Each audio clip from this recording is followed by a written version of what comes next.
Good morning. Welcome to day 2 of the November Charter School Review Board meeting. Please stand for the Pledge of Allegiance. I pledge allegiance to the flag of the United States of America and to the republic for which it stands, one nation, under God, indivisible, with liberty and justice for all.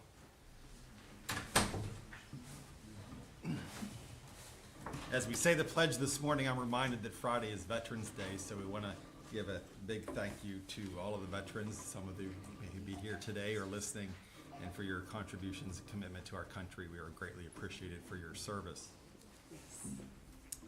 The mission of the Charter Schools Review Board works to ensure the existence of high-quality charter schools. Board members are reminded that it is our duty to avoid conflicts of interest and the appearance of conflicts of interest as we work to handle the work of the Review Board. Does any member of the Review Board know of any conflict of interest or any appearance of conflict with respect to any matters before us at this meeting? If so, please state them for the record.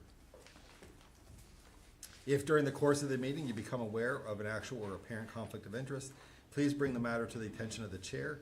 It will be then your duty to abstain from participating in discussion on the matter and from voting on the matter. Let's jump right on in. I'm going to turn it over to Miss Rackley. Good morning.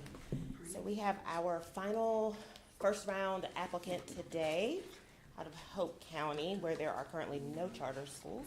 And so because this applicant has an EMO, a CMO partner, we have allotted an hour and a half for the interview. So 1 hour for the board of the school, and then half an hour has been devoted to interviewing the Charter Management Organization, North Carolina Educational Solutions. So you have the mission statement here for Hype Leadership. In year 1, K-5, 310 students. Year 5, they will serve K-9 with 610 students. Hype Leadership anticipates being at full capacity of K-12 school in year 8, serving 835 students. They will participate in the National School and School Breakfast Program. They will provide transportation by way of bus service to their students. There is not a weighted lottery slated for Hype Leadership. Their general area of location was slated for the 28376 zip code. I do believe that the board has some facility updates to provide to the review board this morning. They are not a repeat applicant, but again, application assistance was provided by the CMO partner, North Carolina Educational Solutions. And the application was deemed complete by the Office of Charter Schools. And so on our next slide, we have the LEA demographic comparison. You have the subgroup, and these are all slated on forecasting by the school board. So these are their enrollment projections that they input into our application system. 14 traditional schools in Hope County. We have provided some due diligence documents that are on eBoard for you. Legal staff with DPI has provided some feedback relative to the EMO draft. We also, because the CMO is a kind of subsidiary of the Romine Group, which is an existing EMO here in the state, we provided some academic data relative to Capital Encore Academy. And so on that next slide, you have that information. Capital Encore Academy has been designated continuously low performing. I believe they're slated for K-12. I believe you all are K-11 this year. And so you have the proficiency relative to the Cumberland County district there. And so in the 2 of the last 3 years, Capital Encore has been comparable to the district. Their enrollment information has been provided, as well as their subgroup performance for 2023. There's also an additional GLP subgroup that we have that's not here, but it's the military connected subgroup, and compared to Cumberland County, that subgroup exceeds that of the county. And so typically what we do is allow the school board to come up first. And so they're aware that they have a 10-minute opening statement. Ms. Alberta Lampkins and your entire board, if you all want to move forward, we will turn the floor over, if there are no questions at this time prior to starting, to Hype Leadership. Good morning. Good morning, everyone. Good morning. My name is Alberta Lampkins, and I am the board chair for HYPE. I come with a very unique experience. So I am an affiliate director for youth mentoring program. So we mentor youth between 5 and 18. But I also serve as an adjunct professor and teach an introduction to sociology course at Fayetteville State University. So I'm able to see our youth from, from the beginning stages until they make it to college. So I'm very excited to be a part of the HYPE board. It's definitely something that's needed. I'm able to work with our elite team to develop a charter school that's going to make a change, that's going to be beneficial and make a change for our youth. So to be able to build leaders, from young to up to college is important. To have exposure to different opportunities, outside of just the public school, but to be able to have exposure and to stand behind a vision of building leaders is important. So that's one of my whys, to be able to see our youth be able to be exposed and to develop into young leaders that are going to lead our communities. Okay, thank you. Hello, everyone. My name is Dr. Mike Burns. I am a Carolina native, originally from South Carolina, but I've settled here in North Carolina in the Army. Been in the Army for about 28 years now, and I have been in Fort Bragg, Sand Hills area since 2015. I expect to be there another 5 or 6 years. So education is a passion of mine. That's my why. I successfully got 2 kids out of the house and both into college. And just kind of going through that process kind of helped me develop a love for that. So I've always been a mentor. I always consider myself a leader, and I'm trying to build leaders in the youth, and really that's my contribution back to the society. That's kind of my why. Building leaders, building productive citizens. And I think HYPE Leadership Academy is a way that we can start that from the beginning. Thank you for your service, and congratulations getting 2 kids out of the house. Hi, I'm Jason Poole. I'm a CPA in town. Was born and raised in Fayetteville, North Carolina, and have been there since 2002 after college. I was the founding chair of the Capital Encore Academy, which was mentioned earlier. I'm also currently the chair of the Board of Trustees at East Carolina University. So I've done quite a bit of volunteering in the education world and served on other various community boards. One of the things that intrigues me about this school and why I wanted to get involved was I like the Leader in Me, the principles of the Leader in Me program. Good morning. Morning. I'm Dr. Kendra Whitney. I am a military wife and a mother and a grandmother, and I have 25 years experience in education. And I have a passion for our learners. So my why is always the kids. I am looking forward to working on the board because I feel like HYPE Leadership Academy is going to provide something that I wish my own children had had, an opportunity to grow their leadership skills. As a military family, they got to see what it looked like to have people in different ranks, right? There are people who are innate learners, and there are people that can be taught to learn. And I feel like HYPE Leadership Academy is going to provide an opportunity for both of those experiences for our learners. I feel like children grow up with the ability, with the thought process that I can, right? We see them, I can be a princess, I can be a football player, I can be the president of the United States. And it's the responsibility of the adults around them to not only foster that belief that I can, to continue that belief that I can, but provide them the skills and the knowledge it takes to be able to be that can. And I feel like working on the board in HYPE Leadership Academy is going to provide an opportunity to give those kids that I can. Good morning, everyone. My name is Brandon Price. I am the CEO of Fayetteville Area Habitat for Humanity. My entire career has been in nonprofit. I spent 8 years working with the local urban ministry before going to law school for 3 years, and came back and after graduating law school and started work for Habitat. And even after being barred, the passion that I have for working and serving our local community, I stay and remain at Habitat. My why is because I graduated high school with a 1.8 GPA and still went to Fayetteville State University and still was able to connect with other leaders like this young man right next to me and receive mentorship. And I understand the importance of many of these students looking at somebody that looks like them. To be quite frank, I come from a very rural area in North Carolina, and when you don't see a lot of people that look like you that are thriving or that have met different challenges and still was able to overcome those challenges, it makes it very difficult. I serve on this board because I'm very passionate about the youth in our community and the limited resources, especially for those that come from disadvantaged circumstances, and I want to help them to realize their fullest potential. That is my why. Good morning, everyone. Such a pleasure and honor to be here.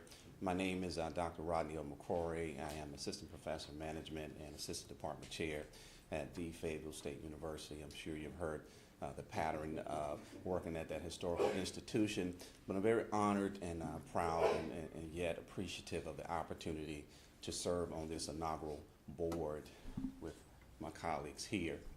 I am too from a rural area. You ever heard of Robeson County, North Carolina, Red Springs? They said nothing good comes out of that county, but I'm here to argue that narrative on this morning that you're looking at a story. We could be here all day telling that chapter by chapter, but for me, growing up in a rural area, just didn't have these opportunities, and my lifespan has always been about impact. First generation college student, didn't really know what I wanted to do when I was going through the series of education, but I found myself working in our Cumberland County schools for a plethora of years, and then that carried my talents over to my alma mater, FSU now, where I'm very passionate about mentorship. That's what our young people need today. We always say we have the leaders of tomorrow, but the leaders of today. We have to make sure that we put measures in place to make sure that they are models for those peers that are coming behind them. So that's one of my reasons I wanted to serve in this role. I'm very visible in the community. I also serve on several entities like our group theory that deals a lot with youth mentorship. We try to tackle this gun violence that you see across the globe today. Also serve on the board for our Institute for Community Leadership. That's part of our neighboring institutions there in this city and some entities abroad, working with both the county and the city right there in Fayetteville. So with this piece here, I hope that you were able to do an extensive review of what it is that the board and the committee has put together to present and share why this is needed. Rural areas, I tout all the time, there's a lot of greatness in those rural areas. We just need to pull that out and provide resources for them to be successful. So hope you've learned something from what has already been stated from my inaugural cohorts, and hope to spend the rest of the day with you to learn more how we can better serve Hype Leadership Academy. Thank you. So I'll just take just 1 or 2 more minutes to talk about Hope County and Cumberland County and the Sand Hills area. I work public affairs, public relations for the Army. So I've been in for 28 years. So I've traveled all around the country and lived in places all around the country. And this is a place that's very unique, and I'm kind of fallen in love with it. It is it is the largest military base in the country. It's right here, just 60 miles south of here. A lot of people in Charlotte or up in Raleigh don't even really know that it exists there. Very large veteran and military population, and the things that comes with those are families, children, a lot of rotation that comes through the area because again, that large population rotates every 3 or 4 years. And then it's also steeped in history and culture. If you think about the colleges that are down in the area, we've got FSU, we've got FTCC, we've got Methodist, and we have Campbell University. A couple of UNCs not far from there, so there's a rich education process, which is also a feeder into the state systems. Those students who are lucky enough to come up here to the Research Triangle. And then I guess the last thing I hit on is the growth. The Sand Hills area is one of the largest growing areas in North Carolina, And just like Raleigh, as Fayetteville, Cumberland County starts to get packed, people start to come, more people start to go to the outskirts. And that's what we're seeing in Hope County as people start to, as Fayetteville grows, people will start to move out to Hope County. And I think that is going to present us an opportunity for this institution. And I'll turn it over to my colleague to just talk about the why, the void that it's going to fill.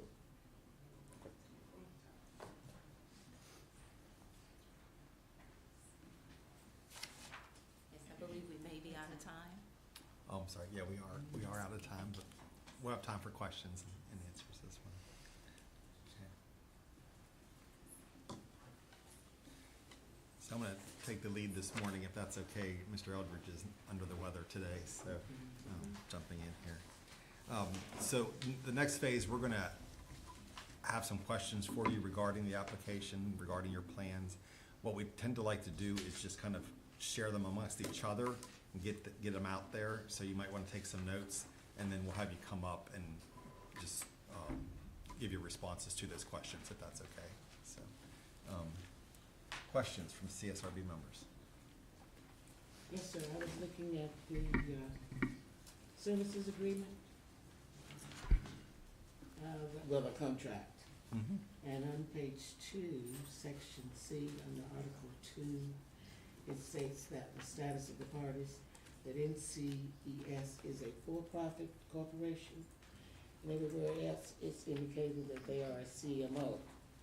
So I would like clarification as to what are they? Okay. EMO or CMO, or CMO, excuse me.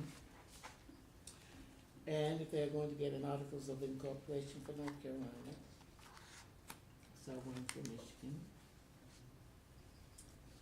And I have a question about the letter that was dated April 27th.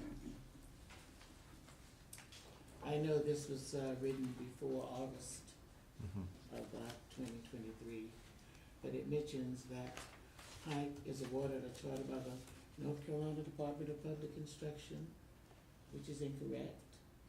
Should be the State Board of Education at that time.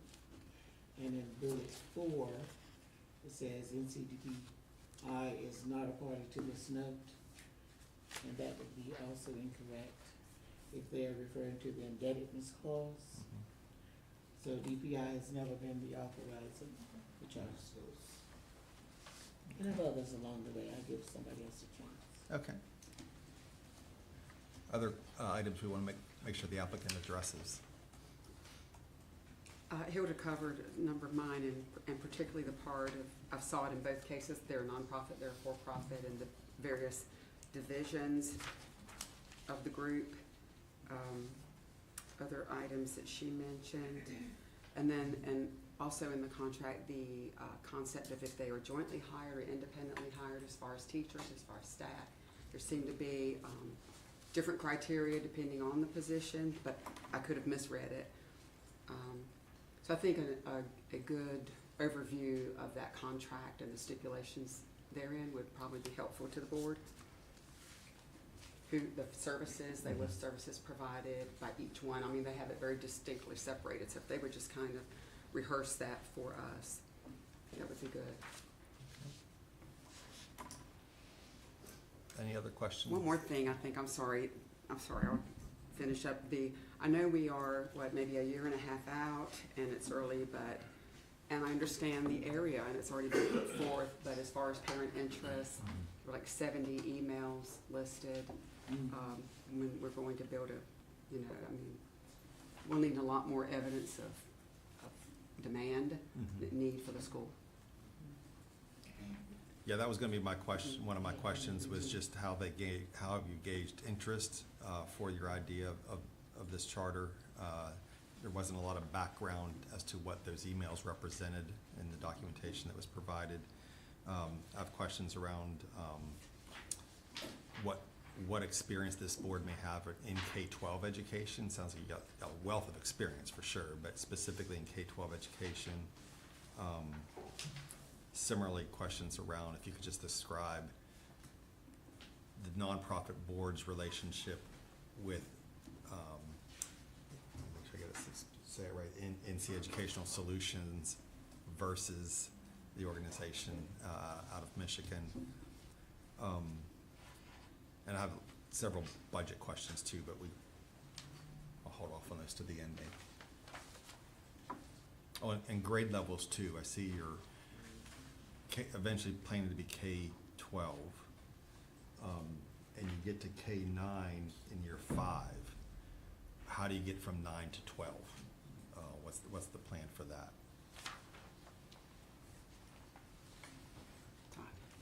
Todd, Jim? Sure. So, I know that there's that line between Cumberland and Hope County sometimes exists and sometimes doesn't exist. But currently, there's only 2 members of the board who actually live in Hope County, and I'd like to understand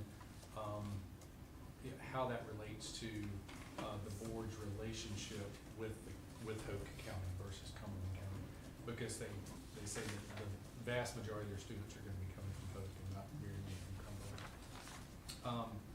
I do think 310 is a big number. In a county that has no awareness of charter, and with only 70-ish folks who have said that they're interested. I think the EC number is low at 10%. I think that the lead admin pay is low, all things considered, in a startup and what it takes to do this. And the budget has no assistant administrator. If we're really gonna start with 310 students, that ain't gonna work. Only 1 food service person, again, with 310 students with a national school lunch program, it isn't doable, in my opinion. I think that there was some cut and paste going on, but, and I know that we have an additional 30 minutes for this, but the CMO versus the EMO and that relationship needs a lot of cleaning up and a lot of explanation. Also in the contract, I think the fee is the 10% is a good number, but there are also places in the contract where there's reimbursements, and that's a little loose, and there's no limit to those reimbursements. I think that that we need to address what that looks like, what falls in that bucket. And the last thing on the budget that I would, and then I'll back off for a little bit, is the contracted bus services of $20,000 a year is way low for the number of students. Yeah. I'll stop. No. Mine's pretty simple. I know there's some information regarding why they chose the EMO that they chose. I'd love to hear it more from them. And then the snapshot of the performance of the EMO seems to focus a lot on one school. I'd like to hear just more how they looked at how DMO has performed with all the other schools and how that played into their decision. I have the same questions. Why don't we, I have one more as well. Just one, again, I think it has to do with the EMO, CMO, but I'd like to know who Jemiah Brantley is, and the recruitment seems to have been done by the CMO rather than from the ground up, from a local board, or from like Dr. Lampkins or Mrs. Lampkins, rather that Joe Salisbury and Jemiah Brantley and these guys were recruiting this board, and so just like to know how all that evolved and came to come before us today. why don't we start there? If you could come up and explain, how did your board come together? And then explain the relationship as you see it between why you chose the EMO, the CMO that you have, and then the relationship with the EMO as well. If you could kind of help provide clarity on that.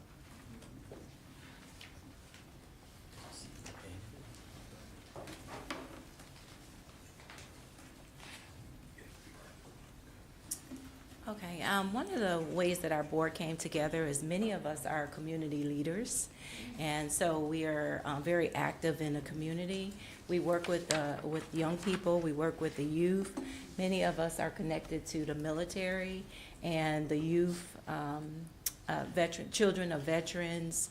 And so that's kind of how our board came together, primarily through community networks. And so we each saw something in each other that would comprise a good board. Many of us, as you already stated, come with a lot of experience. Some of us are educators, some of us are veterans, and some of us are community leaders, as well as working with mentoring organizations. So we were kind of recruited that way, with having the same goals and the same missions and the same whys, like wanting to see our children succeed, wanting to develop leaders, in our community, because we see that there was a lack of that, even with our young people. Many of them, if you ask, some of our young people, what do you want to do? What do you want to be, when you grow up? Some of them say, I don't know. And so there's a need for us to be able to develop leaders. So I think that was probably the main thing, coming together for a common purpose of our why, which is our youth.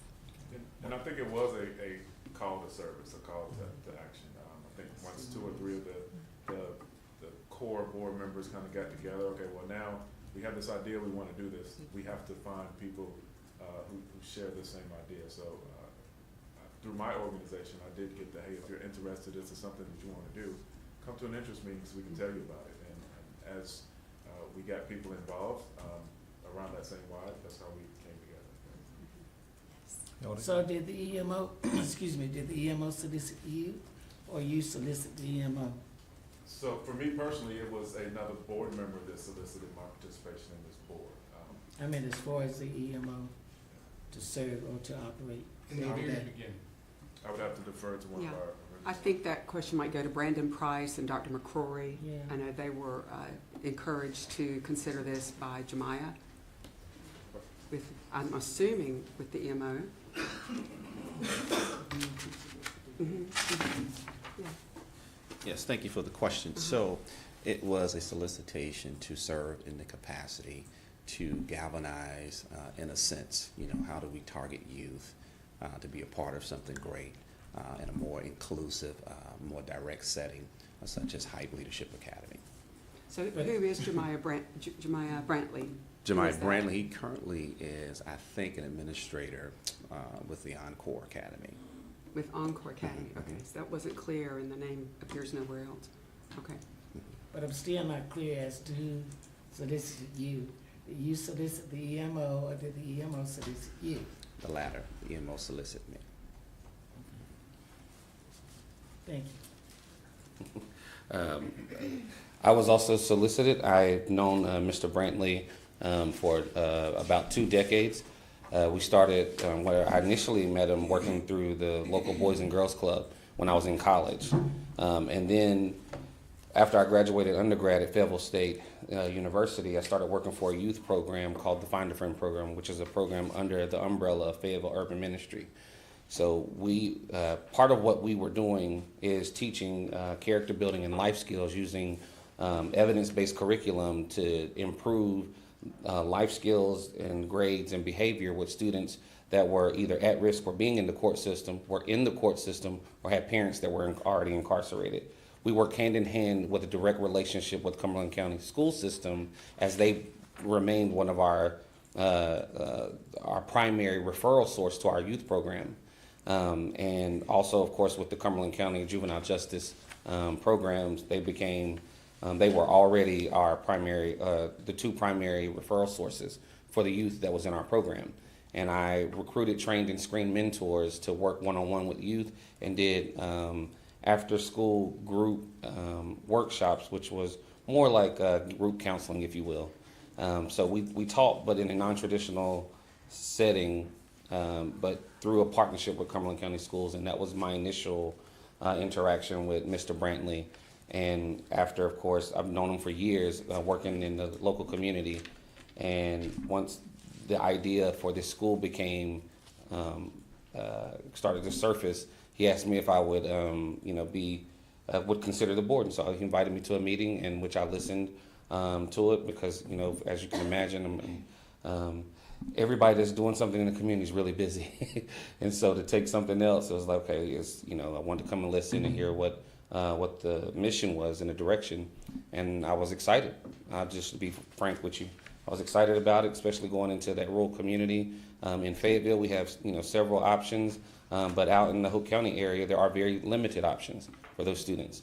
And so being someone who comes from a rural community, from Asheboro, North Carolina, population about 25. I always say if you put a thumbtack right in the center of North Carolina, that's Asheboro, home of North Carolina Zoo. And so coming from that small area, there's not many ways to get out if you're a student in your first generation college student. You know, most of our parents worked at local mills or one of the local factories. Clausen Furniture is one of the bigger employers there, or was for a long time. So I saw it as an opportunity to serve and especially be a member, somebody of representation for many of those underserved kids in the community. So from the board, can you articulate your relationship with NC Solutions and then the relationship with Romaine Group? So, just being the novice here, as I understand it, us as the board, we use NC Solutions as a kind of as a business partner, essentially. So they are the experts. They are the individuals the organization who's done this before. As we are just a group of community members, not knowing the technicalities behind it and how to actually do it right. And I understand NC Solutions is a subordinate of the Romine Group. Is that accurate? Well, it's a nonprofit that is that was started by some of the same people with Romine Group. One thing, just to go back just a little bit, Mr. Brantley came up with HYPE in 2014, before he was associated with the Capital Encore. It was through some of the work he did with the Boys and Girls Club that he wanted to find a way to help youth in his own way. And so that was a passion of his. He didn't know what it would look like back then. When he started working with the Capital Encore Academy, I think in talking with some of the administration there, this kind of evolved. So it was HYPE was something that he wanted to start and roll out, and he just didn't have the venue. So when he got involved with the charter school, he said, I think there's a place for this in Hope County, and that's where that started evolving. So I think originally it started with Brantley, and then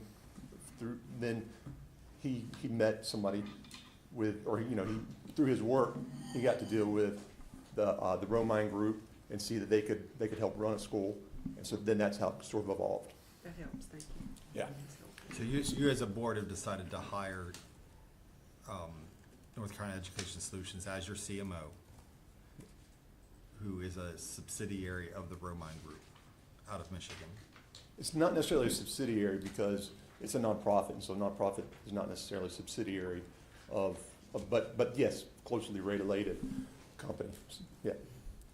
So, and the North Carolina Management, the NCMES, we have them to run the day-to-day operations of the school, and including the payroll, benefits, business function, and then to develop and deploy the educational program. They'll provide the employees for the administration, so the administration would be hired by them, and that's what we've also done at the Capital Encore Academy. The staff, the teaching staff, is jointly hired by both the NCMES and the school. So the Romine Group, where they would be utilized is to lease the building and then to lease it to us, because the people who are building the building, they don't want to lease a building to somebody that has no financial backing necessarily, doesn't have the assets to back up the lease. So they want to make sure that they've got somebody on the hook, like many people would. So they would build the building, lease it to the Romine Group, and the Romine Group would turn around and lease it to us. They also would provide some long-term debt to help us get started, a working capital loan of up to $500,000 to help us get the initial outlay for furniture and outfit and get started. So, and I think that was that draft of that note in there. And it should have said it would not encumber DPI at all. I mean, there was not any, there's no expectation that DPI would take on any sort of debt or sign off on any sort of debt. And the other thing they have is they run a number of schools. So they have created some systems, like a dashboard, that allows, instead of having to go into like 10 or 12 different programs to do different things, there's one login and they can access a lot of different things at one time. And so if we wanted to, we could sign on to that. And that would be the extent of the Romine Group's involvement. Can I follow up with Jason on that point that you just mentioned? So I was a bit confused when the application requested some tax filings and financial history, and it basically said not applicable, that there was no history, but yet the group does manage schools. For which one? The Romine Group or NCMES? Which one, you tell me, which one currently manages schools? The Romine Group. Okay. NCMES does not manage, they're brand new. They had just created that because they want to do, I think they probably want to do additional business in North Carolina, so they created a nonprofit to help them with basically a division in North Carolina, I guess you would say. So you're saying currently NCES does not manage any other school? Correct. Okay, but the Yes. Romine Group does? Yes, And so the application just referred to NCES and there was no financial history? correct, Okay. yes. Yep, But NCES is not a North Carolina-based nonprofit, is that fair, is that correct? I'm not sure where the original It was. filings, I think the original filings might have been out of Delaware, or out of, In the provider Michigan. agreement, yeah, Michigan, yeah. so, back to your org chart for a second, if I may. The school director, when he or she is filling the positions for the school, is going to have to get the approval of the assistant superintendent,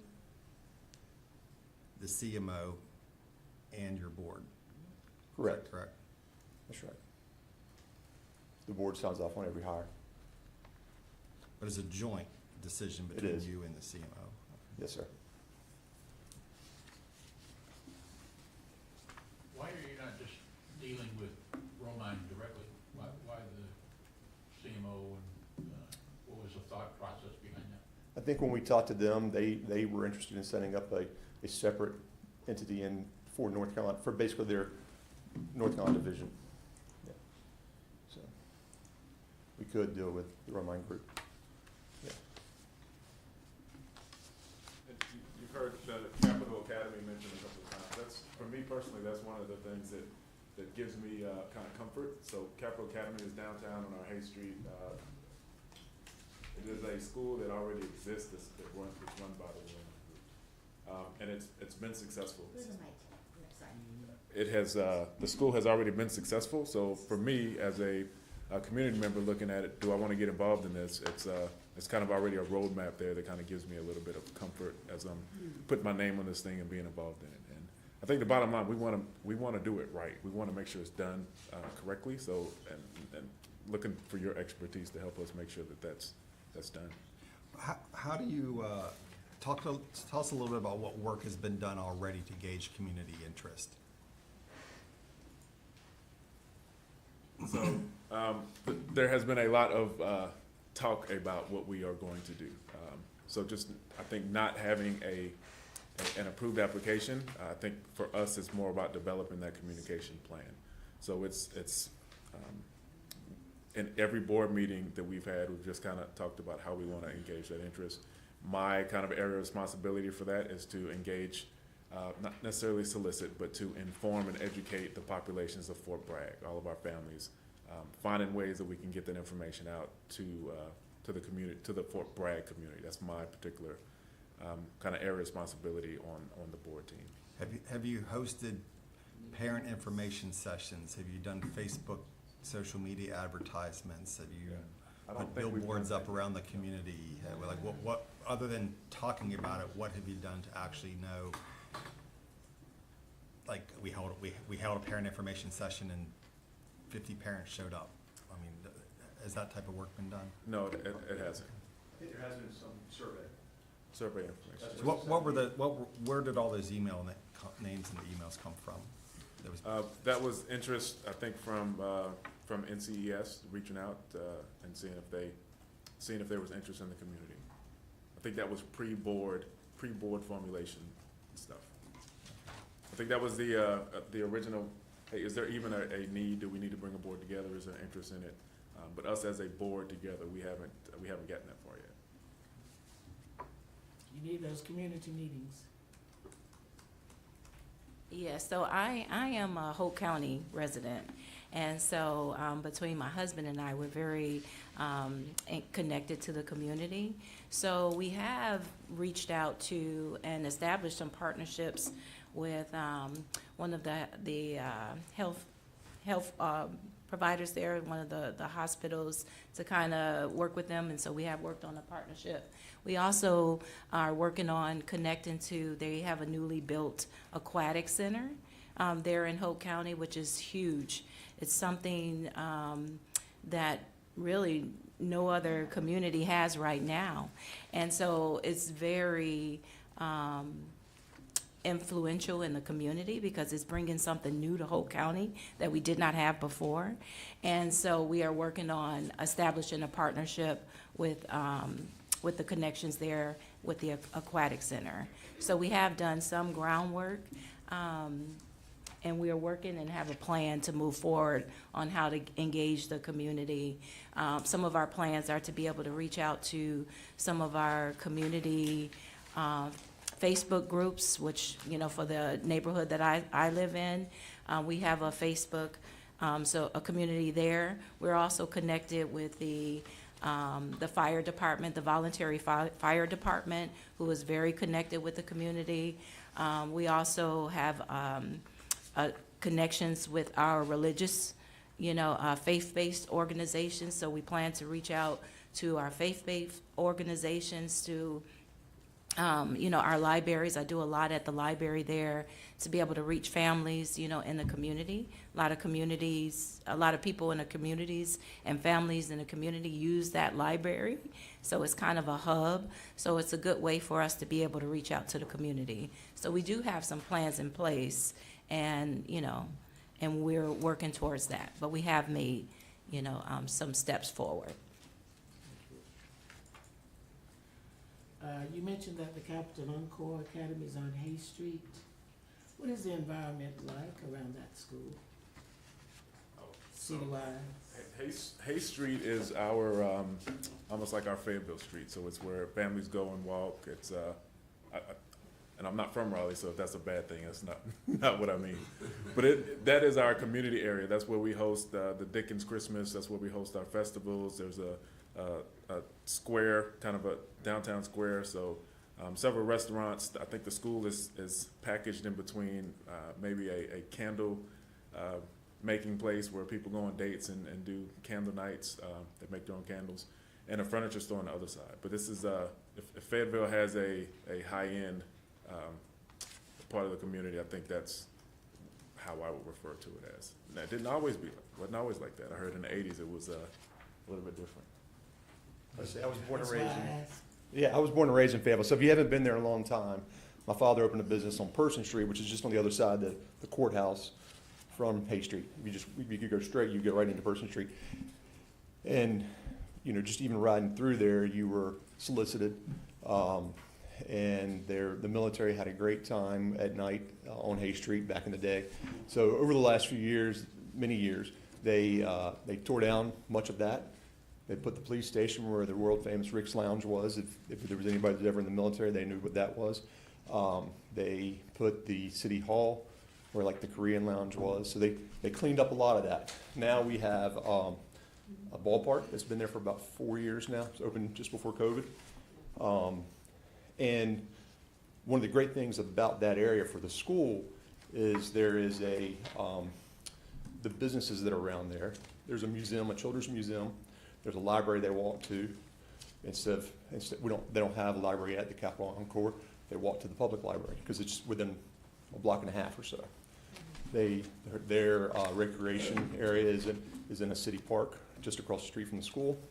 There's also I'm trying to think what it's called. I can't remember the name of it, but there is two ladies that own a film studio there.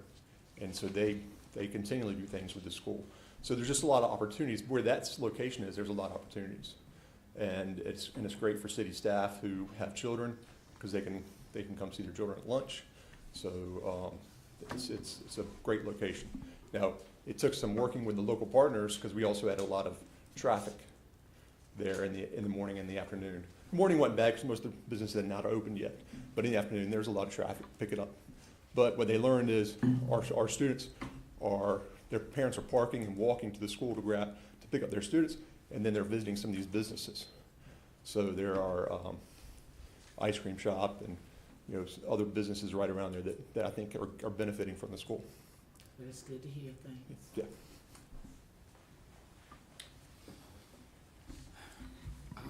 And if I could add, I want to go back to the genesis of the application. You've heard the growth model that's there in Hope County. I live about maybe 5 to 10 miles from Hope County, which I'm in Cumberland County. But I want to make the connection. You may see the recipe here of knowing young people get an advantage to quality education. We have tier institutions right there locally where they don't have, it's very affordable. So once they go through this pipeline of K through 12, then they want to continue their education. You have the local community college as well as our four-year institutions that are ready to serve them. So I want to make sure that recipe is something that is worth exploring. And then as we begin to feast off of that, you'll see something more sustainable in the years to come. Thank you. I want to ask a few questions, various topics. One of them is going to be about the goals, so if whoever's going to be speaking about that. I thought it was, and I could have missed it. Can you give me the exact demographics you're expecting at the school? So not necessarily what we are expecting, but the demographics of the area of Hope County. Yeah, but more so what you're preparing for. Yeah, I think there are some in the slide that is up here now. Yeah. So there's some projections that of let's see here. Proposed Black or African American 34%, which is consistent with the surrounding community, and Hispanic 14 or 18%. The surrounding community is 24%. How about economic? Economic, I don't know that I have that. Economically disadvantaged subgroups 50%, students with disabilities 10%. So about 50% economically disadvantaged. What you're expecting and preparing for? I believe so, yes. Yeah. It's a rough answer for a pretty big question. Well, yes, but yes, we are. The surrounding area is 44% economically disadvantaged.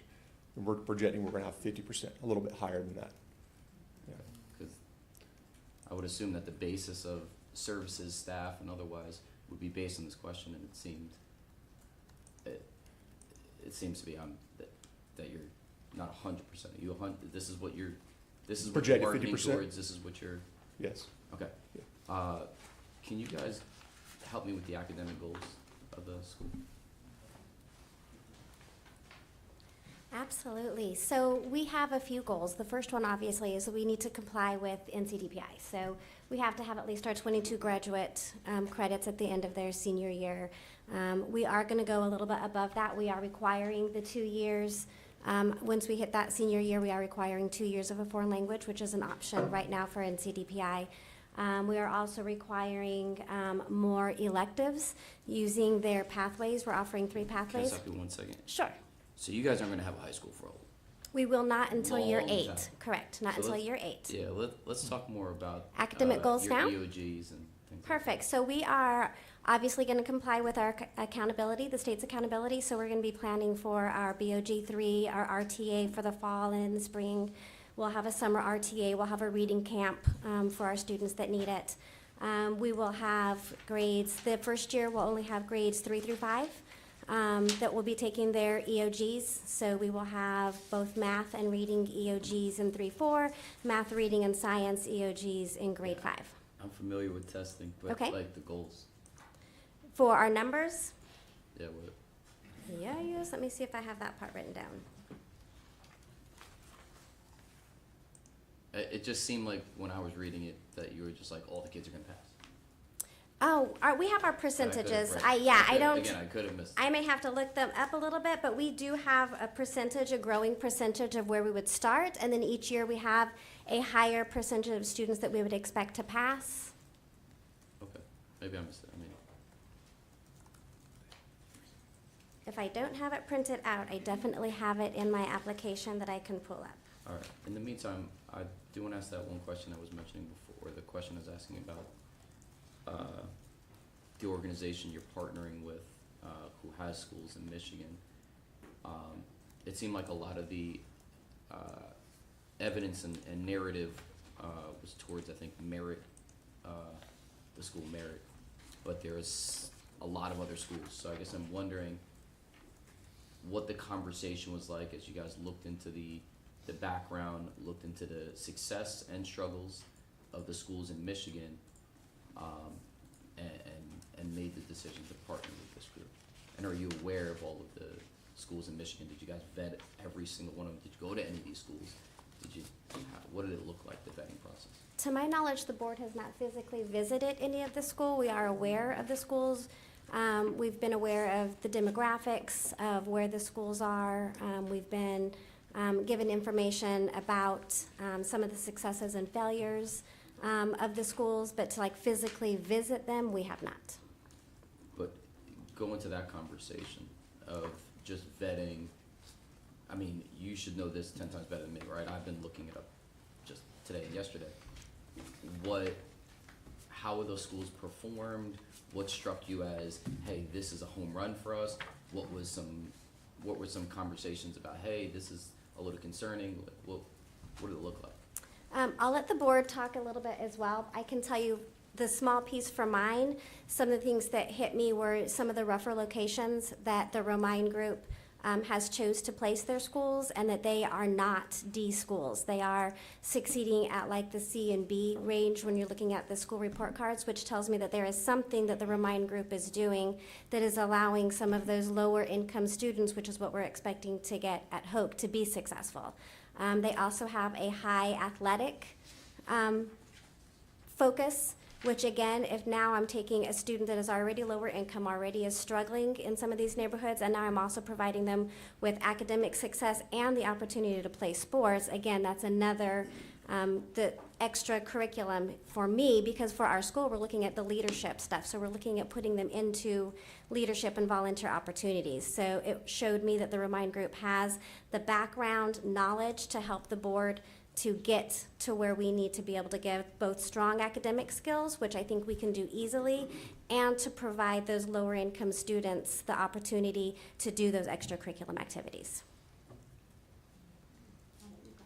As what you're specifically looking for, I don't know that it exists. I think the board, having seen Capital Encore, use that as this is a company that has done it right. And then again, just us coming together as community members, understanding that there is a process, there are checks and balances in place, and people like you who are going to ask these types of questions and give it the type of scrutiny that this board would give. I think we felt safe going with the company that we're with Romine Group. Can I ask one last question? So I appreciate that. I mean, basically, you took the school that was nearby, and that's how you evaluated. Right, and this is a learning process for us as well. I think one of the questions was what experience we had in K-12. I have just academic experience. I was a substitute for about 5 or 6 years, going through undergrad.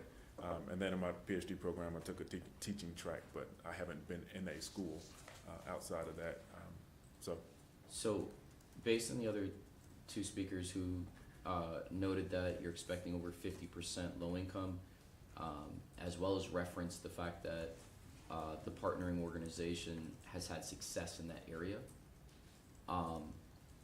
What is HYPE specifically doing to both recruit and support students with that background. Think about your educational program, think about your staffing, think about what you saw from the group that you just said does a good job with it. What is actually happening? Are you wanting to know what we have in plan for hype for that 50%? Are you wanting to know what has been done previously? They kind of intertwine. Yeah. Okay. intertwine. So the Remind Group has a couple things that they're really strong on that we're going to take from them. So the first one is they use something called Teach Like a Champion. It creates like a common language for behavior. And so we are going to be incorporating that into the Hype Academy as well. We've seen it be successful in the Capital Encore Academy, and they're using it in their schools in Michigan. The second thing that we're using is that we are going to go ahead and employ, like most schools, MTSS. So we're going to have the multiple tiered system of supports there. We're going to be having our AIG students. We're going to have our EC department, our 504s.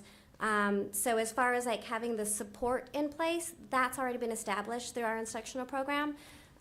We also are going to be using the Leader in Me, which is a CASEL-approved SEL program, has tools to be able to use that to help with any social emotional that we might have. And we are also using the Leadership in Me, or the Leader in Me, by Sean Covey as the primary interwoven portion of our curriculum that's going to allow them to Sean Covey calls it see, do, get. And so you see something and the students are being taught to see it from different perspectives. You are going to do something in compliance with what you see, and then you will get results. That might be good, but they're also going to have to see that as there are things that we do that are negative, and then we get the negative results back as well. So we'll be employing those types of activities within the curriculum to help get some of those needs that we know that the community is going to need. And again, those are tools that are being used through the Remind Group schools in Michigan as well. Let's shift, if I may, to a facilities question. Give us an update on what you're planning from a facilities location. Do you have your eye on something already? Is that to be determined? We talk Hope County, close to Cumberland. Like, are you talking about being on the close to the line or further west, north? Like, Sure. So it is fairly close to the line. It's within 3 to 5 miles of the line. I don't know the exact distance. We were cognizant of the fact that just over the line is Alpha Academy in Cumberland County, which is a charter school. So we didn't want to be too close to them. We also were close to the First Health Hope Hospital, which is the hospital that we already have a letter of intent or an agreement with to help, produce our leaders and give them opportunities to interact with people from that facility.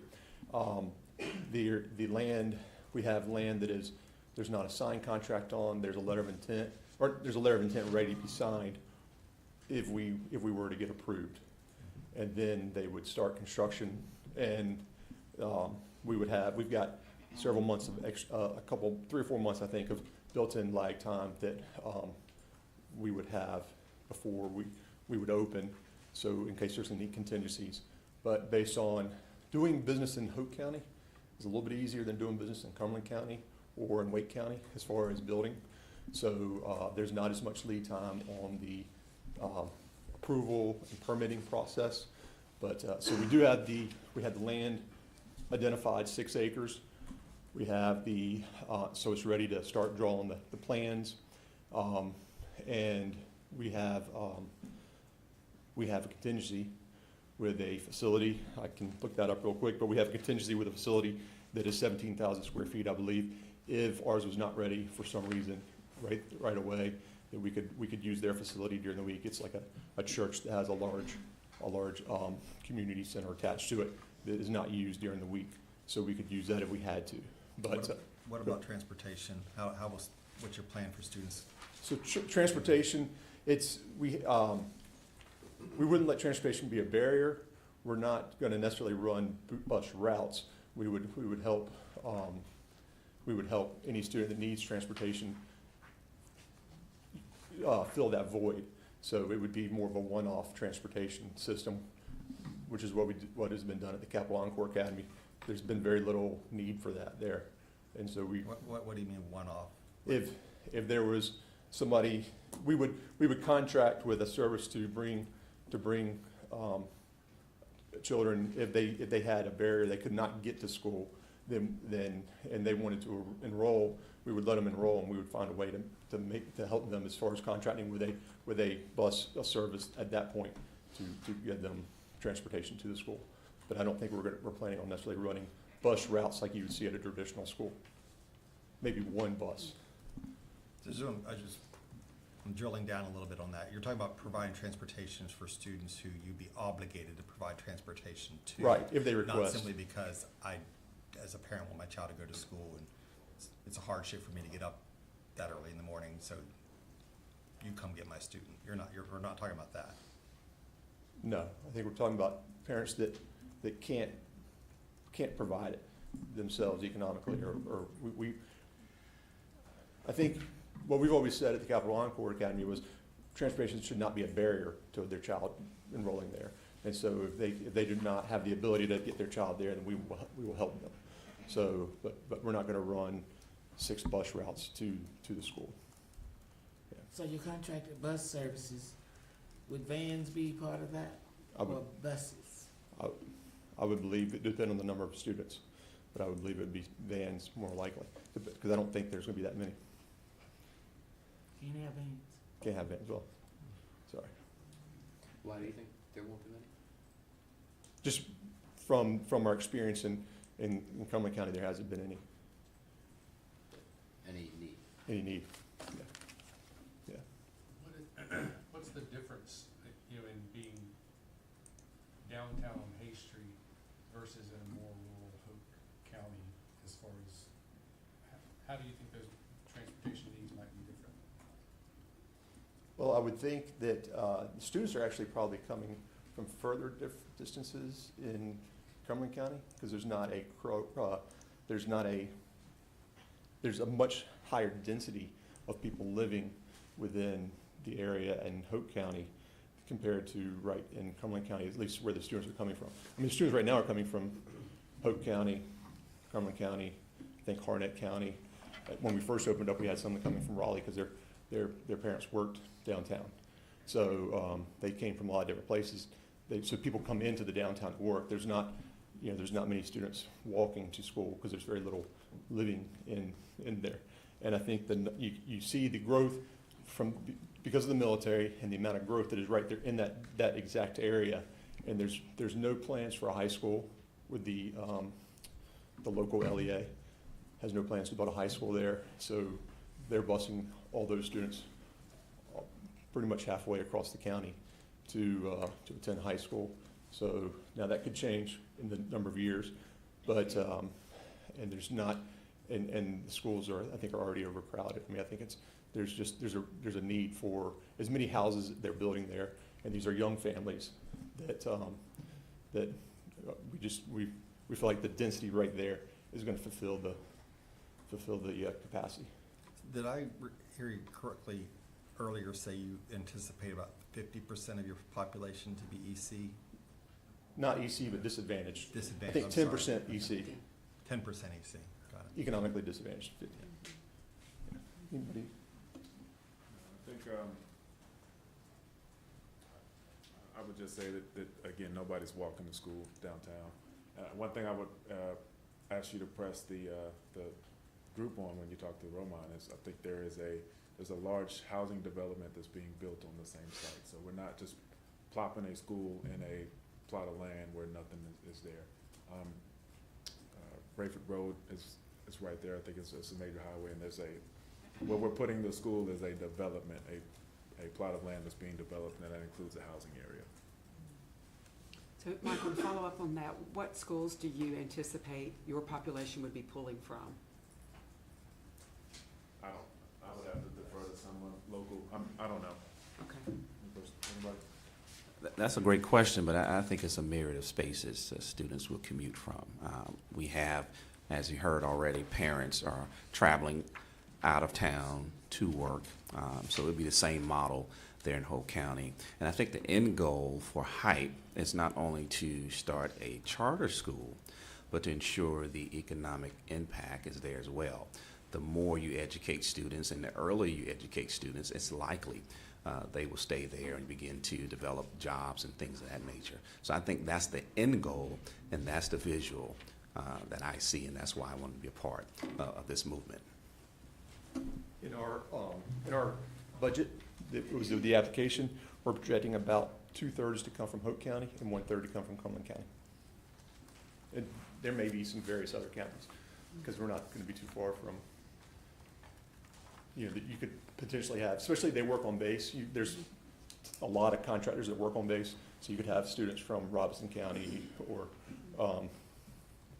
trying to think, I don't know any other, that's probably about the only other county you probably have some students coming from as their parents go to work every day. Are there any nearby charters that have wait lists? I know you mentioned Alpha. I don't know how close Alpha is to your 6 acres. I think Alpha, does anybody know, is 3 to 5 miles or 5? It's about 6 miles, 6, 7 miles. Do you know if they have a wait list of students? Not to my knowledge. Okay.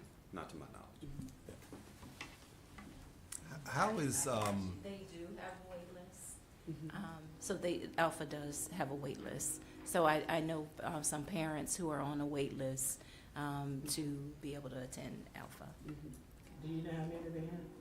I do not know the exact number, but I do know that they do have a wait list. So, and I get an opportunity with our mentoring program, because we mentor in Hope County and Cumberland County. But in Hope County, I'm able to go into the schools, because some of my mentees attend the various schools there. And so I get to talk with some of the teachers, I get to talk to the parents, I get to talk to some of the guardians.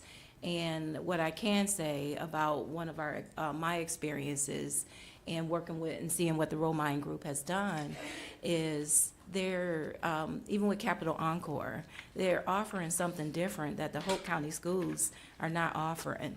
And just to be able to have a choice, to be able to have an exposure to something different, I think is going to be key to what I'm seeing when I'm in the schools. So I think that that's going to be very valuable to offer something that's a little bit different. And, like I said, an opportunity for people to have a choice, for parents to have choices, for children to have choices. It's important. so if I'm a parent who's interested in sending my child to your school, talk to me about how is leadership development, leadership skills instilled into my child on a daily basis? Walk me through how that's an integral part of your curriculum. So I think the biggest one is going to be, again, that leader in me that is going to bring in. It's got 10 components that you embed into your everyday, and it has things like leadership skills, interconnected relationships. It talks about independent learning. It talks about doing your own research. So there are 10 components within the leader in me that we are going to intermesh with all of your learning. So if you are in your math class, you're going to be doing more indirect instruction than you might see in a traditional classroom. You're going to bring the direct instruction back again to get any misconceptions that might be going on. But we are teaching them from the earliest age that you need to make some decisions on your own first. And it might be things like we are getting ready to do math in kindergarten, and we're going to be talking about the basic math skills above, below, right, and left of. And so before we can do that, we might ask the students to make some decisions about where the chair is in the classroom. After they've made some decisions, then we can start doing some direct instruction. But from the very beginning, we're going to ask them. In addition to that, as we move on throughout the school year, the students are going to start making some of the decisions in the school. They're going to be leading up some of the committees. They're going to be leading a lot of the parent visits. If we have visitors that come in, if there's a guest that comes into the room, it will be the child that stands up and welcomes the guest into the room to let them do their visits. They're going to be held responsible for holding their student government activities, for making the funds. So we're going to start instilling those type of leadership skills as well as what you see in Leader in Me. Have you or other members of the board visited schools and seen that in action, the Leader in Me program? The board has not as a team. But one thing that the board has done is we all got 3 copies of the book. It was my first time reading it, and I really enjoyed reading it and learning about that whole of school process. So I am a fan of Leader in Me, and I think one of the other things we're going to do is at the end of 3rd grade, everybody has to raise their hand and join the Marines. I will also add, with the Leader in Me curriculum, a lot of colleges and a lot of professional schools are going to the whole person instead of just looking at just numbers like the SAT or the LSAT or the MCATs. They're looking at the entire person. What do they do and contribute to the community? And teaching these kids how to problem solve and critically think is a part of that Leader in Me curriculum, that if we teach them that at earlier stages in their development, then they perform higher on these on some of these tests, but they also care about the community that they're around. They contribute to the whole ecosystem. They're not just taking from it.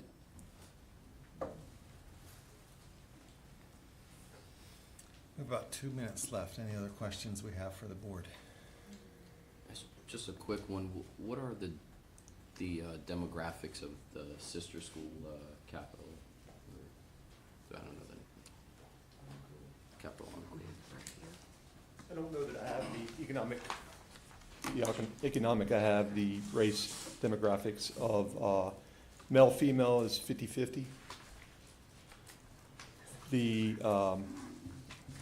have white, 24%, African American, 41%, Hispanic, 20%, Native American, 1%, and 2 or more races identified as 15%. What did you say black was? I'm sorry. 41. And the what? Do you have economically disadvantaged? I do not have that number in front of me, no. In Cumberland County, for the racial breakdown is 41% white and 31% African American, or 39% African American. So it's almost even in Cumberland County. Thank you. And Polk County's 38, as a county as a whole, is 38-34, not LEAs. Okay, yeah.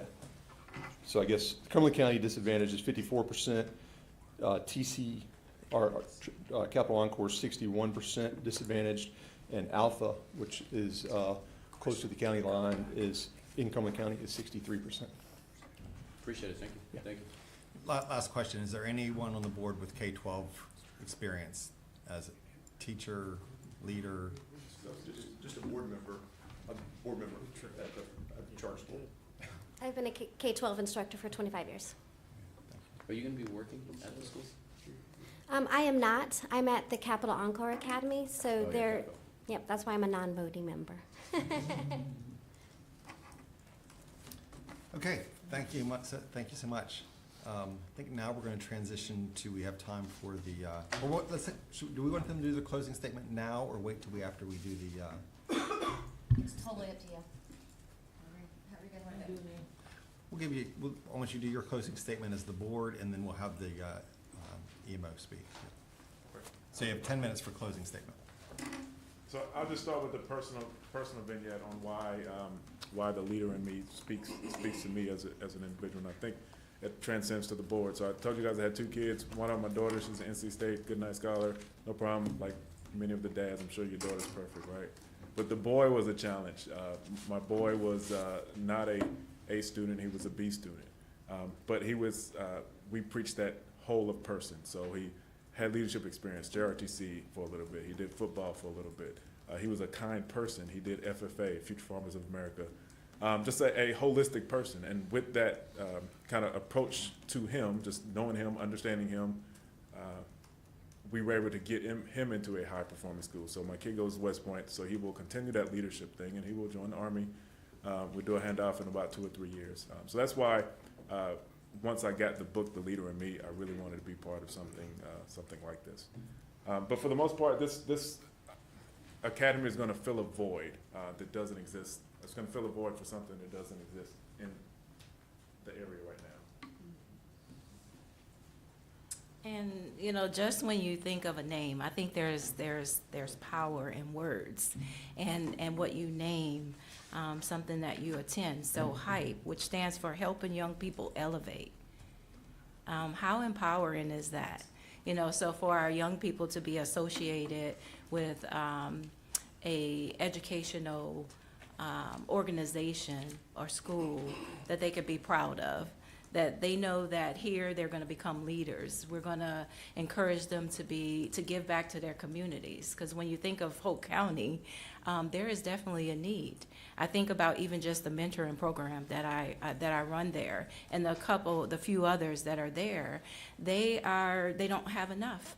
We don't have enough mentors. We don't have enough community support, and so kids are on waiting lists even to be a part of a mentoring organization. So that's telling me that in Hope County, there's something that's missing. So HYPE is missing. So we need a leadership academy. We need a school that's going to teach them to be resilient, to teach them that they can, you know, learn some skills that they'll be able to make decisions on their own, make positive choices on their own. Often our young people are often told, you know, who they are. But at HYPE Leadership, we're going to be able to let them develop who they are so they know who they are, not just what someone tells them they are, you know, but developing them so that when they're out in society, as they grow and they move on to college, that they'll have a sense of self. They'll have a sense of belonging. They'll have a sense of, I can do this. And I believe that that's what HYPE is going to be able to bring to Hope County, which is already, you know, struggling. It's many rural areas. I've had an opportunity to just kind of drive through, so I see what's there. I see the lack of what's there. That might be better for me to say. So I think HYPE is definitely going to be needed for Hope County. It's growing. And so we need to be able to grow with Hope and be able to provide our students and our children, even our parents, you know, a school that they can be proud of, that their kids are attending. So HYPE, Helping Young People Elevate. I think that says it all in just the name. Okay, thank you. Thank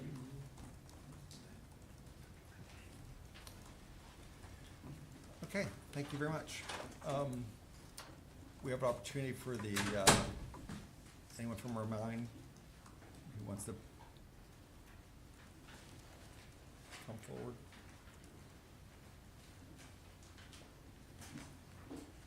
Ashley, how much time do we have allocated for?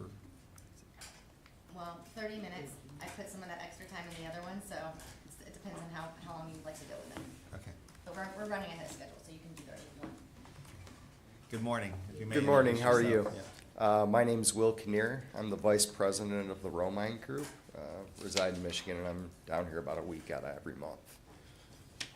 And with me, I've got Joe Salisbury, and I won't make Mr. Falls get up, but we also have Mr. Falls.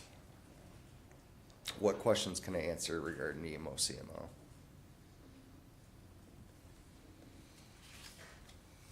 I'd like to ask again what I asked earlier, why the group in between Romine and All right, so really that's the board? twofold. One is, over the past couple of years, or maybe it's only been the past year, it seems like North Carolina was moving into that CMO model, right? And as Mr. Poole talked about, we definitely have a desire to continue doing business in North Carolina. So we're fine with putting forth the extra effort to have a nonprofit. And then secondarily, we've got like 850 teachers in our network, good bulk of which have school loans. The Romine Group is a private entity, so these people back in Michigan are employees strictly of the Romine Group. So when they go for loan forgiveness and otherwise, it's much more difficult than if you work for a nonprofit or a traditional school district. So at a personal level, I had interest in, I'd like to develop a nonprofit so that our staff can see some of the same benefits that the rest of the staff do.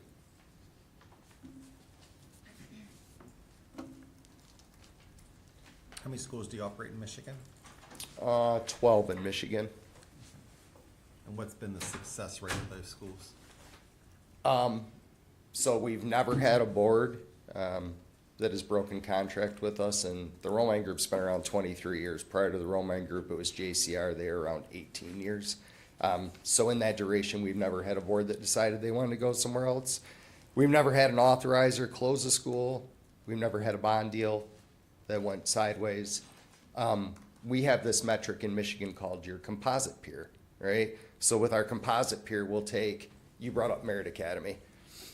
You'll take Merit Academy and you'll look at all the different LEAs where those children come from. 12% come from Richmond, 11% come from New Baltimore, blah, blah, blah. And you equate that out to here's what your composite peer score is, meaning if the kids went to school in their other schools, they'd score a 42. At Merit Academy, they're a 61. And with every single school that we manage in Michigan, our composite peers don't beat us. Say it again. We beat our composite peers in every single school. When you talk about struggles, specifically in Michigan, and this is not one that's hit us yet, but our population in Michigan is declining, right? We've been fortunate enough, probably because of the success and efficiency, effectiveness of our schools, that we haven't lost enrollment. But if you look in Flint per se, I have 3 schools in Flint. All 3 of our schools have grown year after year after year. Flint's public education system went from 11,000 to 1,700 over the past 10 years, and during that 10 years, we've grown.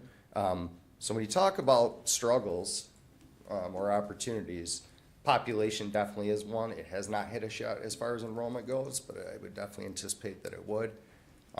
And then I think with our schools or any school, it's meeting your learners where they're at, right? Whether you're talking about your free and reduced percentage, if you're talking about struggles they have on SAT, they come from high socioeconomic, low socioeconomic. You basically have the challenge of meeting each one of those learners where they're at, helping them be as proficient as possible, and obviously growing them. When you reference the composite, I'm just looking at a sample report card. It's the performance among peers. Is that the section you're talking about of the report card? It's not in the report card that I'm aware of. It's something that most of our authorizers, so in Michigan, the authorizer is a university, right? You'll have Michigan State University authorized schools. Those authorizers use that metric. If you look at like great schools or the school report card, I do not believe that metric is reflected there. I'm looking at the MI school data. I mean, it's favorable, so I'm not setting you up here. It's no, but it's not. When you look at that, again, Madison Academy is in Flint, so when they compare you to their peer, they're only comparing us to Flint. And yeah, we kill Flint. But the composite peer is much more accurate because some are from Flushing, some are from Carmen, some are from school districts that perform much higher than Flint, right? And that's what I'm saying is when I take that composite, we also do on our local peer, but our composite's much more important to us. How are you, so relative to your peers and the composite and things like that, and again, I'm not setting you up, I have not looked at the report cards or anything like that. But what's your kind of honest evaluation of like the big lofty goals you have for the students of Michigan and how they're matching up to that at this time? Not just the comparative, like you just said, we kill Flint. Like you made it sound like they're not. We do, right? The bigger goals. So I think we have 2 sets of bigger goals. One is at the school level, and then the one that's priority for me is the individual student goals, right? So I think in any of our schools, if you talk about the school's very tied into their individual students. They make individual goals for those students. Some are academic, some are social, blah, blah, blah. When you look at the school performance and what the goals are on that, it's constantly improving your proficiency, it's improving your growth, it's improving your SAT scores. Some of those are more difficult than others because if I took a Madison Academy and they've got 61 juniors and I take an SAT, then the following year I have 47 juniors, those numbers typically are unrelated, right? So again, when I look at those school goals, it's just continuous progress forward. And also, we have to work with our authorizers.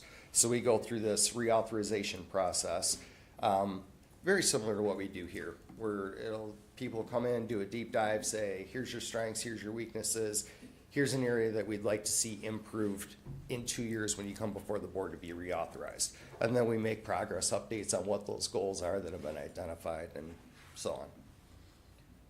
I noticed in the agreement, you guys are doing, what, 10%? A lot of your peers are 14, 15%. How is that number come about, and why are you leaving a third off the table? We're probably leaving, yeah. Why is, we don't have trouble, I guess, making ends meet with the current cost that we have, right? We clear enough money where we're comfortable, we clear enough money where we can start new schools and help them grow. But truthfully, if you look at that 10% and say you rate that up to 14%, right? So I take another 4% out of that school's growth and ability to meet those individual student needs is gonna be much less effective than us at 10. So if you're only looking at it from a money-making prospect, and I can collect 10, grow that school, dump as much in as you can, your 10% at what ends up being an 800-kid school is far greater than if I took 14 and I could only grow the school to 350 kids because it's not that great of a program. So by doing what's best for the kids in school across the board always, as a management company, that pays off well for you. If you do what's best for them, you'll do well. Appreciate it. Still with the budget in mind, how do you mitigate for items like year 3 when the budget is very skinny, there's a very, very low margin for the school? What is your role in that to make sure they? So there's two parts of this budget that I would think are difficult to understand if you're only looking at paper on how things work, or holy moly is that tight. There's two keys for me, really, because it's the model that I've been able to operate most of these schools in. One is to have our rent based upon a percentage of state aid, right? Because it allows us to work within that comfortable margin at 200 kids or at 1,000 kids, right? The other part that gives us quite a bit of flexibility is the ESP contract itself. We have 10% in there. I don't think there's a single school that we've collected 10% from, probably in the first 3-4 years. And to be honest, most of our schools now, we also don't collect the 10% on that. So it gives us the ability to have wiggle room in, year one. There were some questions about, how many free and reduced kids are you gonna have, what economically, and obviously the answer is we don't know, right? And when you don't know, you have to have flexibility in your budget, otherwise it's gonna be a rather stagnant, low-performing school. So I look at that rent payment and our ESP payment as more or less, from the school operation side, as kind of my savings account, right? Like, I can run the school, we can run the school off of all the state aid I've got, basically 24%, 23% in ESP and rent, and I don't have to collect all of the ESP and rent. So if years 1, 2, and 3, I've got to collect 5%, and I can't collect a whole lot in rent, we have the financial ability to float that out and, again, build the school so that it's successful. Very similar to what we did at Capitol. So year 3 is the year that those loan payments kick in for that 500,000 loan? Could. And so you're saying that that's flexible? Correct. You would be flexible with So the school board? if I could go back and give an example at Capitol, I think at Capitol, we did 3 different building projects or expansions. Throughout that time, as we were buying computers, technology, and whatnot, I think that long-term debt, I think we got up to like 1.1 million. We sold bonds to buy those buildings, and at that point, I took the Romine Group out. And that was much more like 7-8 years of carrying that debt.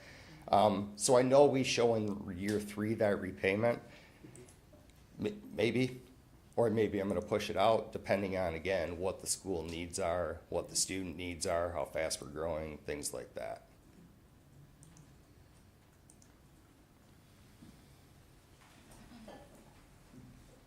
Other questions for the?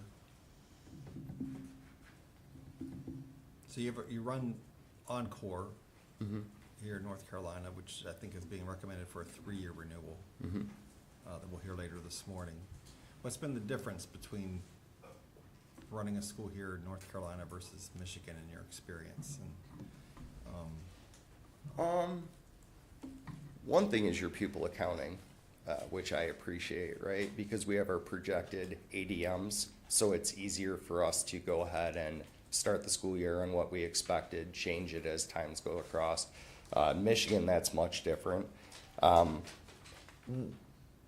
One thing that I appreciate about Michigan that I wish maybe North Carolina had more of is, if I look at Capital and I look at Cumberland County, and our proficiency and growth are somewhat in that same ballpark, right?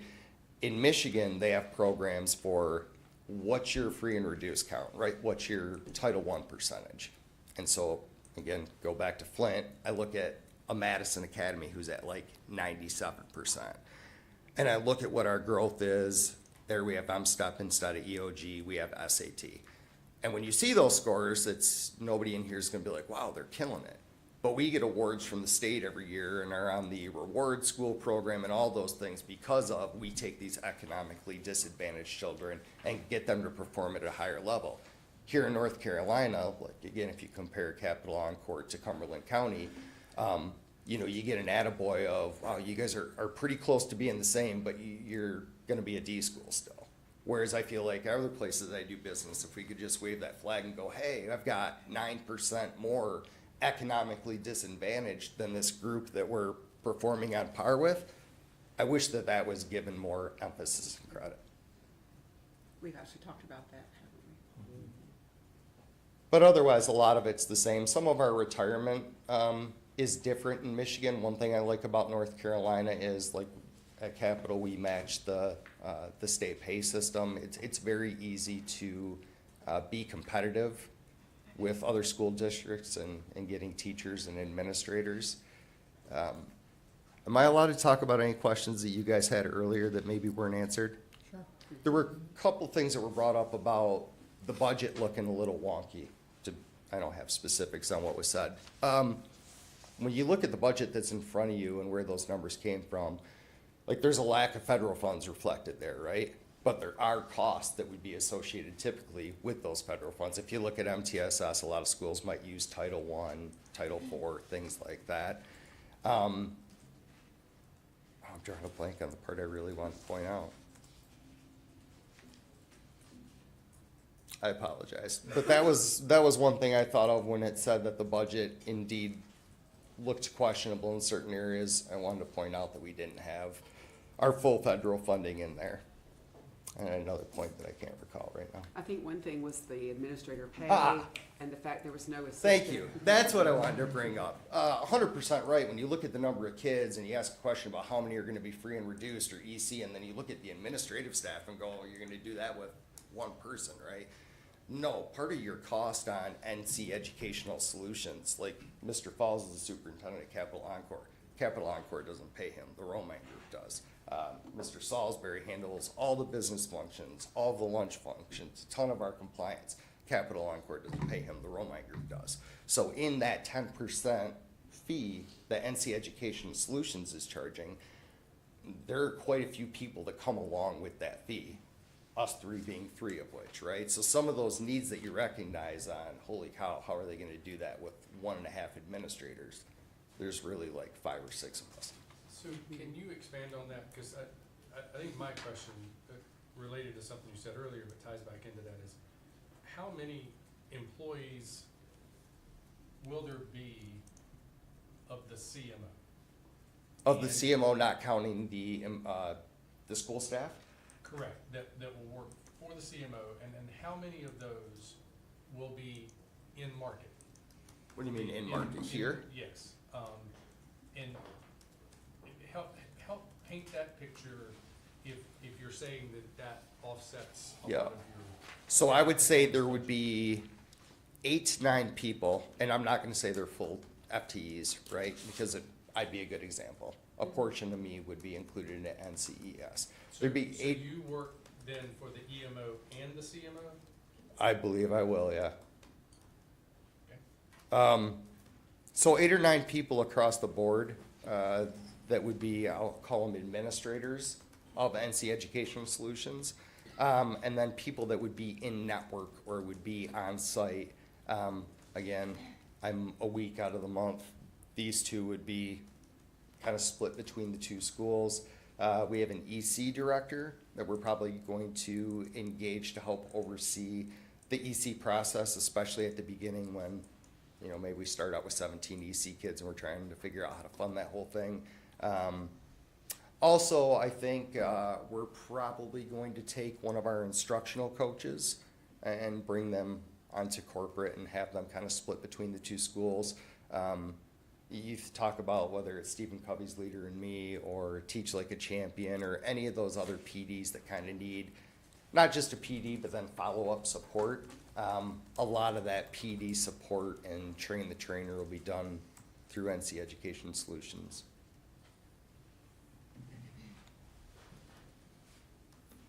Who's going to amend the contract? Say that one more Services time. provider contract. Can you ask that again? I'm sorry. Who is going to amend it so that it does not state that NCES is a for-profit? I haven't even put a contract, a finalized formal contract in front of the board, so when I go to the board and ask them Right. if I to wanna make sign sure. at that point, yeah.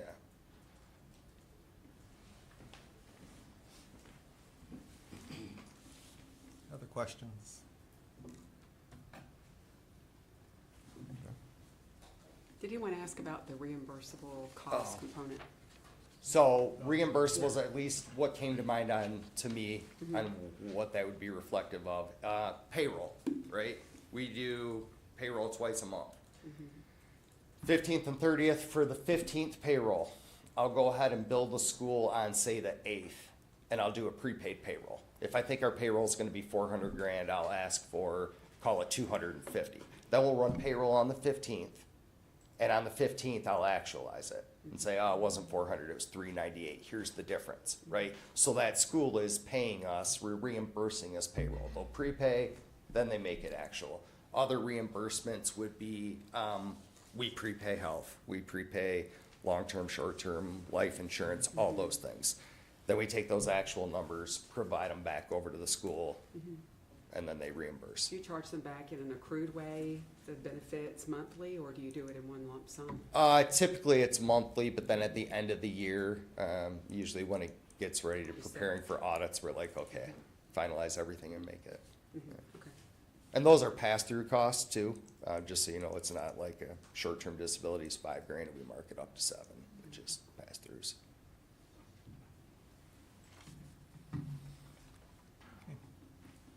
Any other questions? Can I ask, so when looking at, the agreement, I think you had mentioned that they're dual employees of what, the CMO and the school? And just, I wanna summarize it, it's in an effort to, for the benefits, to help with benefits, or what's the purpose of that? So the joint employment thing, even at Capital Encore, where they have an EMO in a school, those employees are joint employees. This will obviously be a CMO in the school. But as far as the benefit to the employee, it doesn't necessarily reside maybe on the joint portion, it's the nonprofit, right? So in the nonprofit portion, if you're employed by a nonprofit, there definitely for teachers are many more opportunities for student loan relief, things like that. And that's kind of the big reason to do it? Well, it's twofold. One is I kind of got the feel that we weren't going to come into North Carolina with an EMO and have a real easy time getting any more charters. And we've had a pleasant enough experience with Capital Encore that we're like, all right, well, we'll start a nonprofit to keep doing business there. I guess that's where I'm still hazy, and it's probably me. But it just seems like the CMO is being set up for optics, so it's not called an EMO. Well, yeah, but I would also think on the accounting end, like, it's not just gonna be optics and here's what our expenses are and that's as much as I'm allowed to collect, right? And that's all a new. Again, I'm going back to Mr. Machado's question.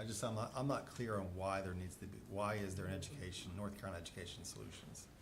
Again, it was, you had a school that came before the board at some point in the past, say, year and a half. I think they had a proposed management company at Charter School USA, right? And that whole thing unfolded where I was under the impression in North Carolina, CMOs were going to be a thing, or EMOs were going to be a thing of the past.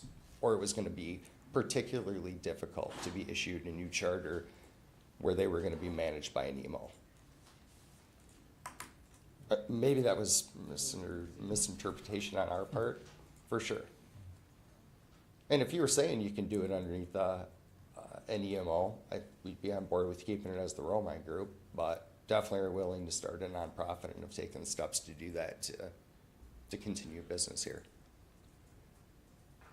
In your narrative, you guys mentioned a certain amount of transparency regarding the financials that were gonna be given to the independent auditor. Mm-hmm. Are you offering, I guess, complete transparency among the nonprofit and the financials, that you get, of the money you're getting from the school? Is that what you're saying? Is that those documents, are going to be used in a transparent way, and maybe even specifically from a board like us, to show complete transparency how the money's being used, the 10%? Well, like I said, this is my first involvement in a nonprofit from the business end, right? I'm under the impression that one of the requirements of being a 501c3 is complete transparency, right? So I don't think we're gonna have an option on that. And it won't be just to the board, I Maybe think. you're going to be the lead in this. In theory, I think you're right. I'm not sure if that's true in practice. In your plan, would you move Capital Encore to the CMO? Or will that remain under the EMO? To be honest, some of that is gonna probably be determined by, let me back into the benefit side real quick. That'll help answer your question. So the Romine Group has two benefits in particular, that I wanna be able to capture with North Carolina Education Solutions. One is we have a self-funded health program that we have 850 people in. Prior to us having a self-funded program, we'd get renewal rates from Blue Cross or Aetna or whoever. Sometimes it was a 7% increase, sometimes it was a 19% increase. And then as we brought in new schools, if they had a small school, they weren't big enough to have a certain rating, so the rates would go through the roof. I very much want NC Education Solutions to be able to fall underneath the Romine Group self-funded program, which I don't think I'm gonna have any issue with. On the insurance legality side, we've kind of already greased that, because it allows me to know, I already know what next year's rates are gonna be. I know I'm gonna get about a 7% increase, it's easy to budget for, there's economy of scale there. The second part is 401k. And with that 401k, that one I'm thinking I'm probably gonna have a stickier time, being able to grab NC Education Solutions folks and put them to that Romine Group plan. The reason why the 401k is a real sticking point for me is just that, the cost of maintenance, right? The cost of paying your TPAs and those things. If we have a group of 30, that cost per person is gonna be much higher on their 401k plan than roping them into a group of 850, right? So that's where some of those employee benefits come in of, they'll stand to benefit more if I can roll that plan into the Romine Group's plan and still experience those savings. Is there another part of your question that The Capital Encore group? Oh, if we're going to include them, yeah, sorry, that was my long way. So I don't have It was a good story. You just- Yeah, right. I don't have an answer on the 401k part yet. So if the 401k comes back and says, oh no, you gotta do it completely separate, I think it's gonna be a conversation with Capital Encore's board of, hey, here's what we're doing at Height. Here's what it would mean to you guys if you also went to NC Education Solutions instead of TRG. And really the only piece that I can see right now that would be an issue for them would be that 401k potentially.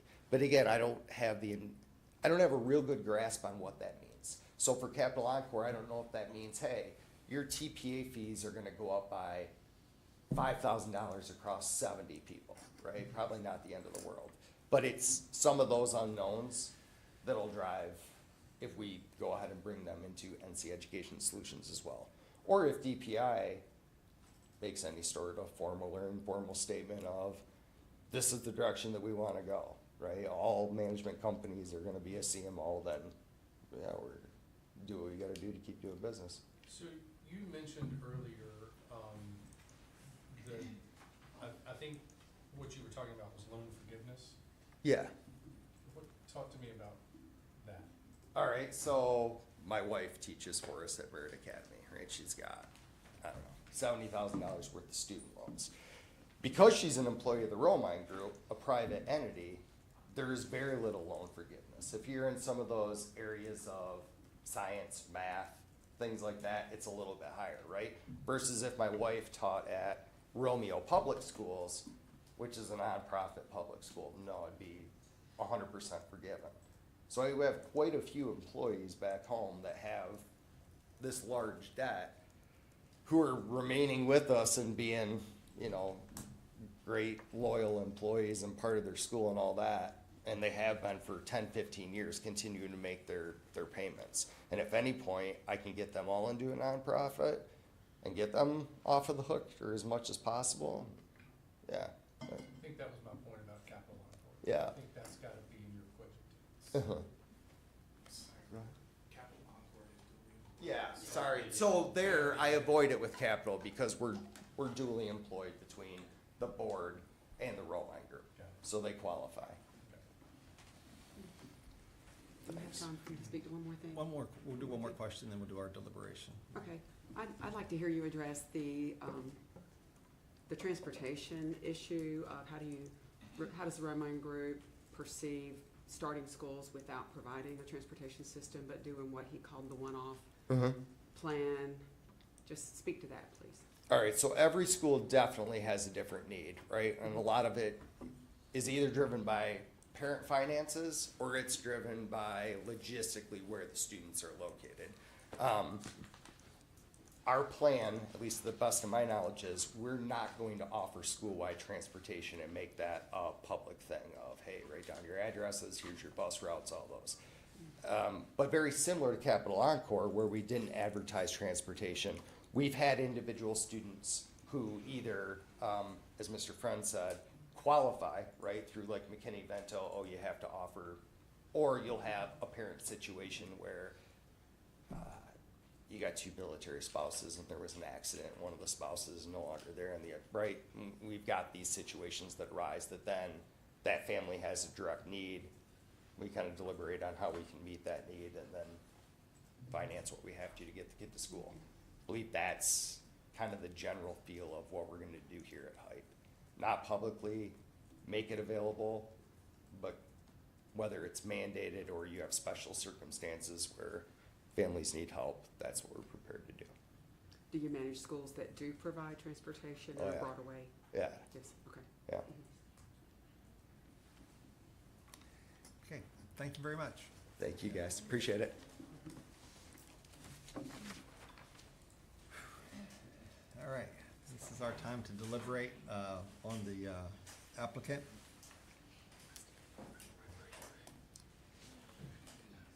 Who would like to start?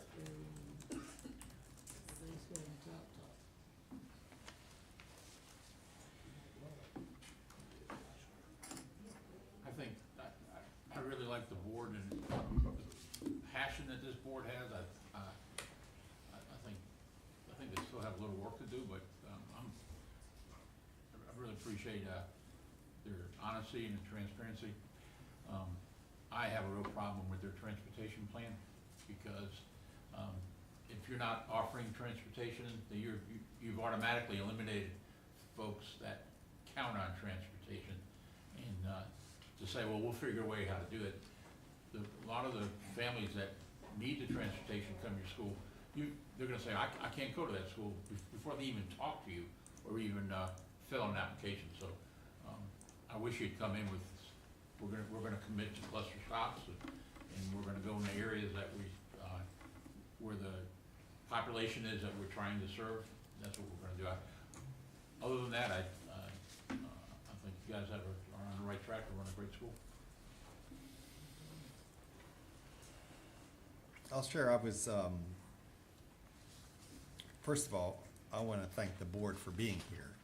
It seems like too often in the last year or so, we get boards that, well, two of them show up, 4 of them show up, some of them want to call in.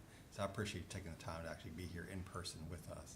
I do question why the K-12 educator isn't not a voting member of the board, the only person who has K-12 experience. I'm not quite sure Well, why she that works is. I think it's a conflict of interest because she works for Yeah, Capital the school. Encore, so she's on the payroll.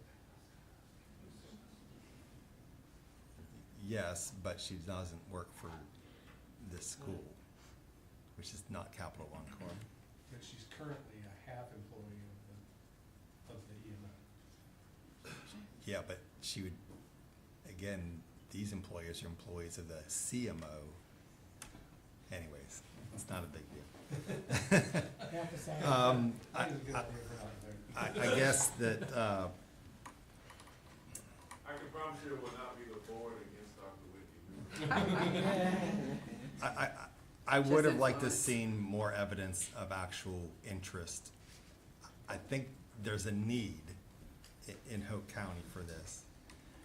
But I'm underwhelmed in the interest, particularly in the amount of work that's been done thus far to gauge it. And not having done community meetings, not gathering that level of information. Yes, you don't begin that task really, you know, hardcore until you know you have the charter, but you gotta do something before you come before us. At least that's been our experience with other applicants. And I think it would have been helpful if this board had visited other schools. I mean, they're hitching their wagon to, yes, the CMO, but let's be honest, they're hitching their wagon to the Remain Group.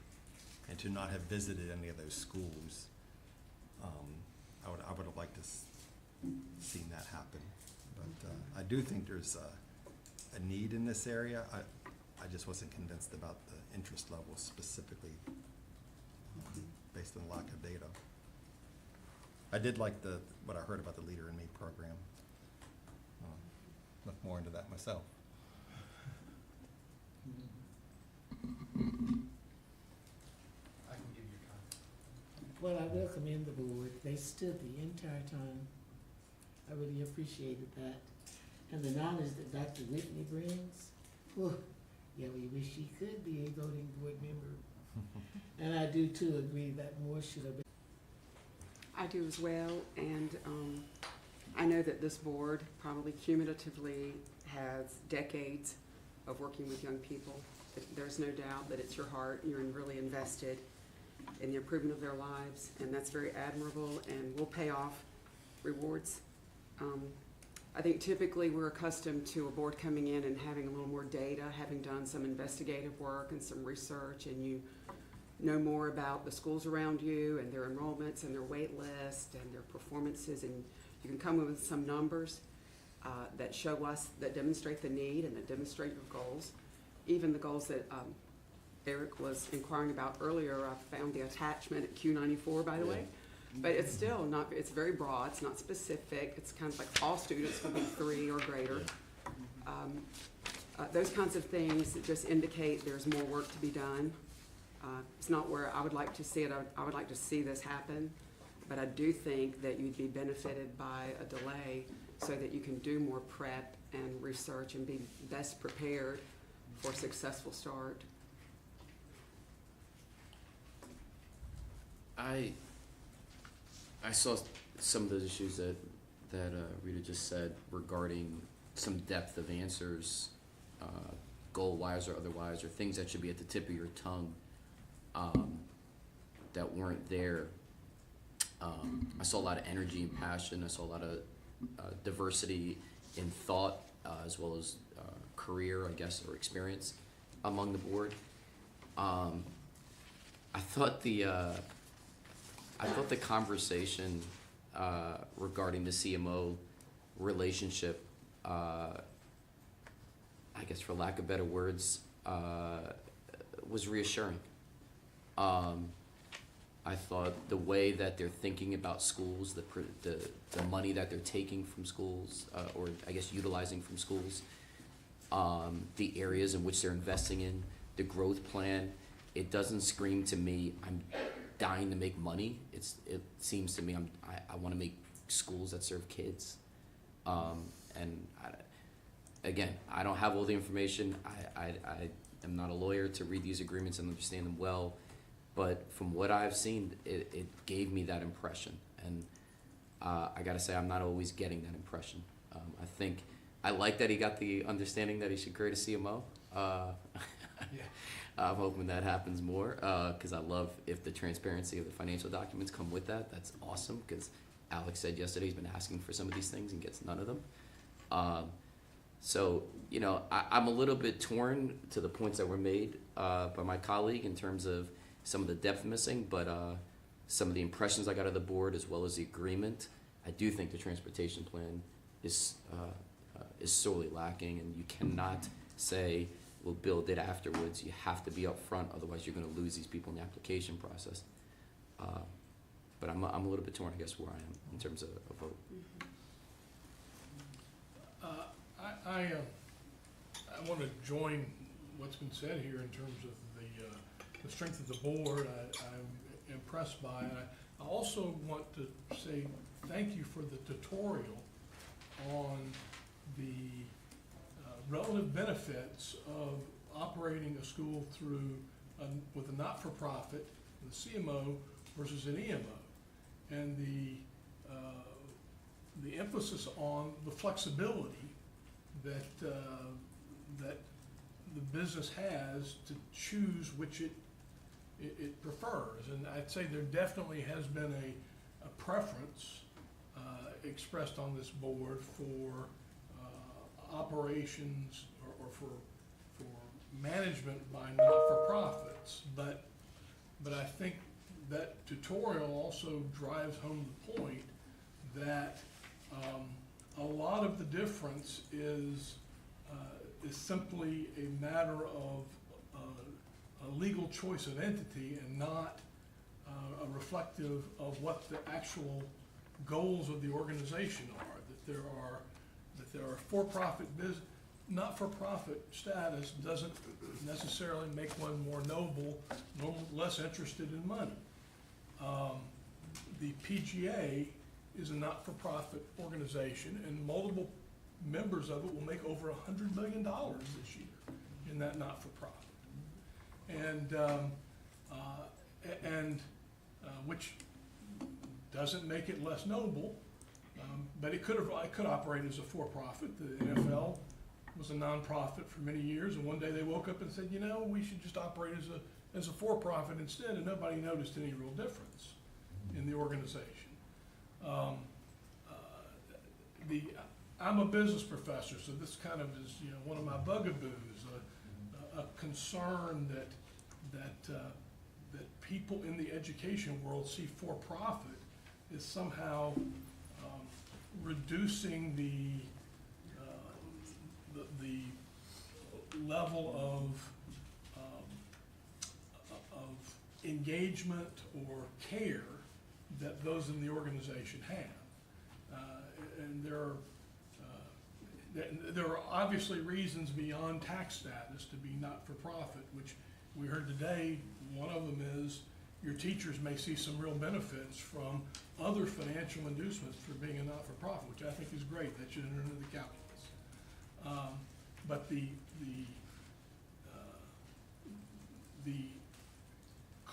clarity about the fact that someone can come here and be what we want them to be. If we choose them to be one thing, they can be that. If we haven't chosen that, they can be something else. And it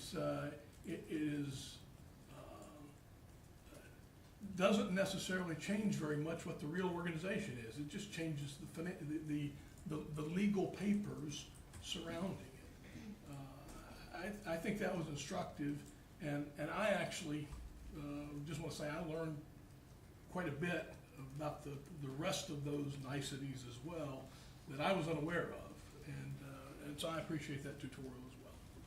I probably got a little far afield. Thank you.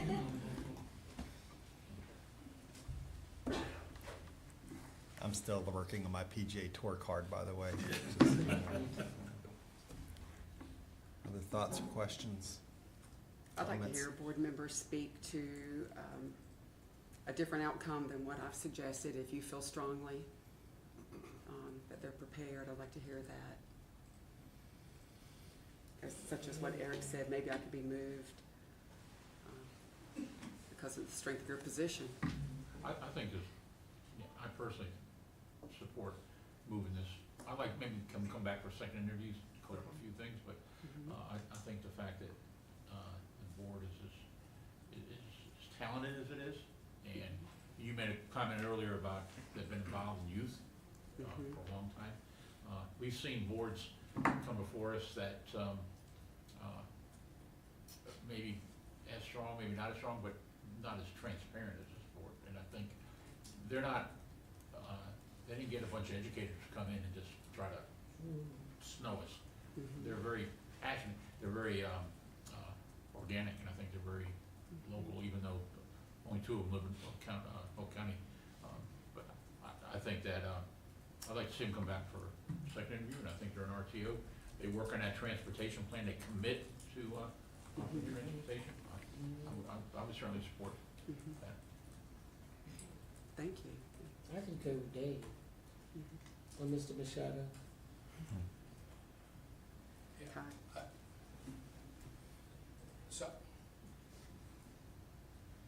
I think the CMO did a good job soliciting board members. I don't know that I'm a fan of that, but I think they did a good job, and I think that it's a strong group of folks.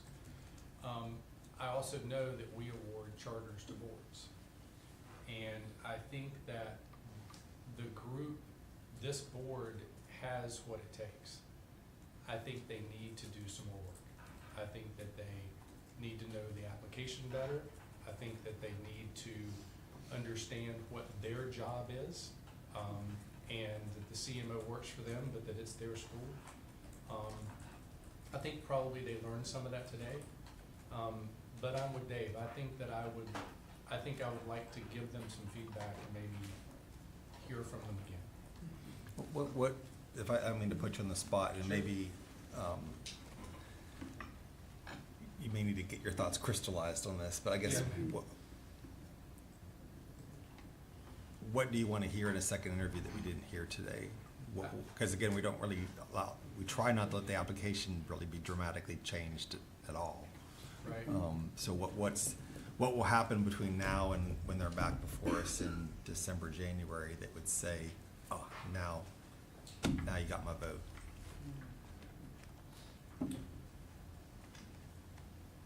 I think for me, some of the things that we've talked about, I would like for them to know the data more.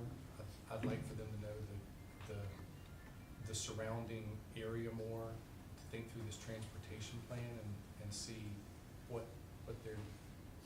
they want to do with transportation. I think that I know we've been here before, that Polk County needs this type of opportunity. And I think that there's something here, but made to vote up or down today would be tough for me.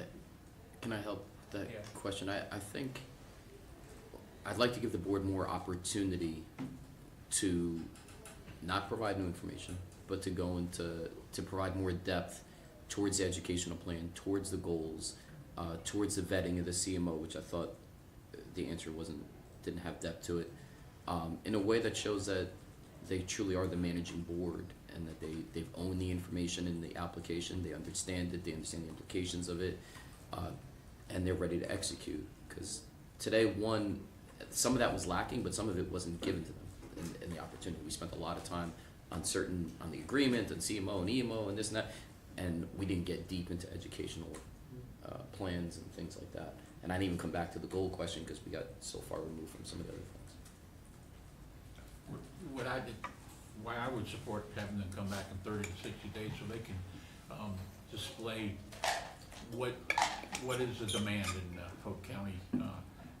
Could they, in 30 days or 60 days when they come back, could they demonstrate the need better than they did today? I agree with Todd that we definitely need to charter school in this county, and I think that there's a lot of interest. They just didn't spend any time during this application process articulating that. And I'd like to see them show us that there's interest. I wouldn't have any problem if they did a survey and they came back in 30 days or 60 days and said, all right, this is what we found. And again, I'd like to see them look at their transportation plan and come back with a stronger, robust.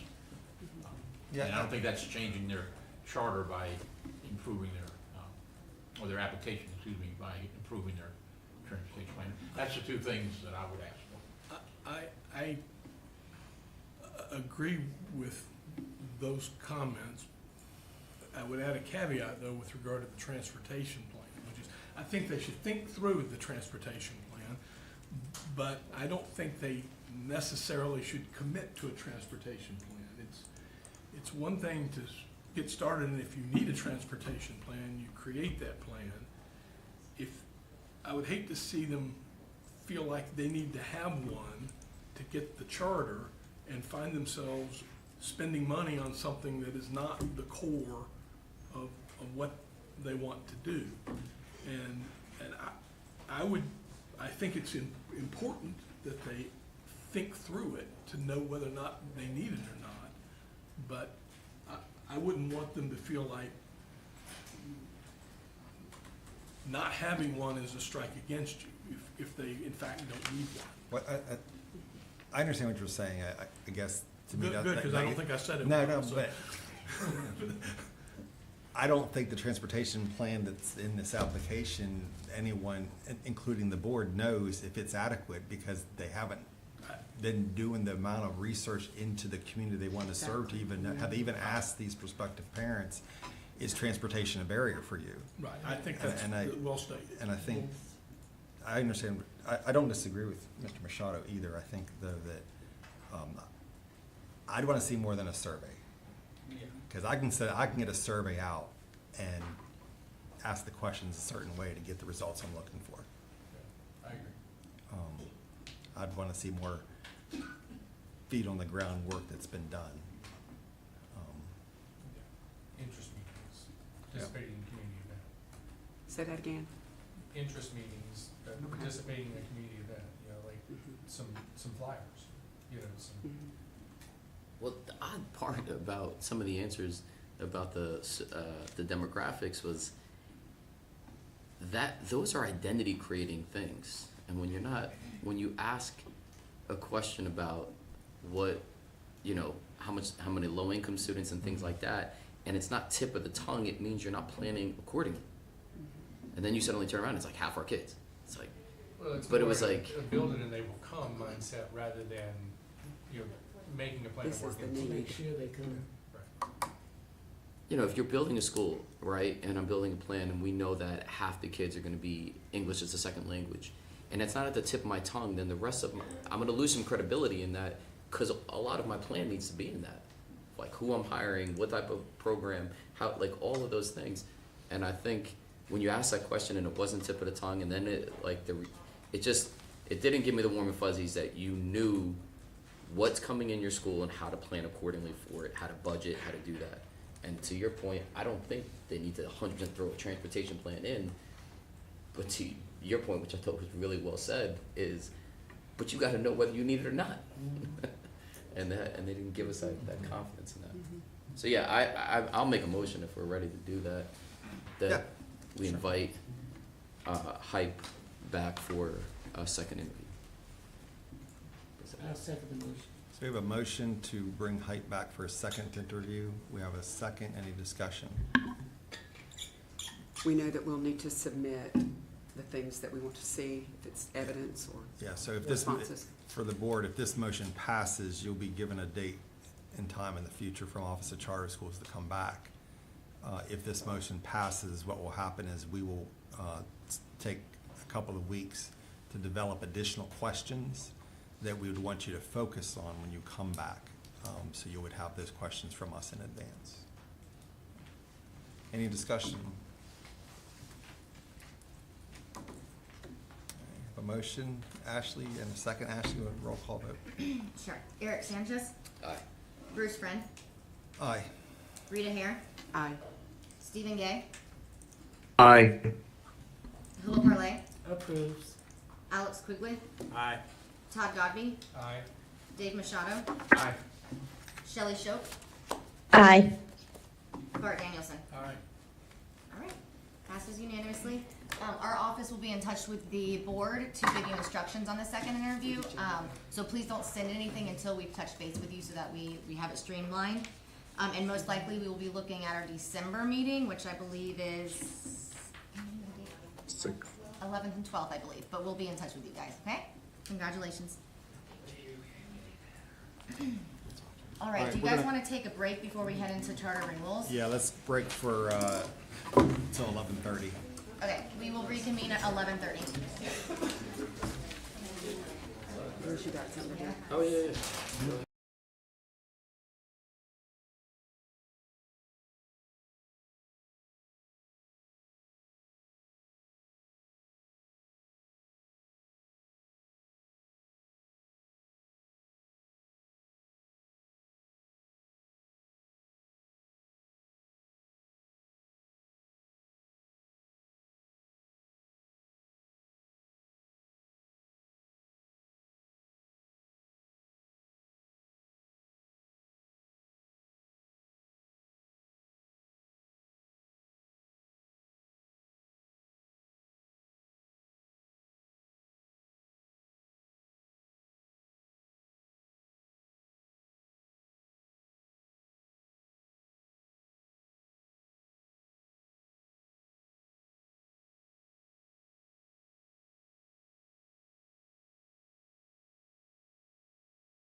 Just a reminder to CSRB members that we do have, with the second interviews, I'll send out a link to all of you to add questions you have for the candidates. If you haven't done so yet, like, we're a little bit past the deadline, but we had asked for questions for Murda Simpson Walker, as well as Sledge Academy. So if you haven't had a chance to add your questions to that list, if you could do that maybe before you leave today, and then we'll get the last applicant on there as well. So, thank you. All right. So we're going to continue the renewals discussion. So the schools that are all present today have all been placed at a 3-year renewal. Like I mentioned yesterday, they've been placed at a 3-year renewal primarily based on their academic status, but again, it is up to the review board to make that final decision, and that vote will happen in January. And so 3-year renewals for academics are that the academic outcomes have not been comparable to the local administrative unit, but the school has met growth 1 out of the immediately preceding 3 years. And so the first school that we have today is the Capital Encore Academy, not coincidentally. And so the Capital Encore Academy is a K-12 school in Cumberland County. Their last renewal was a 5-year renewal in 2019. They have been comparable 2 out of the last 3 years. They were comparable in 22-23 as well as 2018-2019, and then they were not comparable in 21-22. They met growth last year, so they met growth 1 out of 3 years, but they have been on the CLP list for all 3 of those years. OCS is not currently aware of any compliance issues at Capital Encore, nor are we aware of any financial issues, although school business will give a full report in January. And then we have the additional data, including the subgroup performance. You can see that they have consistently been at a D for the last 3 years. And then they do have a steadily increasing enrollment, but they have been adding grade levels year over year. And so I will now invite Mr. Falls, the school leader, as well as any other members of the board from Capital Encore Academy to give you their presentation.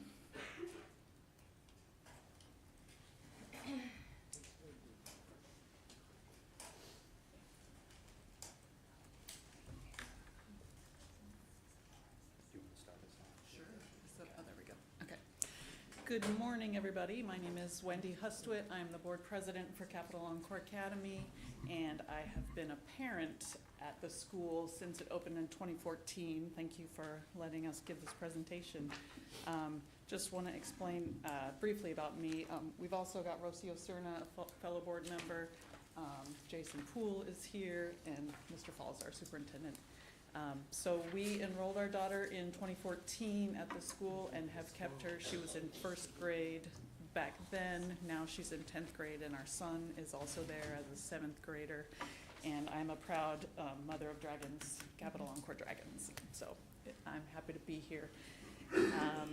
So in our relatively small school, what we love and why we've kept our kids there is it's in the downtown heart of Fayetteville. It's an integrated part of the community. Our kids use the downtown library as their library. They use civic parks for recess. They go to the downtown museums, all within walking, safe, carefully supervised distance with their educators. And so I think while we're not satisfied with the academic achievements and performance of the school overall, there are a lot of opportunities for our students to grow and thrive and be a part of the community. So I will turn it over to Mr. Falls.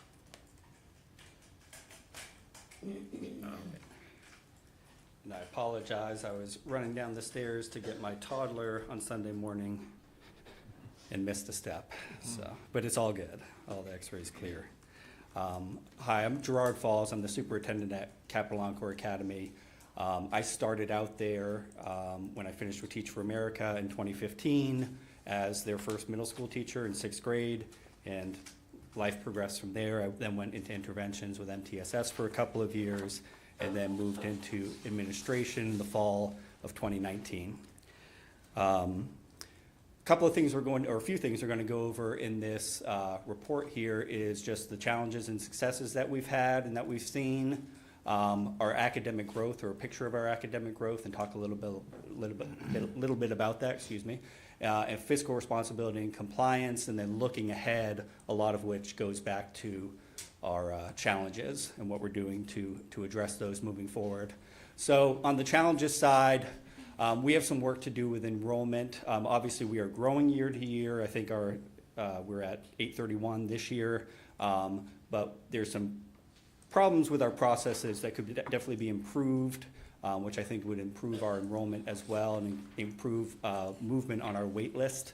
Academic proficiency, building out high school programs. So this is our first year as K-12. Last year it was K-10, but now we need to expand the programs and offerings in the high school, which we've started to do this year. And then some of the challenges of living in a transient military community that are always going to be there, which you always have to attend to. On the successes side, I know for the first few years of the Capilano Corps Academy's existence, EC and the number of EC students presented a challenge. Our EC director for the last few years, Carmen Officer, has done a great job, and last year and continuing into this year, it's still true, we're at 100% compliance for initial referrals. We've started middle school and high school athletics programs this past year. We completed our A+ certification. That was a couple of summers ago, but when we were going before the review board 5 years ago, we were just getting started with that A+ certification, which is the arts integration certification. Operational cross grades 12, our staff and student retention has remained at or above 90%, which in a transient community we feel proud of, and we're seeing hard-earned gains in academic proficiency and growth in this last year. If we could go to the next slide there. All right, so this is the picture back through 2019. Really the year that we were outside of that 5% window, or being within 5% of Cumberland County schools, was 2022. So that was our first year testing again and having it count all the way, and we saw what our numbers were. We did take the EOG the year before that. Not as many students taking it, both in Cumberland County schools and at TCEA. But when we had looked at that year in 2021, when we did take the EOGs, but they weren't counted for any by the state or anything like that, we were pretty close to Cumberland County. What we saw in 2022, when it was all official, was that they had made a lot of gains back post-COVID that we had not. So we looked at where we needed to make moves as far as teachers go and identifying what were the major issues outside of that were impacting it. And the one that stood out was definitely attendance. Attendance is always something you need to attend to, but post-COVID, it was all of a sudden a much greater challenge. And we realized that was probably affecting our performance overall. So we made a lot of teacher moves, a lot of teacher support moves. We added personnel into EC and MTSS, and last year our overall proficiency went up approximately 10 points or 9 points specifically, back up on par with Cumberland County. We outperformed Cumberland County in a number of areas, and we were happy to see with our first year of high school, which granted is a small program at this point, that caveat is necessary, our students were performing well.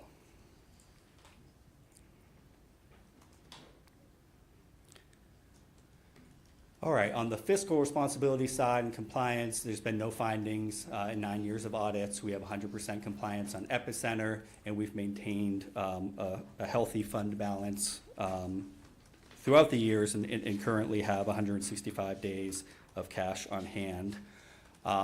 If we could go down to the next slide, there are a couple of notes I want to add, because when you only have 6 slides or whatever the specific number is, and you want to just focus on how the testing is going and things like that, there's other things that you sometimes miss. And Wendy spoke to a lot of it, but there's a reason that students keep coming to our school and more students keep coming to our school.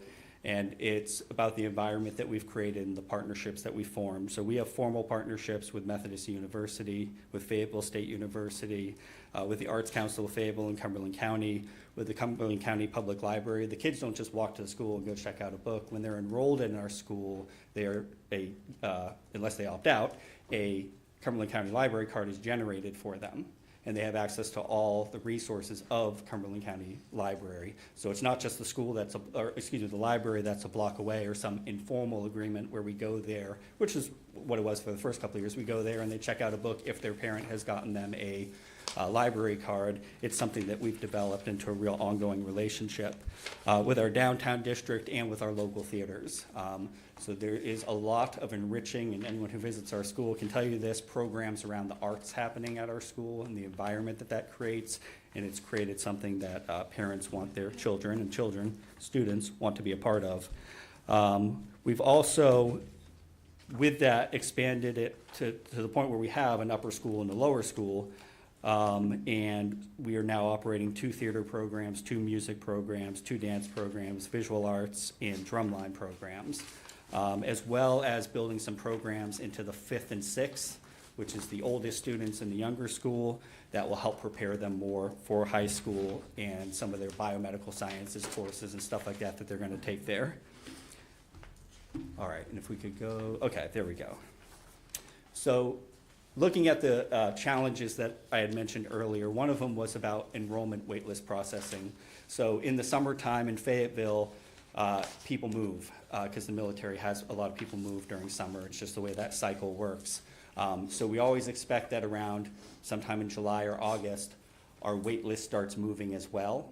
And what we found, and became very apparent this year, as we're larger, we can see the numbers stand out to you more. What we're seeing is that people were waiting on that wait list for too long, and by the time we got to them, they had already found the other thing that they were going to do. They had committed their student to a school, that sort of thing. And so we have some processes that we're putting in place or improving on for this coming year, where there's more ongoing and direct communication with all those parents, and setting some more deadlines and pressure for them to move through the enrollment process to ensure that they are committed to coming to TCEA and not just thinking about it. While holding that spot, and that will help us to ensure that our wait list is healthy and a reflection of students who are actually available to come to our school. Continued academic proficiency growth for our, one of the big things, and I mentioned it already, is making sure that every classroom has a highly qualified teacher and that students are learning in it, and at the very minimum that they're getting a year's worth of growth. This past year, after making some moves, there was only 1 grade level, which really reflects 1 classroom, where 5th grade math, where the students did not make growth.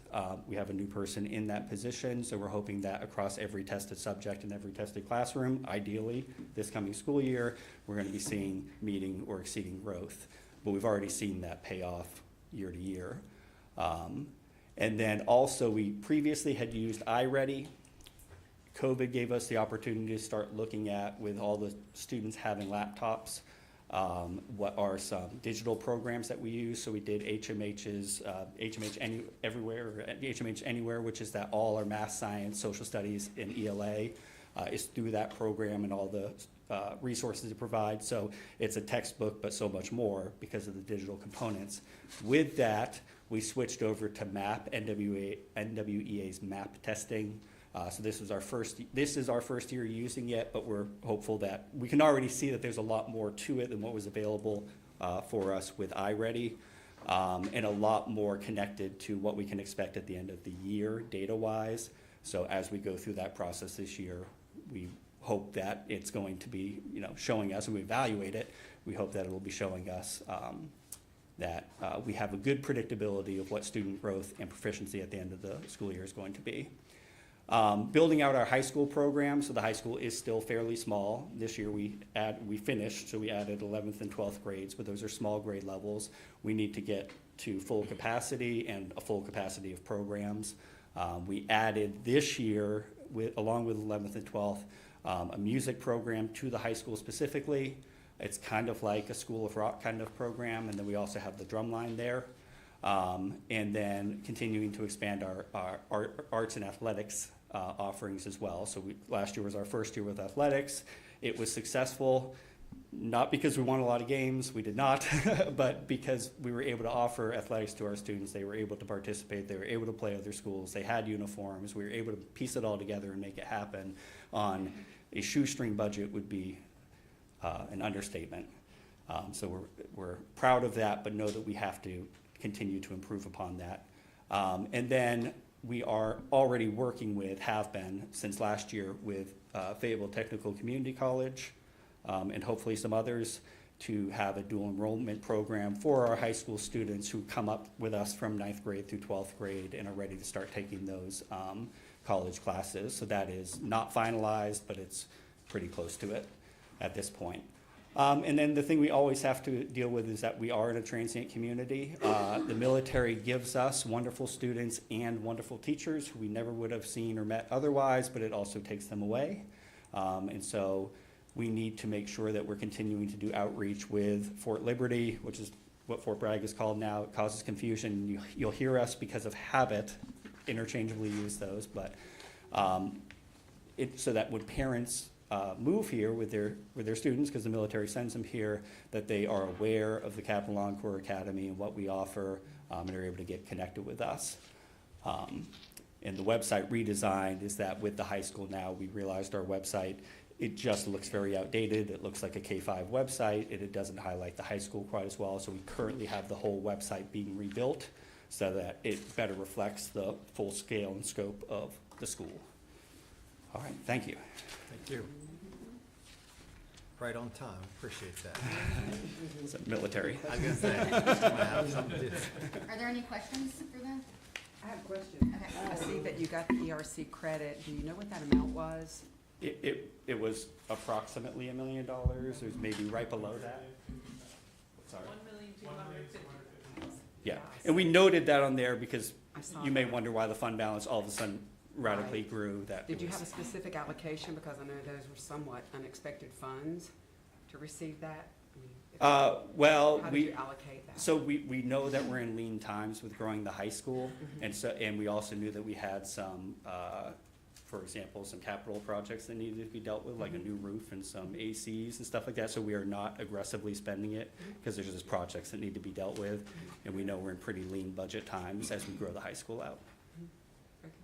I have a question. You said that your kids go to the city library. Is that part of the curriculum or just after hours or during the weekend? So, Or they planned trips? They have planned trips. So in any school, you might have your one day a week that is your library a day, or every other week. For them, they have their library day and they go to the Cumberland County Public Library. But it also includes, because there's like a learning and activity center there now. So if there is a presenter doing a workshop, they may have our students come there to participate in it. And also if the library is doing things like, for example, they have a storyteller festival every year, that storyteller will typically come to our school and do their art performance with our students at the school as well. So it's a dynamic relationship. So for an example, does the language arts instructors have classes there with the kids? They don't hold classes there, but they do take their students there for their library time. But no classes? No classes. There are, now the library hosts workshops and sometimes the students do take them there. All right, thank you. Are your K-12 students all in the same facilities and building? No, but very close. So our, right now, K through 6 is on Hay Street at the Capitol Building. We actually lease the Pittman Building right next to it. They're connected internally. So that's K through 6. The high school is a 3-minute walk away. It's what was a 3-story office building, and which we've converted into the high school. It's very close enough that, siblings at the end of the day, the older siblings walk back to our school for pickup. I have a quick question. For your comparability, you are outperforming the county for EDS kids, EL, and Hispanic, but your EL is significantly over the county, nearly 31 points. Do you have any insight into how you're doing that? No, so we've really, we started off with very few EL students, very few. It was an underrepresented area of our school that we recognized was. And that has slowly grown over time. And post-COVID specifically, because it was probably during COVID, it was during COVID when I got into my current position, we started to look at ways that we could do more outreach, because we saw an area where our school was not reflective of the community. And we put the Dr. Whitney, who you've met, kind of took charge of that EL program, which, because it was a very small number of students before, had been very simple and I was the EL person at one time. So I don't have an explanation of performance specifically. I know great people are working with those students, but it's a number that grew very quickly last year, our number of EL students, and grew a little bit more this year. So I think when we get to the end of this year, we'll have enough numbers and data to start to answer that kind of question a little better. I think that, yeah. And my question is more for the Office of Charter Schools. As I look at our renewal guidelines, what's really keeping the school as a 3-year recommendation compared to a 5 is the continual low performance status, correct? Correct. Okay. I believe we were within a point of being a C. I'm not saying that to complain. It just gives us a drive to push towards a B next year. We definitely want to be moving close or as close to 60% proficiency overall this coming year. That is the goal. We had almost a 10-point jump last year. Well, that's the question I was gonna ask Doable. you. So, let's say you're back in 3 years, you know, this past year, 47.5, met growth. What, if we put it side by side with 3 years from now, what do you say? What's your goal? It would be that, well, in the interim, we've met growth every year in all areas. And that in 3 years, I would absolutely want to be above 60% proficiency overall, but really I'm thinking more of like 65% as a stretch goal. The transient nature of our community does present a little challenge there. We've internally noticed that students who have been with us a while, the performance is a little stronger than students when they first arrive with us. And that presents a little bit of a challenge, but. What's the data on your, you may have shared this, on how transient your school is, like what turnover are we talking about? So from year to year, our student retention is pretty good. It's about 90%. But it's a large chunk of that amount of students who don't return is students who move because of the military. And I don't have off the top of my head our military numbers, but it's So annually, you're significant. losing 10% of your 20-day, of the students that are on your 20-day head count? Yes. And do you pick up an equal number typically, people moving into the area? Yes, I mean, as far as growth goes, it doesn't affect us as far as growing goes, but we No, would no, like I to, was yeah, just- yeah. You mentioned in terms of getting continuity. Yeah, that's the problem it creates. Because if you look at that, right, from 1 year to the next, it's not a big thing, but when I look at like our 8th grade class and look at how different they are from when they were kindergarteners, I could point to a lot of military moves in that larger span of time. A lot of them come back when they relocate back. Many to come back, Fayetteville. including teachers, It's the but same. yeah. Yeah. But at the university, it's about the same number. 10% of university students are military connected, and it's kind of 10% rule in Fayetteville. Thank you very much. Thank you. All right. I'm sorry, did I cut So you? I want to be sure I understand. You were 1 point away from being on our recommendation for 5-year. From being a C, I believe, yeah, that's what we calculated with it. That would've- Oh, that's right, Oh, it's 2 yeah. years, yeah, they'd have to be off of it another 2 years straight, yeah. Can you explain that again, Ashley? Yeah, so CLP is like if you're looking, yeah, 2 out of the 3 years, so they would need to have another, like, you'd have to have 2 years where you're not low performing. Can I clarify that?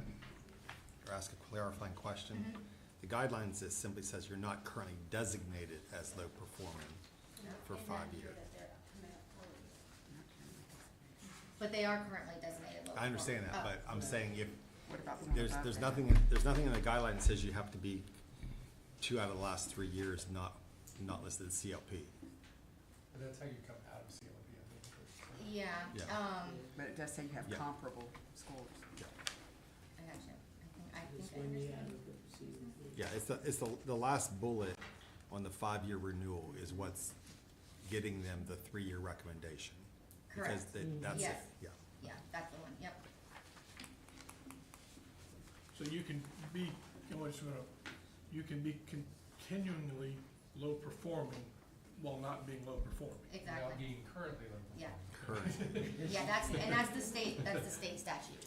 Yeah. Yeah, that's how they define it. Thank you so much. All right, thank you, sir. Thank you. I think we stated this at the beginning, I know we did yesterday, just so the candidates are before us today. We're not voting today on the renewal, we're just listening. Yeah. Okay. The next school that's here today is Carter G. Woodson School. They are a K-12 school in Forsyth County. Their last renewal was in 2017, where they were given a 7-year renewal. For their academic comparability, they have not been comparable in the last 3 years. In 22-23, they were 29 percentage points behind Forsyth County. In 21-22, they were 22.5, and then in 18-19, they were 20 percentage points behind the LEA. They have met growth in 2018-19 and 21-22, but they have been on the CLP list for all 3 years. For compliance, in August of 2023, our office was notified that they had not yet turned in their BTSP monitoring work plan. So they were asked to submit that in the 22-23 school year. The way I understand it, they did submit something, but they were given corrections to make, and they had not submitted those corrections. And so that hasn't been completed as I know it. And then we just were notified at the beginning of this month that they had a cross-program monitoring with 7 findings. They do not have to correct that until mid-December, though, but that is a compliance finding that we have that's current. For their financial standing, we're not aware of any current issues. And then their additional data is on the next slide. They have been at an F for all 3 years that we are comparing. And then you can see their enrollment has kind of gone up and down for the years that we're talking of, and then you'll see their subgroup performance below. Ms. Golick, the school leader from Carter G. Woodson, is here along with their board, so I'll invite Ms. Golick up at this time. Good morning. Good morning, everyone. I am Terry Gullick. I'm the Executive Director of Carter G. Woodson School. I started in February of this year at Carter G. Woodson. And again, we have our board members here with me today to talk about Carter G. Woodson School. Carter G. Woodson, of course, is located in Winston-Salem, K-12 school in Winston-Salem with wonderful kids there. The school opened, of course, in 1997, current enrollment of 522 students with the demographics, 2 Arabic students. Most of our population is Hispanic, which is 315, 192 of black students, whites 2, and 2 or more of different races is 11.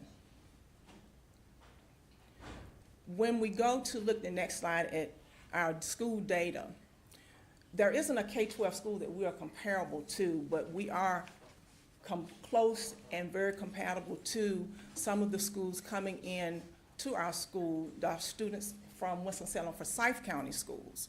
So we have made comparisons there based on our reading and math for elementary, for middle school, and also for our high school. And if you were to look at our reading in elementary school, we are comparable with the surrounding schools that are coming into Carter G. Woodson. That's our 3-5.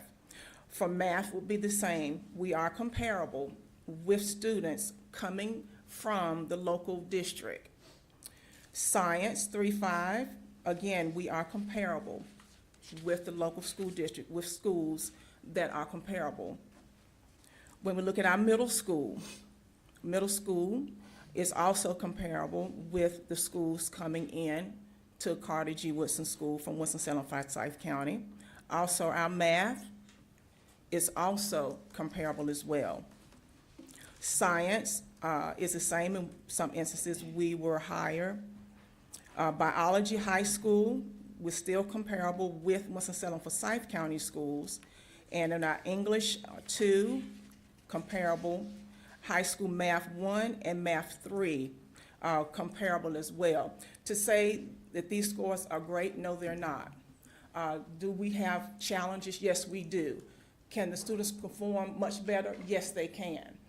There are new initiatives that are in place now at Carter G. Woodson School. Since I've arrived, I had the opportunity to survey the land and go in and look in classrooms and look at teaching and learning. And our basis this year is on data-driven instruction and core instruction for our students. So if we'll go to the next slide and look at our common assessments and our indicators and looking at excellence in teaching, here are the indicators that we have selected to make sure that we adhere to for this upcoming school year. And it's A107, all teachers employ effective classroom management and reinforce classroom rules and procedures by positive teaching them. We now have PBIS at Carter G. Woodson. So we have common rules and procedures throughout the entire campus from kindergarten through 12th grade. So those common procedures includes the charts that you see in classrooms, in cafeteria, hallway, even our buses as well. We're also using Classcraft along with PBIS as a motivational tool for our students.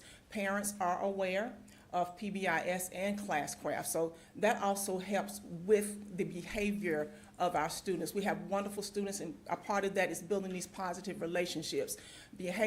Positive behavior equates to better academics. The next indicator, A401, the school implements a tiered instructional system that allows teachers to deliver evidence-based instruction aligned with individual needs of the students. We are using MTSS process with our students at Carter G. Woodson, and we have a wide range of abilities of students at Carter G. So we are utilizing the MTSS process.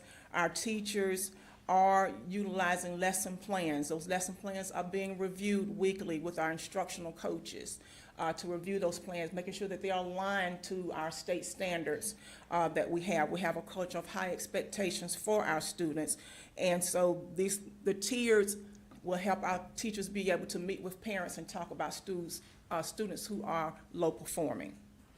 C201, the LEA school regularly looks at school performance data and aggregated classroom observation data and uses that data to make decisions about the school improvement and professional development needs. We are using NESIS. NESIS is a part of our teacher evaluation tool to help our teachers grow.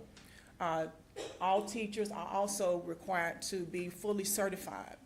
So with using NESIS, we're able to give them that feedback. We have walkthroughs weekly to give feedback to teachers. Within those PLC meetings and looking at the lesson plans and talking about what changes need to be made with instruction, what data looks like, utilizing data walls, using the assessment tools that we have, DIBELS, iStation, Study Island, that we're using as well, to help look at data to gauge the growth of our students and put interventions in place for our students at Carter G. Woodson. With that, looking at the data, we have implemented literacy programs for our students.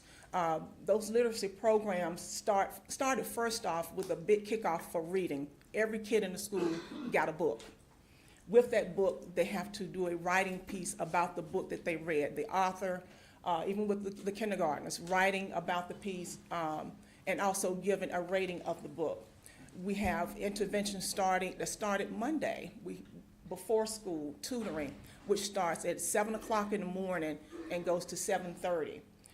In the spring, well, not in the spring, right after Christmas, we will have our Title I tutors that will be going into classrooms. That's for our testing grades, 3 through 12, to work with students in reading and also math, especially those students who are extremely low performing. Beyond that, we're looking at Eagles Academy, which will be every other Saturday, geared toward 3rd through 12th grade students. Again, those testing areas, with those students receiving intervention services as well. Not only those interventions outside of the classroom, those within the classroom, we have centers as well where students are being pulled within their classroom groups to work on literacy and also math. D102, the LEA school has aligned resources, allocations, or monies within each school's instructional priorities. We have done that in looking at our large population of Hispanic students, making sure that we have curriculum that is equitable and the resources necessary to make sure that we're meeting the needs of the Hispanic learners that we have at our school with push-in services through ESL staff and also pull-out services as well. This does not only encompass the students, but also the parents, making sure that we're educating our Hispanic parents so they are able to work with their children at home and also educating them on the language barriers that their students may have. At Carter G. Woodson School, we have weekly common assessments that are used to provide data to teachers and compare and analyze student performance in order to improve student achievement. Intervention groups have also been set using the data as well. And again, the assessments that we use is M-Class, iStation, Study Island, and also the NC check-ins, which we just took and we analyzed and made changes there. The next slide. Our positive highlights. With Carter G. Woodson being a spread out campus and safety is of the utmost importance there, we have now card codes for our teachers to use to access all of our buildings. So our buildings are locked and safe. So when people come to our building, they can buzz in to get in. Teachers have access to that card. We also have, again, with the PBIS, that has been a positive driving force for our school at Carter G. Woodson, building those positive relationships, the POC meetings, and looking at core instruction, making sure core instruction is taught the way it should be taught in each and every classroom, utilizing the MTSS process at our school. We also have a school improvement team. That school improvement team does have a parent on that team, which we look at instruction, what needs the school may have, and thus discussions are coming from our teachers and also parents. Again, utilizing NESIS to evaluate our teachers, provide professional development based off of what we see in the classrooms, giving them frequent feedback along with using the classroom walkthroughs. SEL resources, of course, we have students, we have social and emotional learning issues, but we are able to meet the needs of those students by providing outside resources, counseling service that is coming into our school 2 days a week to meet with students and also parents and also staff if necessary. We have a conflict resolution person who is there 3 days a week also to meet with students to handle social and emotional resources as well, along with our school counselor. We have a solid math curriculum this year. We're using Eureka Squared for math. So our students are able to have those analytical and concrete ways of completing math, which will help them perform on the end of grade tests and also EOCs. Reading curriculum as well, open up. Our reading initiative is, of course, is to push reading and then push our students to read along with parents as well so that we have students with content-ready vocabulary. If students understand the vocabulary, the content comes easy for them. And our parental support, we're involving parents in everything that we do at Carter G. Woodson with student engagement. We have a strong parent team who works with our students, with our parents, to make sure that they're involved in different programs we have allocated for them. Our challenges would be, as I mentioned earlier, we have a large population of Hispanic students. Making sure that we provide the necessary resources and or curriculum so that those students can be successful along with their parents as well. Hiring teachers is a struggle, has been a struggle not only for us but for schools across the state. We are still hiring teachers. We're looking for the best teachers, those teachers who are highly qualified to come in and teach and work with students at Carter G. Woodson School. So we are looking for excellence in teaching. As far as leadership, I have an assistant director, and so we're both are able to go in classrooms consistently, look at instruction, decide what we need for professional development in order to grow our school. We have a very supportive board, which will allow us to do the things that we need to grow the students at Carter G. Woodson. So again, we are still pushing for excellence, and excellence is still there with the students that we do have at Carter G. Woodson School. So, thank you. And the next slide is our recommendation and/or summary. Based on the data, Carter G. Woodson School academic outcomes have been comparable to the local school administrative units for the last 2 out of 3 years. Therefore, Carter G. Woodson has met the threshold at a minimum of a 7-year renewal. Okay, thank you. Thank you. Questions, comments, I guess, go ahead. How many of your instructors are Hispanic? I'm sorry, I didn't hear you. How many of your instructors are Hispanic? We have 4. How many of your overall faculty speak Spanish fluently? 4. Thank you. You are. If I go to that slide there,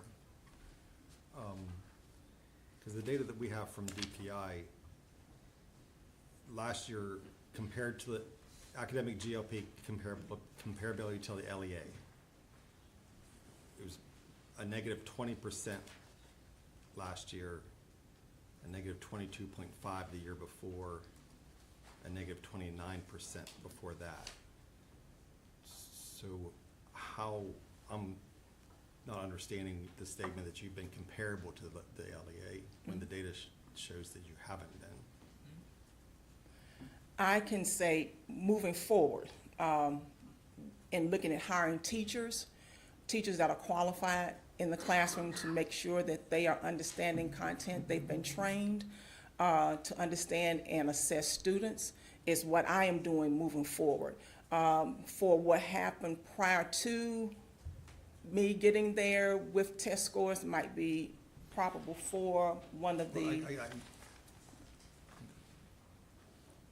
Well, there's a statement, your slide says that you've been comparable to the LEA for the last 2 out of 3 years, but the data doesn't support that statement. That's what I'm asking. What's the disconnect? We're referencing this information to the first slide that Jenna had on the screen for us. Slide 3. This was the very first slide. There we go. Or, sorry, that one right there. Go back up. Right there.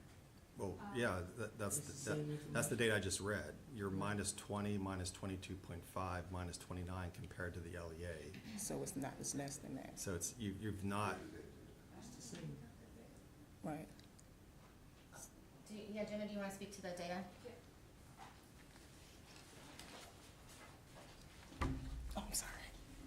So the data comes from the state accountability. They publish the all schools data, and then we're specifically pulling the LEA composite score, and then also pulling Carter G. Woodson's composite score, and we're pulling the composite GLP, which is the number of students that are at level 3 and above in Carter G. Woodson School as compared to Winston-Salem Forsyth School. And so that's where that discrepancy is. So what that data is showing is that 29% of students in Carter G. Woodson, like the percentage of students that are proficient at Carter G. Woodson is 29 percentage points below the percentage of students that are proficient in Winston-Salem Forsyth County Schools. But they haven't been comparable in student performance to the LEA 2 of the last 3 years. Is that a true or false statement? That is true when we look at the number of students that are level 3 and above. They have not been comparable because comparable is defined as being within 5 percentage points of the LEA. So if you go back to their last slide too, I'm just trying to I'm asking to understand. You've met the minimum threshold of a 7-year, but according to our guidelines that we use, you haven't even met the minimum threshold of a 5-year, because you cannot be designated as currently continuing low performing for 5 years, let alone 7.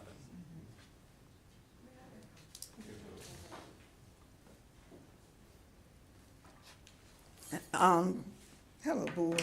Hello. We ran our numbers, and this is the first time we've seen this data. We just don't have any idea how, we're not aware of how this data was calculated. When we ran the numbers of year 19 and compared to the subgroups, which is what the statute now says, you compare those subgroups to the LEA subgroups, we got very different numbers. Under 19, for EDS, we were 32, and the Winston-Salem Forsyth County School System was 30. Under 2022, the EDS, we were 27, and they were 13. And under 23, the subgroups, GLS, we were 25, and they were 34, so we met that out of the 3 years. So I feel kind of sideswiped. We've been talking to the, This data is public information on DPI's website. All of us, I mean. but this is the first time as we've been talking to the people here, that we've seen that this is how you're measuring it. Because when we ran these numbers and these comparisons based on each subgroup, we got different numbers, very different numbers. This is the state of accountability data that's published online by the Department of Public Instruction. I don't know what else I can say other than the fact that this is the state accountability data. Yeah, I mean, and your school right now is designated as continuing low performing. Is that true or false? That's true. Okay, that's true. So that doesn't even meet the threshold of 5 years, let alone 7, is guess what I'm driving at. Okay. Comments, questions? I do have a question, because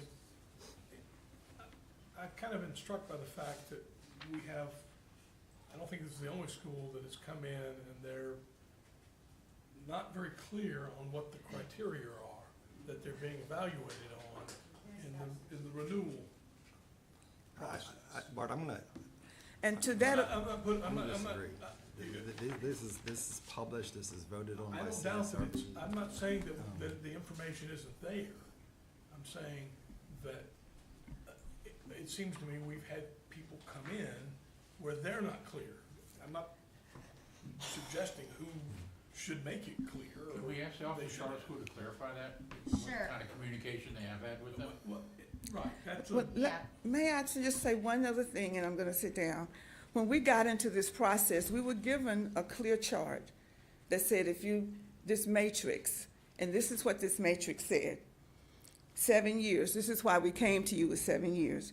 No significant compliance issues for 2 years. We've been in business for 27 years, never any finance issues. Academic outcomes that are comparable over 2 years. Now, we calculated that data, and what you're telling us is that we didn't calculate this data, we didn't get it from the right place. But when we compared our data with the subgroups, we took out each subgroup and compared it to the Winston-Salem Forsyth County School System, and we were definitely comparable in that regard. And under number 7, it has it says absolutely nothing about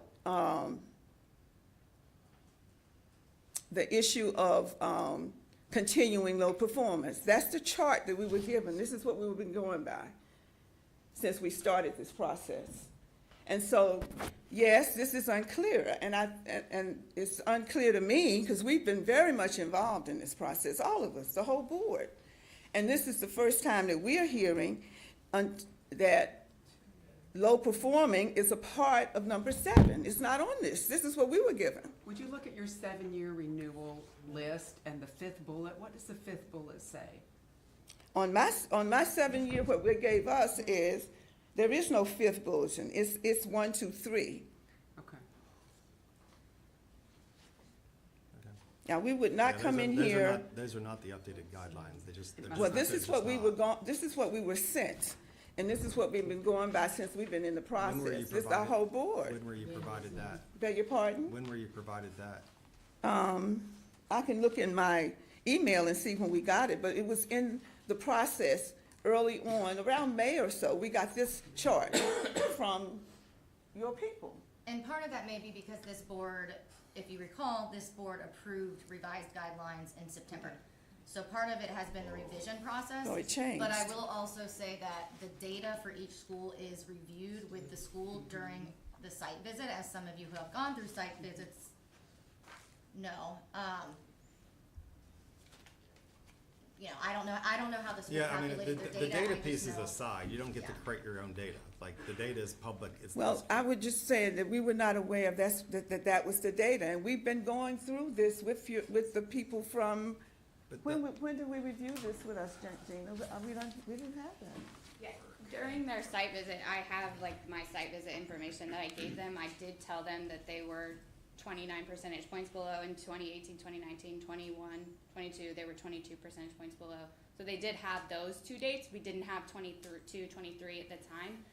And then our office also, I've been in communication with Ms. Gulick and the board chair as well, and they were given the renewal guidelines, the updated renewal guidelines, and told that they could use those as their basis. When were you giving those guidelines? Is that the So letter they reached out that to you our got? office to ask about the didn't presentation, say and then this. I gave them That those letter resources doesn't to say use that. for the presentation. That letter that we got didn't say that. It doesn't. We haven't. We reviewed Well, I that mean, letter. Okay, we're not voting today anyways, all right? I would just say the data is not something that schools, I don't get to individually crunch my own school's data. That's provided by the department. Every school in the state accesses the website to see what their performance data is. If it's a situation that you're saying that you weren't provided the revised renewal guidelines, I think that's easily something that could be tracked as to whether that was sent out, so. Well, we were not, and this is the first we're hearing of that low performing is a part of the 7 or the 5. Otherwise, we would have addressed that differently. We clearly went by the matrix that we were given. And I would say even if we're not looking, if we disregard the fact, the continually low performing fact, comparability has been in these renewal guidelines since I started 6 years ago, before you recently revised them. So, the comment I was making,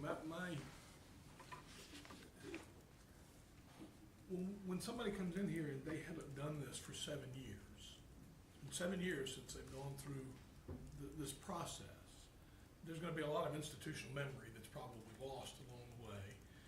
And so, you know, we're immersed in it all the time.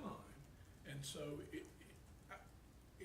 I can see how this sort of thing could creep up on someone where they just are kind of unaware of what they're being evaluated on. We had somebody come in the other day that the first thing I heard about was English or foreign language, and that's in no way, you know, part of the formal data that we get, and that was a point of emphasis instead of what the problem was. And so I'm wondering whether or not somebody needs to be getting information that says, here's where you would fall. You know, you're not up for renewal now, but in 6 years you will be, and if you were where you are, you would be eligible for a 3-year renewal, so that it's in their mind all the time what the standard is that's being, instead of waiting until the year before when they find out what, this is just, we're trying to communicate with somebody who doesn't see this data or doesn't think about it very often. Maybe they should be, but I'm getting the impression they're not. And if you're running a school, you better know your data. I don't I'm know. sorry. I I agree. think this is a I'm good looking at it conversation because I think it's every important for people to understand that this process starts 2 years before, and there's training, there's these whole, you know, like we went through in this presentation, but it's also really important, we don't make any placement recommendations until literally like a month ago, because we have to wait for the data to be approved by the state board. So once the State Board of Education approves that data, which is in October usually of every year, then we can do this. So there's no way for us to really, it would be hypothetical for us, you know, we have to wait, and then the reason you guys don't vote until January or February is because we have to wait to get the audits reviewed. So there's just a lot of you know, there's all these things that have to fall into place to make that recommendation. But I will say that, you know, the process, as is, you know, indicated here, for these schools started in July of 2022. So maybe, you know, the guidelines have changed, but there's been, you know, changes and, I mean, training, and processes which have been in place for a very long time. But we don't make those final placements until really like a month or two ago, because we wait for that data. But Ashley, no matter the fact on that, whether, I mean, I know a lot of us sitting around the table, they run our own schools, and it doesn't matter if I'm in a renewal year or not. I'm looking at my data. I know my data. I know how my school compares to the LEA. I know how my school compares to the closest schools with me. I mean, that's just, I think, a part of running your school. You have to know that information. Yeah, we're not voting today. We'll go back. I'll be interested to know if you received the updated guidelines. I'll just say this, even if we use the guidelines that are in your hand, you still didn't qualify for 7 years. I mean, that wasn't changed, because you're not comparable to the LEA 2 out of the last 3 years. So, but we'll follow up. Thank you. I know I had to step out, school-related issue, but one of the things that has come up, I remember, is the comparability to the subgroups. Did you all look at that? Yes. It's in the new guidelines as well. There's a brief mention.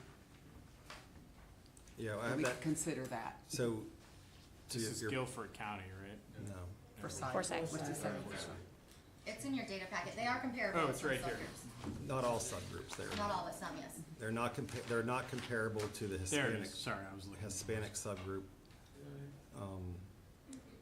in any of the last 3 years.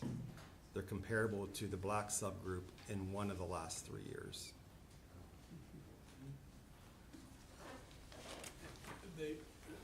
Help me here.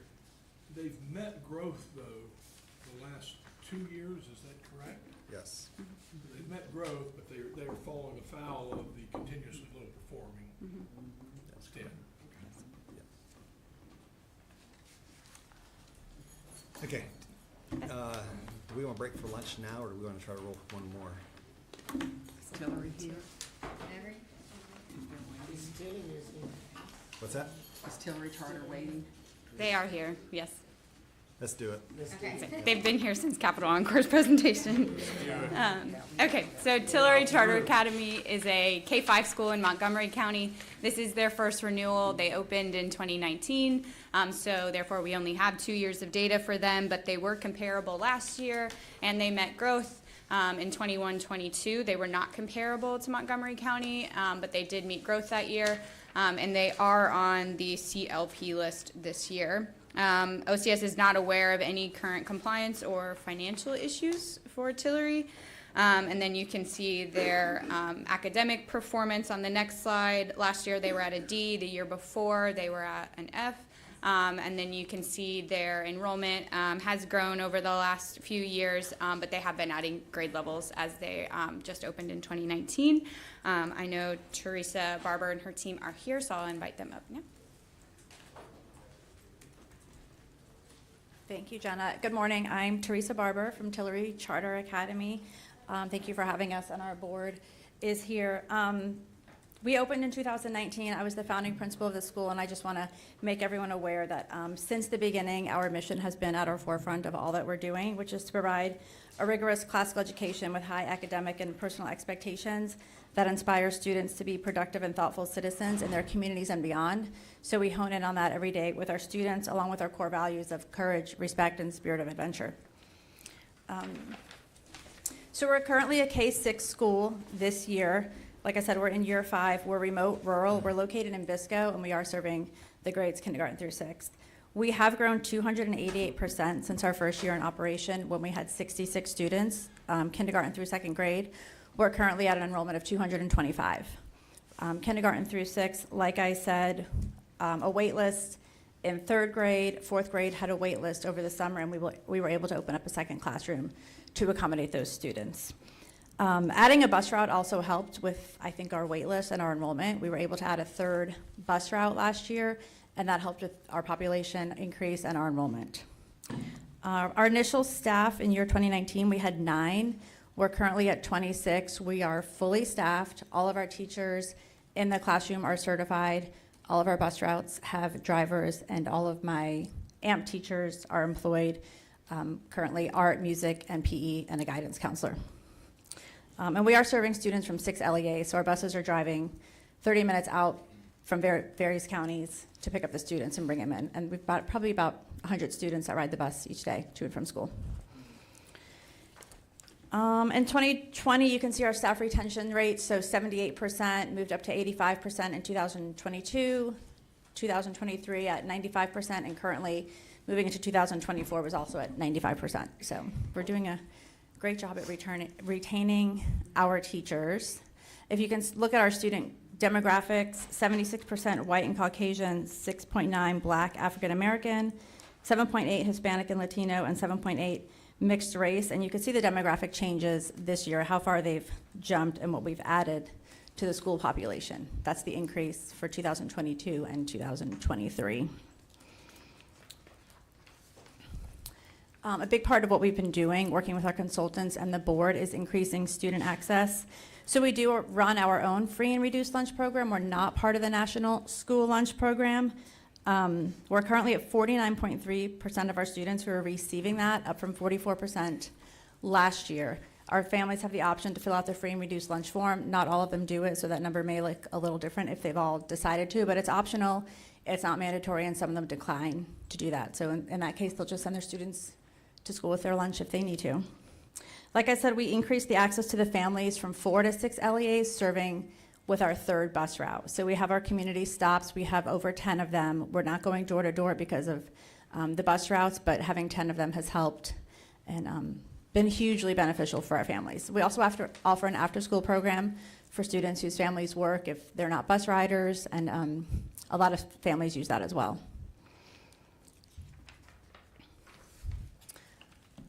Some of the things we really want to focus on with our community and facility, we recently moved into a 30,000 square foot new facility. And you can see all the things that it has: our intercom system, secured access, 20 classrooms with 2 larger rooms for art and music. We built on 9 acres and we have 33, so we have room to expand and add on as we continue to grow. Teacher workroom and conference room, the 30 acres of space, and we've collaborated with the town of Biscoe to make this a reality as we continue to expand and put ourselves out there and offer to the community what we have for them and what they have for us as well.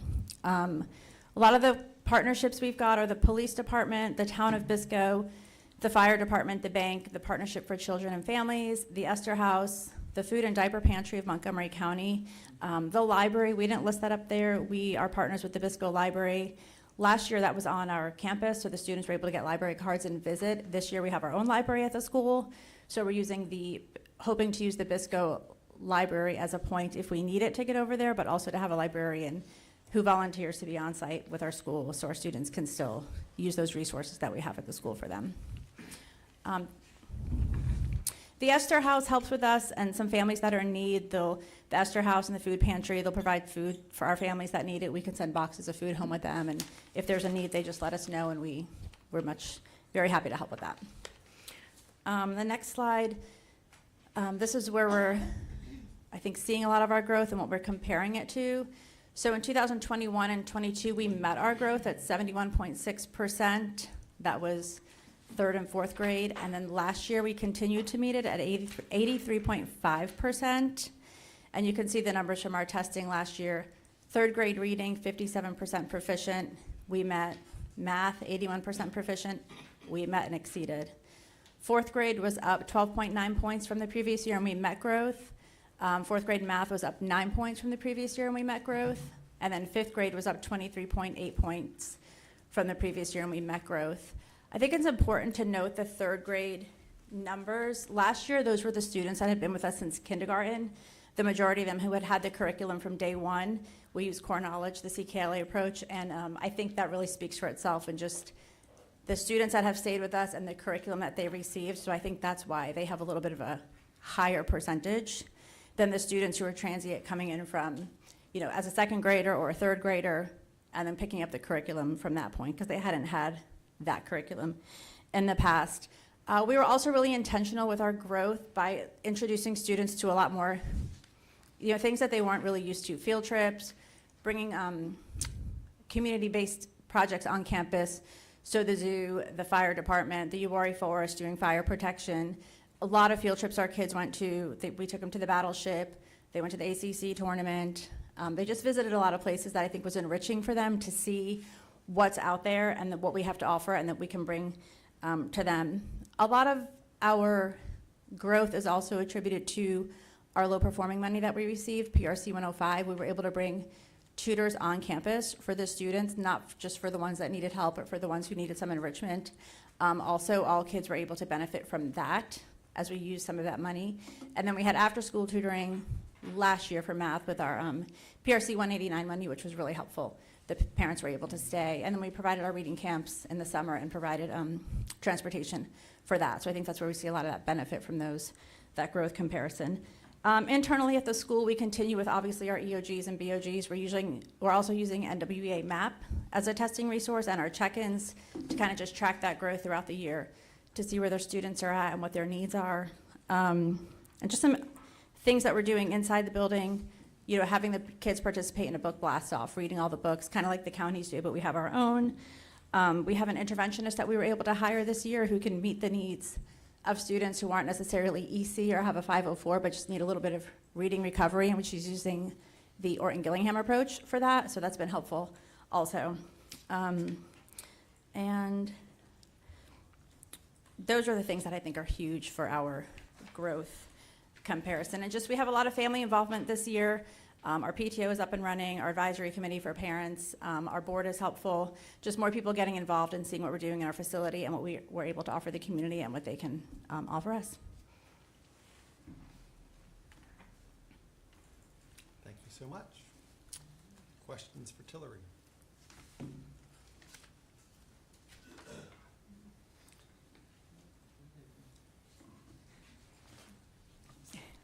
So again, clarification, I'm gonna do this probably with every applicant. The reason this is a 3 and not a 5 being recommended from the office is that they are currently designated as continuing low performing. Correct. Okay. And that's based on the comparability primarily. Correct. Yeah, because they've met growth the last 2 years. May I ask a question? No. I was like, I hate when people do that, I apologize. Does it have anything to do with the fact that there was no scores for 18-19? Because nobody had scores, so is that still a caveat that it's not technically 3 years? No, our first year open, oh, sorry. Yeah, go ahead. Oh, our first year open was 2019, 2020, correct? Yeah, and we had kindergarten through second grade then. Then, Scores for them. yeah, and then the next year was COVID with third grade where we did no scores, and then, yep, that's fine. So, You're welcome. just to be clear, so right now it's 3rd and 4th grade only? That's third, fourth, and fifth on there. Third. Yeah.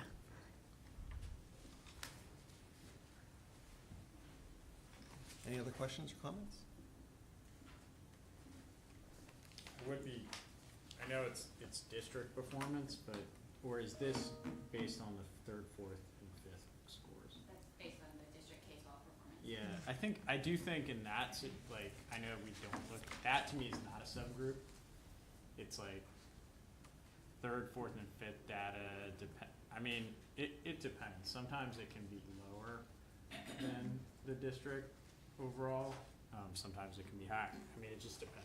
But I do think that would be useful in the future to break down for schools that only have certain grades, because again, that's not a subgroup comparison. That's just like legitimately fair apples to apples. And we have it, the new guidelines allow you to look at the grade levels. Okay. Yeah, if schools wanted to bring that information forward. Bruce, this is Steve K. Another thing to look at this is along the way, I know we're not gonna make that decision today, is that there's trending in the right direction with their scores. Yeah, and that's one of the what's the word I'm looking for? The Additional language, factors. the additional factors in the guidelines that we approved that we can consider.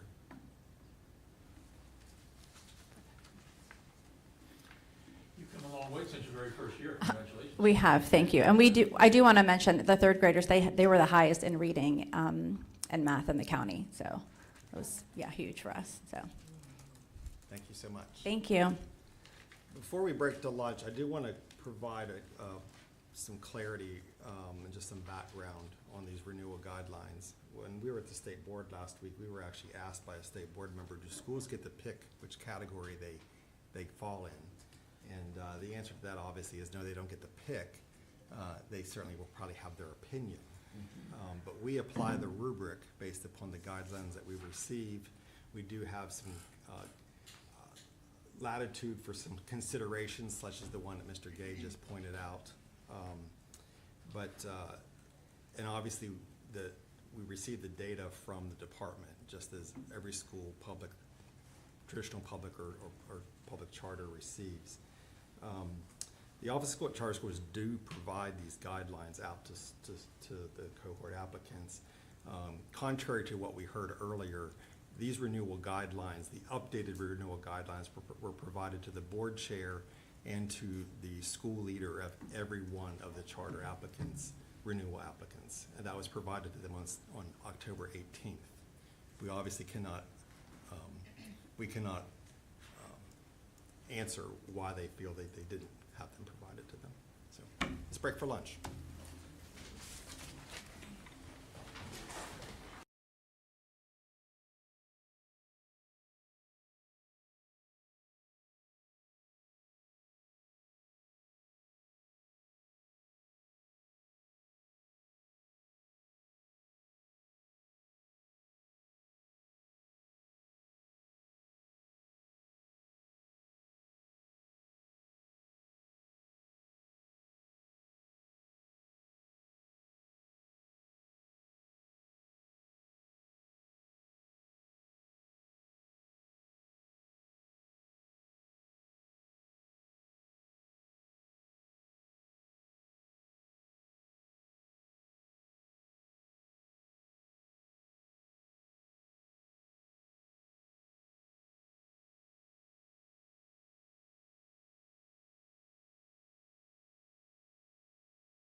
Ready?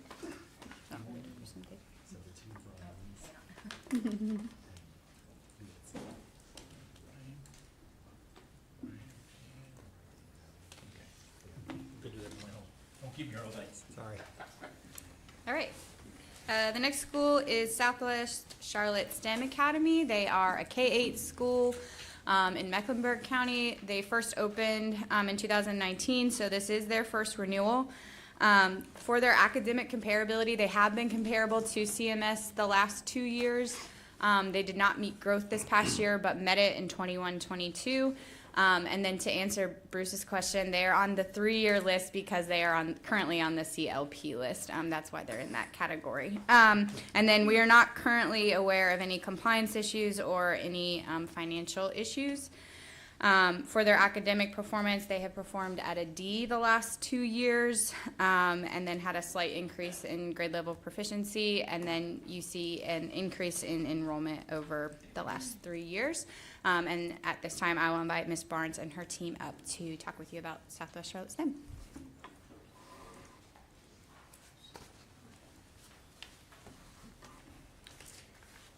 Good afternoon. Good afternoon. Hello. Kellen Nixon, Board Chair for Southwest Charlotte STEM Academy. It gives me great pride to stand before you all today to, in a sense, share with you the growth. We are a STEAM academy there in the Still Creek community, residing in Charlotte, North Carolina, one of the fastest growing areas in our country. And with that growth, you will hear in our presentation that we've been able to not only harness the growth of our great Queen City, but we've been able to leverage a lot of equitable education around STEAM education on behalf of our Rising Rockets. Joining us today as well, we have our past board chair, Jose, and a few incoming board members, both Leonard and Tasia, who Leonard is actually a parent of one of our Rising Rockets as well. So we are excited to kind of induct them into this process as well. I want to talk a little bit about the highlights really quickly. As you can see, we were here in 18, received the approval and opened in 2019, building a safe and programmatically appropriate facility that has been bonded out. And that is in conjunction with the 50 classrooms, cafeteria, gymnasium, as well as the other amenities on our campus. We're hitting enrollment targets, as you can see. We have grown 840 students for the past 2 years with a very healthy wait list. When we think about the Charlotte area, that area of Still Creek is a booming area for real estate and residential opportunities for families, and we are definitely in the top heap of schools that they have to choose from. Receiving a clean audit since the inception is something that we pride ourselves on, with carrying $5 million worth of net position and a debt service coverage.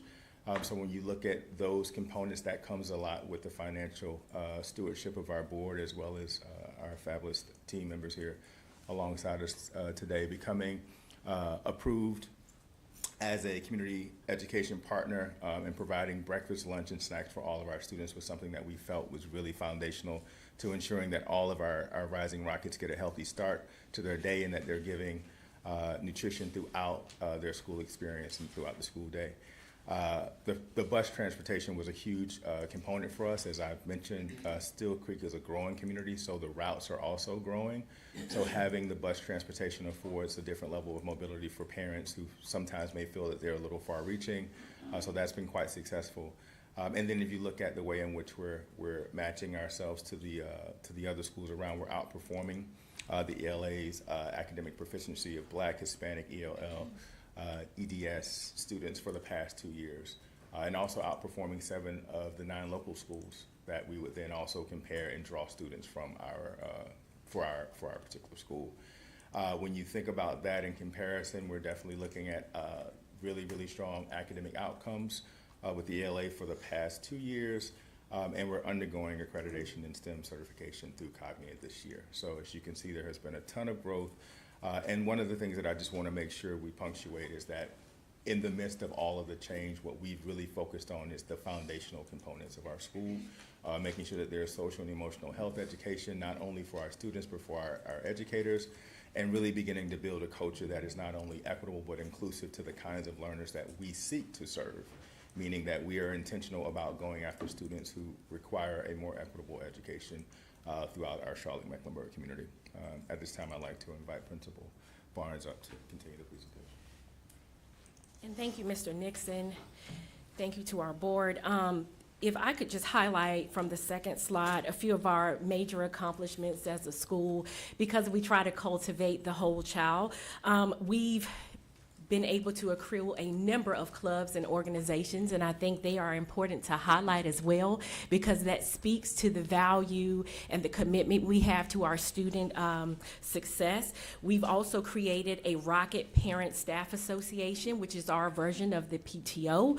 This year we actually added the staff component because those teachers need to be valuable in the feedback and the organization structure there. We have a wealth of STEM, robotics, and Lego clubs. We have a 4-year partnership with DigiBridge, which is one of the state's fastest growing STEM organizations. During the pandemic, that organization helped our students with free kits at home that they could use to continue to cultivate their understanding of STEM and grow their love and passion, and to make sure they continue to support the learning loss that we endured during that time. Outside of STEM and academic related clubs, we have Chess Piano, a DJ club that I take a personal liking to. I always say that's my dream job one day. And arts-based after-school organizations. We have Jumping Dreams, which is a double Dutch team. So just to stop right there, we cultivate the whole child again, whether it be physically, socially, emotionally, and academically. In athletics, if you fly over, which I'm sure many of you do, you will see our beautiful field that is very, very close to the airport. And I mentioned that because with our field, we've been able to attract external partnerships, but we also internally are able to support that component of athleticism with the students, because we know that's an important part of their growth in the learning process and as well. And we're headed to the playoffs this week for volleyball and soccer, so we're really proud of that. But we do have a full comprehensive sports program. As we move to our third slide, and I'm sure you've had an opportunity to review this, we have some performance comparison data in our LEA, which you mentioned before, Ms. Cook, which is Charlotte-Mecklenburg schools. In terms of our historically marginalized subgroups, such as Black, Hispanic, and ALES, SCSA is outperforming the neighboring district. In terms of our economically disadvantaged students, SCSA is performing at par with our neighboring district. And so you do see the data points that are listed here.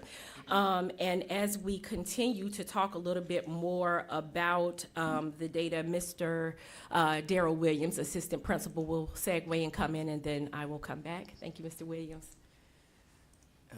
Absolutely. So on the following slide, you'll see the information as it compares to some of the schools that are in the district that are around us. So you can see the schools that are on the screen. We decided to go with a 6-mile radius because we bus from a 6-mile radius. So these are the other options that students have to go to schools that are in the area. So we have the same students dealing with the same socioeconomic challenges and things of that nature. If you notice the list again, which I'm sure you have, you already looked at it, you see that we outperform 7 of the other schools. But you'll notice that it's a combination of both public charter schools as well as traditional public schools. But we are the highest performing, that is a K-8. And if you look at all the data that is on the screen, the other K-8 schools are a little bit lower. And I'm alluding to this because in a moment on the next slide, you'll see how our data performs in the K-5 space as compared to the 6-8 space.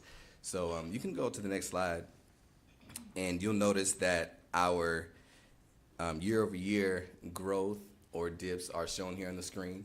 4 out of 6 grade levels grew in reading, 4 out of 6 grade levels grew in math, and 1 out of 2 grade levels grew there in science. So you can see we've looked at the data, we've seen how we're growing over the course of the year. We understand why we didn't grow in some of those other areas, and that's exactly what we started focusing in on. As I mentioned earlier on the previous slide, if you look at our 3rd, 4th, and 5th grade performance data, we have, out of the 7 tested subjects, you'll see that 6 of them registered as proficient, whereas we just, that 5th grade science, we need a little bit more work. But we sat and we looked and we decided, what are the things that we need to do in order to grow? This was, as we looked at this data, we were not satisfied, and we recognized that since we're not satisfied, what are we now going to do about it? And some of the things that we began to do were, this year we implemented a new coaching framework, because we recognized, again, that middle school math, that middle school data needs to grow. And we did not have highly effective teachers in those positions prior to, so we did a complete shakeup with the middle school staffing. And as we stepped into this year, we said, rather that we can't affect the pool. We all know the pool is what it is. Everybody's looking for highly effective teachers. We decided we were going to create highly effective teachers, and we hired an instructional coach that's helping to coach, again, with that intentional coaching framework, to coach the teachers that are within the building. As well as hiring an interventionist and reshaping what intervention looks like, not just in K-5, but also in 6-8. And we decided to work on these things, again, to help strengthen the areas in which we're already proficient, but then noticing where our deficiencies lie and asking ourselves how we can grow. And I'd just like to add that this is a conversation that we would have had it not have been a renewal year. We sit down, we look at the data, we ask ourselves, what are the things that we are doing well, and what are the things that we need to improve on, and we put strategies in place in order to grow, and that's what we have done.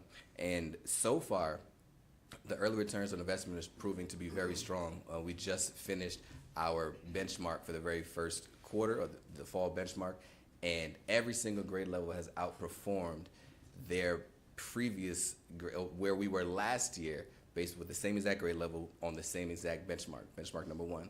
We're using the same protocol, the same strategy, the same structure in Case 21 to test our benchmarks. Same standards were assessed, but this year every single grade level has performed better than they did at this time last year. So that's just a testament, again, to the work that we've been doing, and we fully anticipate and expect to maintain that growth throughout the year and to continue to excel. Thank you so much, Mr. Williams. Mr. Williams has been very instrumental in the support with our focus this year around the coaching model. I just want to reemphasize what that looks like. So we've used the Get Better Faster model, which is a 90-day coaching framework to support the intentional growth, to expedite that process with our teachers. That's especially important when you have beginning teachers, or when you have teachers that may just have some gaps in their understandings around their standards and so forth. I like to call this year the second year that we were robbed of because of COVID. And even with being in new school in 2019, we had so many things to focus on: enrollment, all the other things around it. And then 7 months into our year, 7 months into me being a new principal, boom, the bottom fell out from us. And we had to pivot just like the rest of the world. And while we don't have our own personal pandemics, we all suffered through the same one, we had to approach some things differently as a school that still had red clay in the parking lot from just being built. And so I know that with time and with the intentional focus that we've already presented here today, that we will come back to you as a letter B school in our next visit. I also want to bring about a few other improvement strategies, such as our master schedule, which has been modified to reflect a better balance of intervention during the school day to support our tier 2 and 3 students. We have intentional after-school tutorial that started as early as September when we came back after the Labor Day break. Again, I want to mention our robust coaching framework that we use across the school. When we had our renewal visit and we got the feedback from Ms. Cook and the constituents, we took that feedback to heart. We went over it like a fine-tooth comb, and we took that feedback and we hired the interventionist, the coach, implemented a school psychologist and some other things to support that as well. And as a result, here we are standing before you today, and Mr. Nixon is going to come back and close us out. Awesome. So as you think about the next 5 years from a goal perspective, we want to make sure that we're clear that, yes, it's important to be data-driven, but it's more important to be data-informed. And this data that we sit before you today, that you all were privy to before our presentation, we're aware of and we're informed by that data. With that being said, our goals are to close that achieving gap between the subgroups by at least 3% per year until it's non-existent. The second bullet is most important, right? As Principal Barnes alluded to, when we come back before you, we will be a B school. The way in which we see that happening is by increasing our school performance grade by 5%, which we are 5% within a D to a C. So if we actually make this, and when we make this increase, that will get us into a C with an additional 2 to 3% increase year after year, which will fall within the B category. So we are informed by the data that we have that will get us there. And last but not least, improving math achievement in middle school, within our middle school students by at least 10%, by at least 15% for Math 1 students. We are really looking at differentiated learning across the school, specifically in math. We know that that's a place where we have to really meet students where they are and provide equitable support so that they can grow in those math scores. So as you can see at the bottom, we are formally requesting a 5-year renewal based on renewal guidelines. We understand that we are currently falling within the category of a 3, but we're hoping that you all can consider the things above and beyond the academic performance that we're in pursuit of to consider the 5-year renewal. Thank you. Thank you so much. Questions?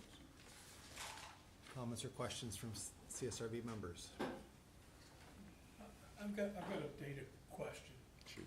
So I see that they met growth in 2021, 22, and then they did not meet growth the next year. Is that based on these GLP numbers above in the academic performance, or I'm not sure where that, I just want to understand where that comes from. I noticed they met with a lower number than they did the next year when they didn't meet with a higher number. Is that, are those related? You can increase your proficiency, and they've closed the gap a little bit on the proficiency, but still have not met growth for that cohort of students from one year to the next. So they closed the gap more, but no longer met. Slightly closed. Okay, the target's moving from year to Right, year. because they're improving, and so it's Okay. harder to hit the next milestone. Okay. And that's, I think, isn't it SAS who, yeah, they have a formula for calculating that. I think a lot of people would love to know how that's done, but they do look at, That's Bill they look at Sanders' individual secret students, sauce. and then they decide, you know, and where they should be moving, and then how much they met. I don't think it's that complicated, y'all. But one of the things that I'm struck by is that effectively, you know, to the extent we're relying on that, we've outsourced to somebody else a lot of the decision as to what bucket we're putting them in. I don't have a better option, but. It's the man. But that's what's going on, yeah. I mean, it gives you a predictive score. If you hit the predictive score, you're meeting, if you exceed the predictive score per kid, you're exceeding for that kid, and then based on the number of students that meet or exceed that score, that's how you meet. Yeah. Or if you don't hit it, you're below. It's what goes into that predictive score that is the, Well, I mean, it's a formula based on, Right, it's the man. it's math. yeah. I mean, based on thousands of assessments, but it's very plausible. I would say it's not, I don't know. I would say that per the test matches certainly what I see in the classroom. The best teachers exceed growth by large margins. It matches what I see in our internal metrics. Like, it matches with MAP. If kids are growing in MAP, they're gonna grow. We see the growth on the test. Like, the best teachers produce, at least in my experience. And it's, you know. So I would just say, I guess I have confidence in that metric. For what? For adequately assessing whether or not the school is making progress year over year with kids. So, like, kids that you know are working really hard and the teacher is really strong, like, they exceed their predictive score. So it matches, again, it matches what we see. And Eric, I don't know if you could speak to this, Henderson has never, how many years have you exceeded growth? Every year that they've had it. So, what, 10? At least 10. Yeah. So it's like, and that school has had students go up and up and up over time. So I think I do think it matches with teachers that are not I had a teacher, math teacher last year in middle school. All year I was like, this ain't it. But And it was that he was the only one in school that did not exceed growth. So the teacher that follows a teacher who did very poorly, are they more Yes. likely to meet growth? What do you mean? If I teach a student that last year's teacher was really bad, and this year I'm an average teacher, am I gonna meet growth because the benchmark is different? You have She's a better teacher. She's well, better than the one before, but Yeah, that doesn't mean she's that- better than all the teachers in all the other schools in the I guess state. it depends. You still have to Indeed. grow the kid at least a year based on, they're still gonna predict that it's not like they lower the prediction, they basically, the kid just comes in lower. So, It's different skill sets to Yeah. raise a struggling student Yeah. up that has had poor teaching, as opposed to raise a student up who has excelled, but you still need to grow them. Right. It's it's different different. skill sets from a teacher. There are really good teachers that have trouble with that latter point of taking good and making it great. And then there are teachers vice versa who teach to the top so well that when they have struggling students, they have trouble getting them to a good point. I would also say, I was looking at the data, 11, I think they were 11% proficient in 8th grade math and 25. One or two bad teachers can really pull your data significantly down, depending on the size of the school. Do you mind if we interject? That's pretty Yeah. much what happened with our 8th grade. As you see, the challenges, we actually shifted a ton of our teachers for that very reason, not because they could not grow, but because the ineffectiveness of the teaching. So that was something we experienced. So I appreciate you bringing that out, that data point up, So I Alex. imagine both those teachers did not meet growth by a pretty wide margin. Very red, very in the red. It's a direct correlation. Mhm. Any other questions? Any other questions or comments? Thank you so much for your Thank you. time. Keep up the good work. I'm sorry, can I say one more comment while you're walking over there? I do think that the last point that was made regarding the pursuit of the B, what was needed from a data standpoint to get there, is what I'm hoping, and I'm hoping other people hear this, to hear from people who want to raise the results. Too often, and if you notice, I asked a question to a previous group about what's your goal given your current data, and they kind of fumble around. We just want to be better. That's kind of what they're basically saying. But you guys have basically said, we want to be, we have to grow X% a year to get to that point. We're all in on this approach, and I think that's the way it should sound when somebody's discussing their goals. So, nice job. Appreciate it.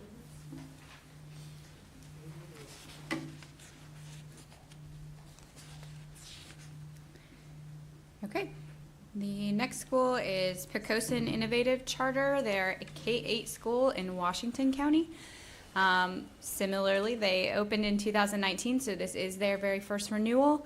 They have outperformed Washington County the last 2 years. So they were 7 percentage points above in 22-23, and then 10 percentage points above in 21-22. Last year, they also met growth, and they did not meet growth in 21-22.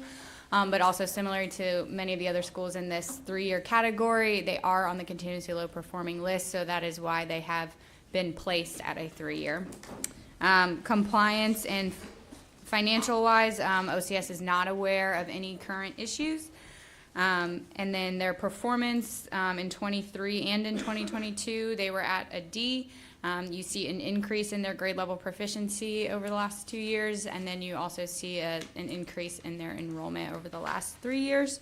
So at this time, I will ask the team from Poquoson to come share with you.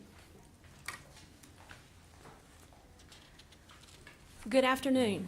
Thank you for the opportunity to come and share with you about our beautiful little nugget of a school in eastern North Carolina. My name is Sheila Comiskey, and since April 2023, I've had the pleasure of being the academic director. So on behalf of myself and our team, this is our board, We want to thank you for this opportunity to share with you a success that we feel like is in Eastern North Carolina. We are located in Washington County, in Creswell. We are very, very rural, but we have approximately this year 260 students. We grew from about 180 last year. About 50% of those students are Caucasian, about 40% of those students are African American, and about 10% of those students are Hispanic or multiracial. We pull kids from multiple areas. We have about 49% of our students that are EDS or 504 or LEP this year.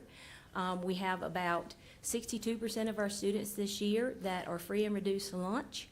But our school is super unique in the fact that our school is an agricultural school.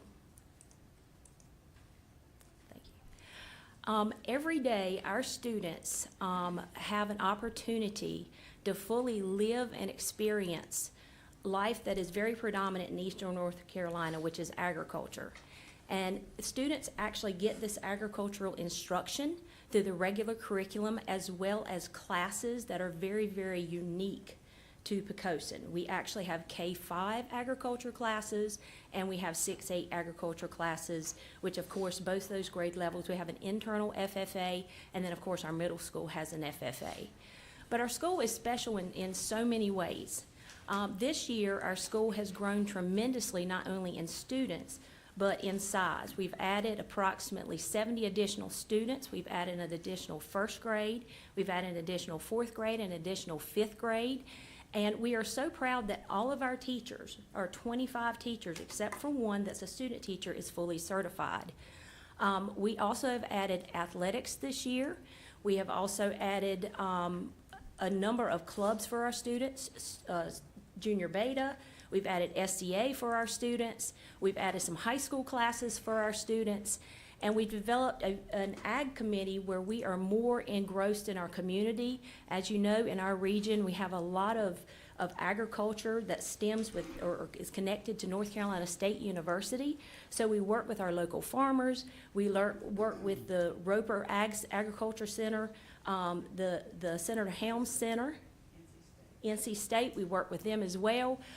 Because we want this to be an opportunity for our kids to learn about careers in agriculture, or if they have an opportunity, want to stay right there in Eastern North Carolina and continue to work. So we have a lot of family farms and we have a lot of students that are connected to families as well. Academically, we are comparable, but this is certainly not where we want to be. We want to grow and we want to make sure that we get out of that D performing status. Next year, our goal is a C. All of our goals in our school improvement plan, we've increased by 10%.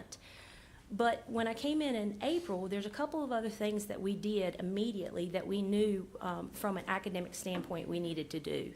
One of those is we had to get the right teachers in the right places. No matter what curriculum that we're teaching, no matter what resources we have, if we don't have skilled teachers that have a heart for children, it's not going to work. So we made some changes and we're seeing great success so far this year. As a matter of fact, we switched over to the state check-ins instead of making our local benchmarks. And with the state check-ins, our students have already made higher this first check-in than they ended last year. So we feel like we've made some good success there. We also have added M-Class, which this is the first year that our K-3 has had M-Class, which is working very well. We're working with Ms. Rhonda Harrell to get MTSS implemented at Poquoson Innovative Charter, which of course that increases the strategies that we're intervening with for our students to provide support. We have remediation periods throughout the day and after school for our students. And so we're really hoping as we move forward that these goals that we've put in place are going to give us the growth that we need to have. And with the parent involvement that we have at Poquoson Innovative Charter, it is astounding. The parents are 150% behind Poquoson. The parents are very supportive of the school, and the parents are very willing to do whatever is necessary for us to help our students be successful.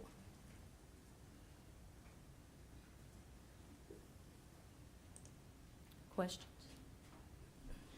Do you have any males on your board? No. Why not? They're working on it. They have had in the past, They have had 2, and they've rotated off, but at this current time, we just have a lot of alpha females. What is it, 9, 10, 11? We have 6 beautiful people on our board. This young lady right here works with me as a co-director, and so we have Miss Lynn West, Miss Laura Biggs, Miss Constance Davenport, Miss Stephanie Phelps, Miss Gabrielle Davenport, and Miss Harrison. All right, thank you. I'd like to add, we have had 2 males. They did come off, one had some health issues, and both of them are older gentlemen, so. Recruit.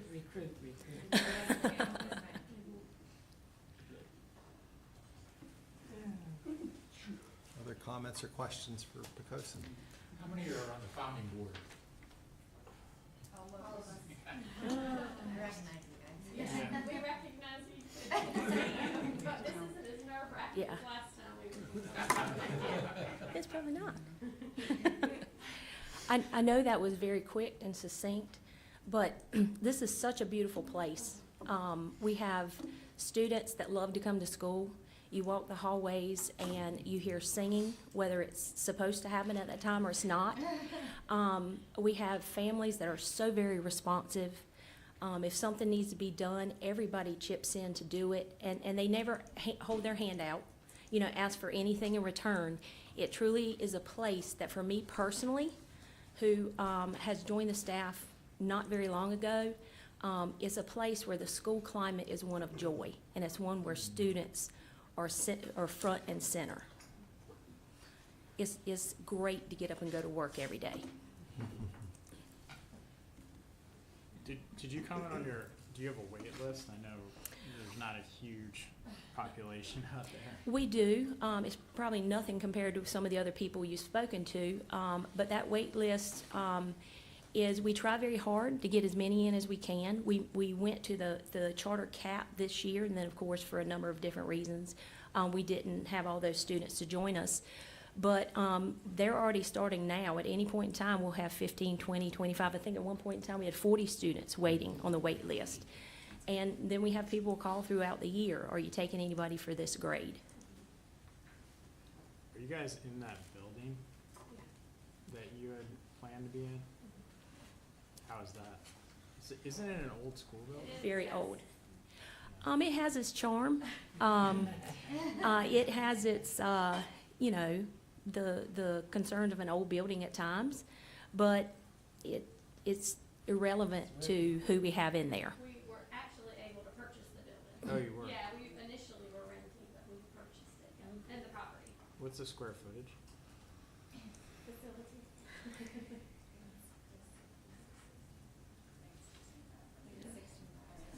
And then we have a modular. We have a 10-classroom modular. And we have an ag building shop. Right. And I think that does speak to one of our major concerns is space. We truly are busting at the seams, having to find unique spaces for our differentiated reading groups to go. But we're making it work, but it's a good problem to have because we do have so many kids that are enrolled, so. What's the recommendation on this one? 3-year, and that's just because of the continually low performing.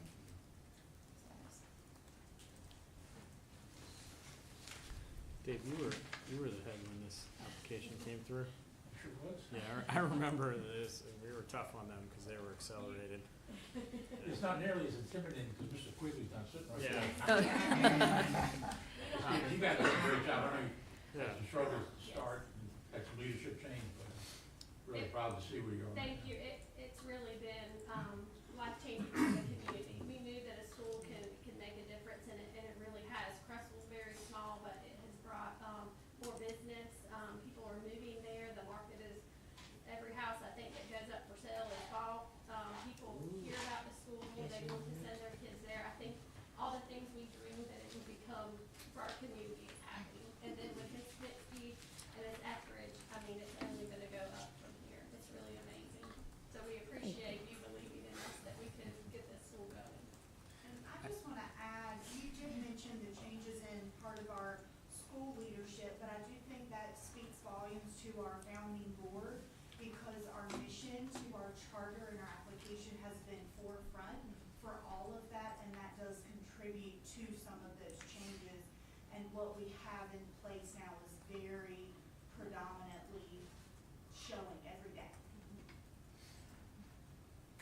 you know, I think I'm excited to see the diversity of the school. That was a question that I had when they were first going into it, and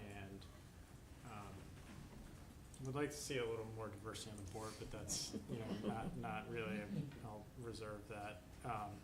But I think that the fact that it seems, you know, pretty evenly split, reflecting somewhat of the school population in Washington County, and I imagine there's not a whole lot of schools that are that diverse in Washington County, and I know that that was a priority for me, certainly, when the application came through, so I'm excited to see that. I would, you know, we want to see the data get better, and that's Right. your, you know, that'll improve the demand for the school, as well as, you know, as well as most importantly, the impact that you're making on kids. But, you know, everything flows from the data. I think you'll have even more demand, and all the things you're saying the school is doing will only get better. So definitely would like to see that. Thank you. And I'm coming to Little Washington, is that what they say? No. That's Wrong Washington county? County. Washington Yeah. County. Little Washington's Beaufort County. I don't know if I'm coming to this one or the other. We would This, love for you to come. well, my son, I think it's the only place I could get a DMV employment for my son's driver's test in like a month. So if Yeah, you, that's I probably think it's- Beaufort I think County. it's that Washington. It's probably Little Washington. Yeah. Okay, we'll see. I don't know. It looks like in the same space, but I'm not familiar enough. I don't know. It looks like it's there. I don't know, but you don't have. Okay, so I'm going to Little Washington. I was gonna ask if you knew anybody over there. It's a small town. You know, tell them to go easy on them. Actually, that's where we send our high school kids, because the lady's very nice. at Okay, the DMV good. office, so you're good. Hopefully, you know, she's listening. Very now. That's good. It's gonna be. We're gonna have to go out the night before, but can't get an appointment anywhere around here. That's for darn sure. Quickly, I would like to make another point.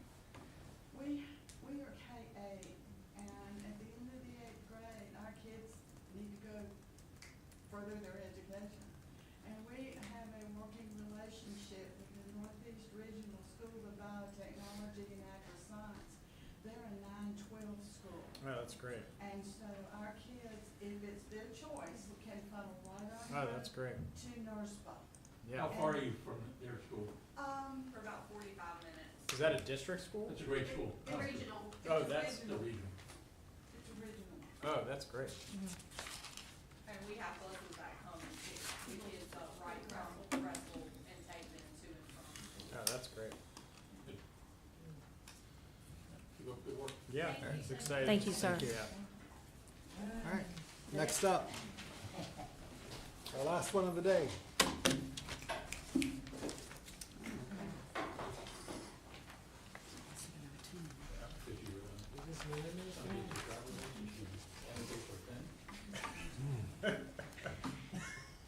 All right.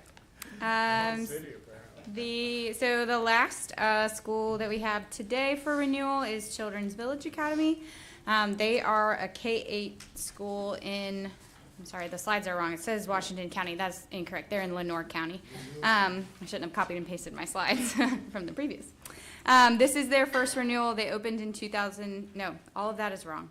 Sorry about that. 1997? Yes, Yeah, they're one of the original schools. OG school. Yes, Yeah. I literally copied from before, and so now I've got myself confused. But the data is, should be accurate. So, they have been comparable, to Lenoir County, for the last 2 years. And they've also met growth the last 2 years. In 2018, 2019, though, they were not comparable and did not meet growth, but they have been on the CLP list, all 3 of those years.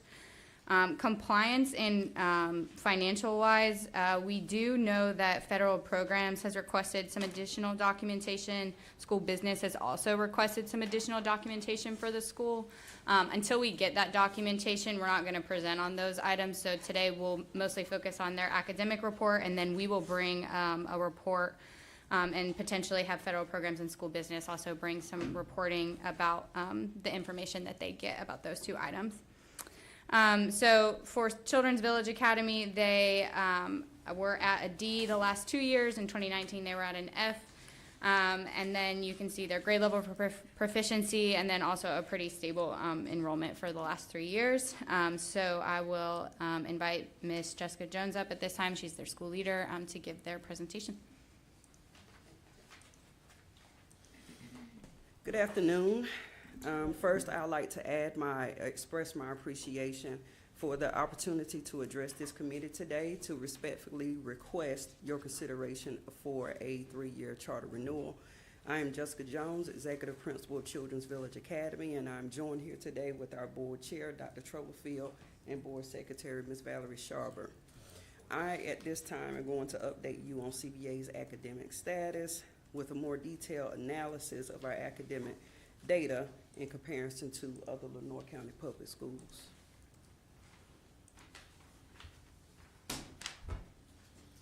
First, I'd like to share, y'all have our PowerPoint? Is it, oh, I'm sorry. I had paused, I'm like looking at it like, it's up here. Well, first, I'd like to share with you some key information about CVA. CVA was established in 1997 as one of the first charters to open in North Carolina. CVA is the first and only existing charter in Kinston, North Carolina. We provide educational services to students in grades kindergarten through 8 in high crime and poverty-stricken neighborhoods in Kinston, North Carolina. CVA's demographics consist of a predominantly black population with 80% identified as economically disadvantaged students. Over the span of 27 years of operation, CVA has been noteworthy in high growth, although proficiency is lower than desired. For instance, in 2005, CVA was recognized as a school of distinction. In 2015, CVA made the list top 25% in EVOS growth and top 50% in EVOS growth in 2018, 22, and 23.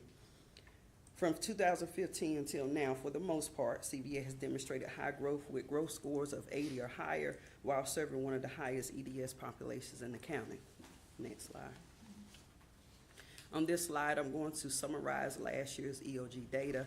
As you can see in reading, there were increases in grades 3 and 8 proficiency, while there were declines in grades 4 and 7, less than 7% in most cases. However, grades 3 and 7 significantly increased proficiency from the previous school year, year 2022. Although most proficiency was low, the trend line shows a positive trend in performance across grades. And in math, while there were clearly significant declines in elementary grades, the middle grades demonstrated significant gains in proficiency, as much as 50% gains in grade 7 alone. This was a celebrated success considering that these were the highest gains we've seen in middle school for several years, since we started with middle school. Again, although proficiency is low, the trend line shows a positive trend in performance across grades. For science, grade 8 science proficiency increased from 65% in 2022 to 81% in 2023. Grade 5 science proficiency declined slightly by 3 percentage points, but remained significantly higher than the 2021 school year. Moving on to some of our challenges identified at the school, I'll start with the decline in enrollment. Has been a significant challenge since the pandemic, with most families choosing the option of homeschooling. Other factors we believe may contribute to the decline in enrollment include a population decline in the county overall. Since 2020, Kinston has had a population decline of 4.5%. Overall, Lenoir County's largest decline was between 2019 and 2020, when the population dropped by 1.9% and continued the average decline by 8% per year. This is according to the 2021 census. Now, looking at our school withdrawal data, we found that most student withdrawals each year are due to students and parents choosing homeschooling, custodial issues, or relocation to other states, counties, or outside of the city limits. Less than 5% of withdrawals are due to overall dissatisfaction, according to parent feedback we received. CVA is making efforts to improve enrollment by considering such factors as policy changes, one being our uniform policy. Our board and I have been revisiting this issue, considering that currently CVA is the only school in the county requiring students to wear uniforms, and according to our parent and student feedback, this appears to be a turnoff for some new enrollees.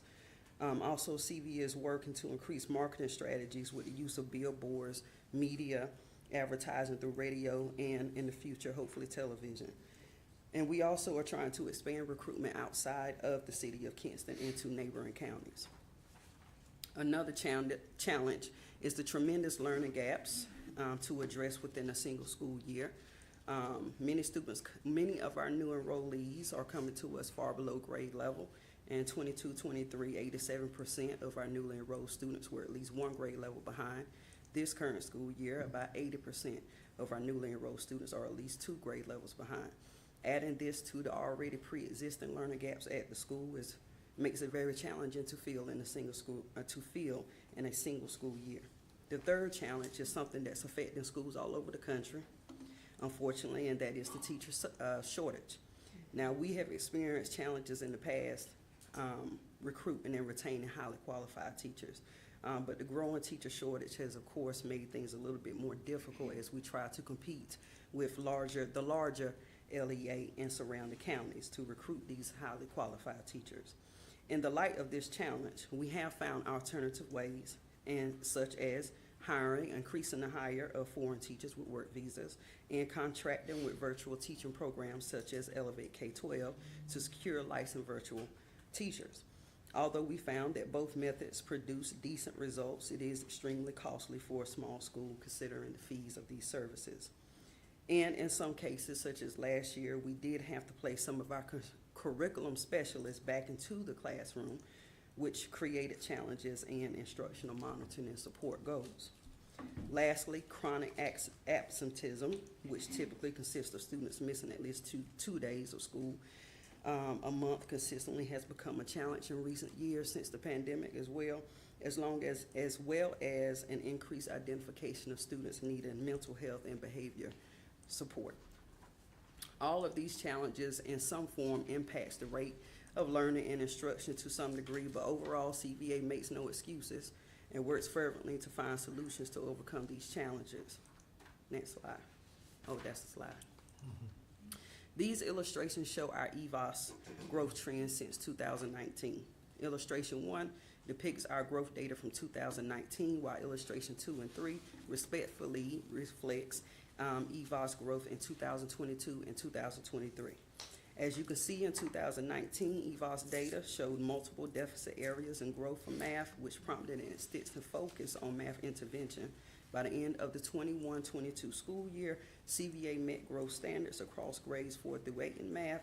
By the end of the 22-23 school year, CVA met growth in all grades except in grade 3 math and exceeded growth in grade 7 math. While CVA has maintained growth in reading since 2019, we recognize the signs of regression in the grades 4 through 8. Therefore, high instructional and remedial emphasis has been placed on tiered level vocabulary and informational text, which are the weakest areas of performance among students based on our assessment data. In grade 5 science, CVA went from not meeting growth in 2019 to meeting growth in 2022 and 23. In grade 8 science, CVA maintained high growth from 2019 to 2022 and exceeded growth in 2023. Next slide. While we acknowledge the disappointment in not achieving our goal of exceeding growth in recent years, we believe that our analysis of the comparison data between CVA and the local LEA reflects signs of academic progress and sustainability. In Table 1 highlights in more detail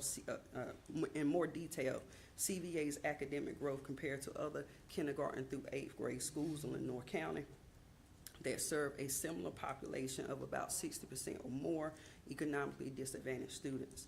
CVA had the 3rd highest growth score in 2022 and 23 compared to the elementary and middle schools in Lenore County, while serving the county's 5th highest EDS population of 81%. In addition, CVA achieved a higher growth score than 2 or 3 public schools in the county that have a school performance grade of C or better. Table 2. Table 2 shows the grade level proficiency compared to the local LEA. CVA has had a higher proficiency for the EDS subgroup than the local district for the past 3 years.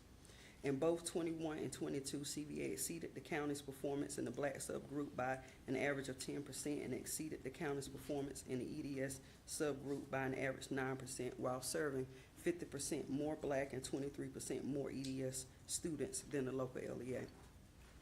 Slide 5.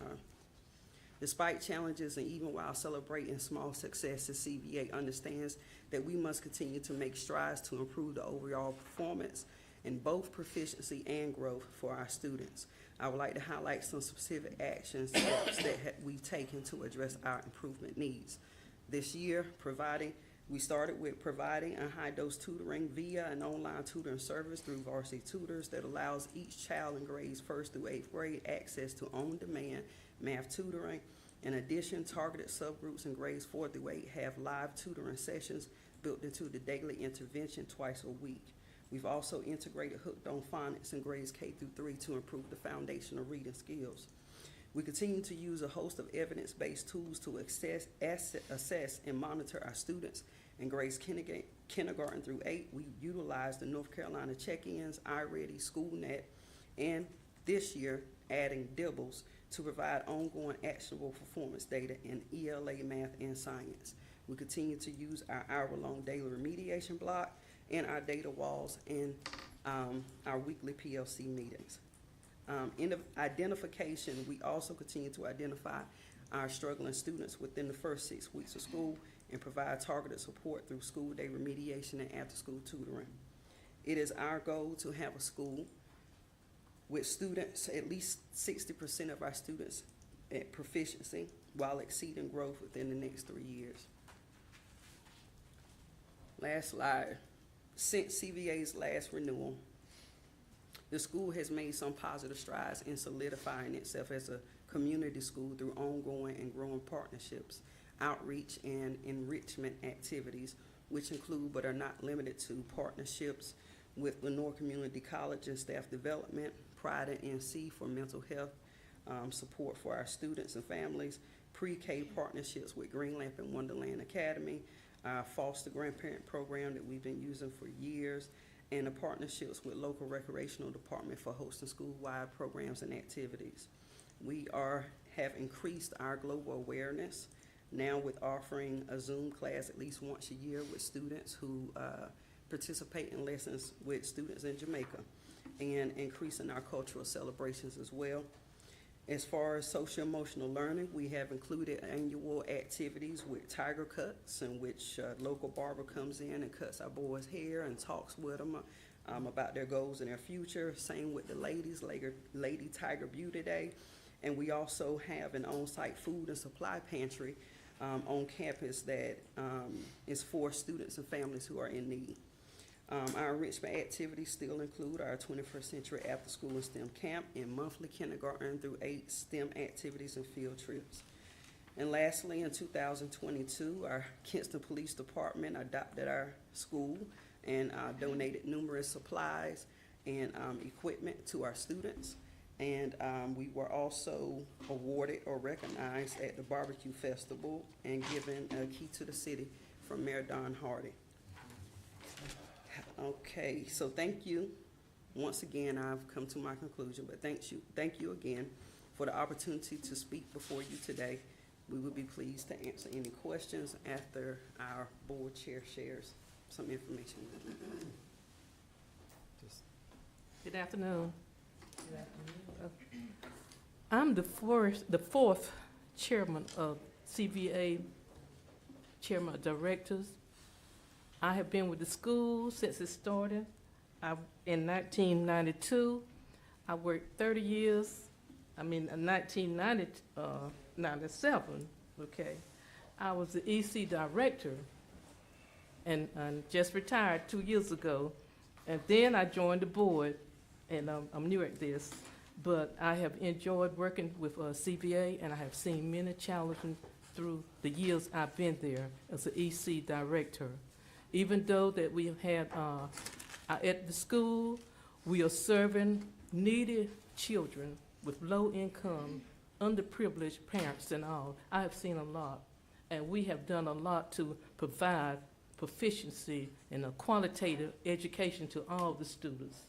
and we have had programs to tutor them and to help them to make success. But we know that we are not where we ought to be, but guess what? CVA is still here, and out of the 38 schools that the state awarded charter in 1996, we are one of the 3 schools that's still here. So we are not where we want to be, but we are striving to get where you want us to be. But I want you to know that the CVA has met a lot of challenges, and the students have gone through a lot of hardships, some of them. We are in a location in Kinston. You probably hear a lot of time where you hear high rates in Kinston, you know, and that's one of the second highest rate in Kinston, that crimes are happening every week. And on our school campus, about 2 weeks ago, right at the entrance at the gate, there was a shooting. 2 guys got shot that particular day. It was about 2:15. School had not even been dismissed. 2 students got shot, and one of them died. And some of the students saw all this commotion, and it did traumatize them. And this is not only that has happened in that community, in our setting. Many things that happened. And we, as teachers, we provide not only educational, academic, you know, but we have been like counselors to those students. We have been like nurses to some of them. We have even taken some to shop, you know, to theaters to get their minds off in different things that they've been confronted with. And we just like a family, because in this school, it's like a village, you know. We don't want no child left behind. And so we are still doing, I feel like we have very well qualitative teachers that are doing their very best, but we are striving still to try to bring our students up to par. And so we're going to continue to work with them, and we ask you all to work with us and consider renewing our charter for another year or so.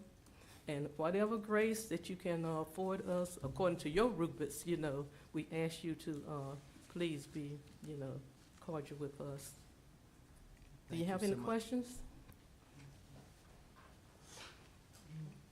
Jessica, you mentioned the declining ADM or population in the county. What's your Yes, current ma'am. ADM? My current ADM right now is 148.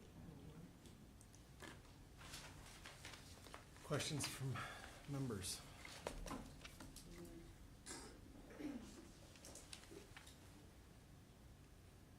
Okay.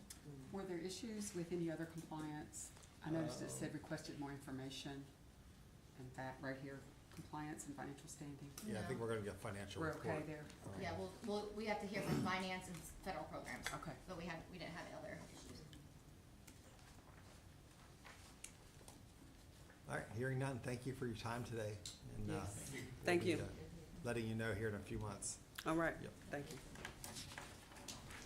All right, that concludes the agenda today, with the exception of the director's report. We do have one item Yes. that we're gonna ask you to vote on. And as part of your report, you're probably already planning this. Can you give us a quick rundown on what the December and January's agendas are shaping up to look like? Sure. I'm gonna do it from here so I can use the screen. So you have selected one more school, the Hype School, to go for a second round. So in December, we will have, it looks like 6 final interviews. Those will be your 6 schools that have their second round interviews. We've been in the process of collecting those questions from you guys and the answers from the boards. We'll work on the Hype application following this meeting, and then that will close out the application cycle for this year. And we will open up in January for the next cycle. So that's next month, and then next month we will also continue the renewals. We'll have a few, I think, 3-year recommendations that we're not able to attend this month, and then we'll start with the 5 and the 7 years In December, we will also begin hearing from finance and federal programs for any schools that are having, that need to have compliance reports presented from those divisions specifically. And I think that, is there anything Can I else? ask, I don't have it on my calendar, Mhm. I'm sure it's already set, the dates on the December meetings? I think it's the 11th and 12th, but I'll send that, yeah. I'll send that out, and then, so that's next month, and then a quick, item that we wanted to bring forward to the board. Bruce and John joined me last week at the state board meeting, and we presented the new renewal guidelines, which of course you saw and heard a lot about today, and you've seen for several months. And we did receive some feedback, and so in communication with John and Bruce with leadership, we decided to include, to kind of firm up some of the language in here based on 2 of the recommendations we received from State Board. It's my understanding that I'll be back at State Board in December to ask for approval of these renewal guidelines, because they were part of the State Board policy. Now, of course, this has all changed a bit, but we still would like to bring that forward and hopefully receive the State Board's blessing. So, the only thing that we have changed, it was asked that, or recommended that perhaps the language that we have included about targeted subgroups match the language that's in the 10-year statute so that it's all aligned. So you will see up here, what I have in highlight, essentially we had previously said that the CSRB may also consider the comparability of student subgroups or grade levels to the LEA. So we were saying basically you could compare the subgroup data for, and grade level data for a specific LEA if the school wanted to bring that forward. That is still what the language is saying, but we've added language to these so that it aligns specifically with or mirrors specifically the 10-year statute. So what it says now is that if a school's charter results in it providing services to certain targeted subgroups, CSRB may also consider the comparison to the academic outcomes of students in the same subgroups and in the local school administrative unit where the school is located. And then comparability and grade level academic outcomes may also be considered. So essentially saying the same thing, but we've made the language align with the 10-year. And that was based on a recommendation. And that would go in the 7, 5, and 3-year. And then the only other thing we've added is there were questions that came up regarding what exactly are we looking at with compliance. So we've included a sentence here which states that compliance issues may include but not be limited to findings within the following programs and divisions: exceptional children, federal programs, beginning teacher support program, child nutrition, and accountability. So essentially we monitor compliance from every division within the agency and even some outside the agency, such as, compliance requirements of like DHHS. But we wanted to kind of have a list here so it gave some indication of what we are looking at, but not limiting what we may look at. Any questions on that? So it doesn't list like school business finance, is that captured somewhere else? Well, in the actual guidelines here, we have specific things related to financial noncompliance. Okay. So we could add it, yeah. I mean, it would hurt. Yeah, yeah. You don't make the sentence just to include it. That's a big part of it. Yeah, You said school business? school business, yeah.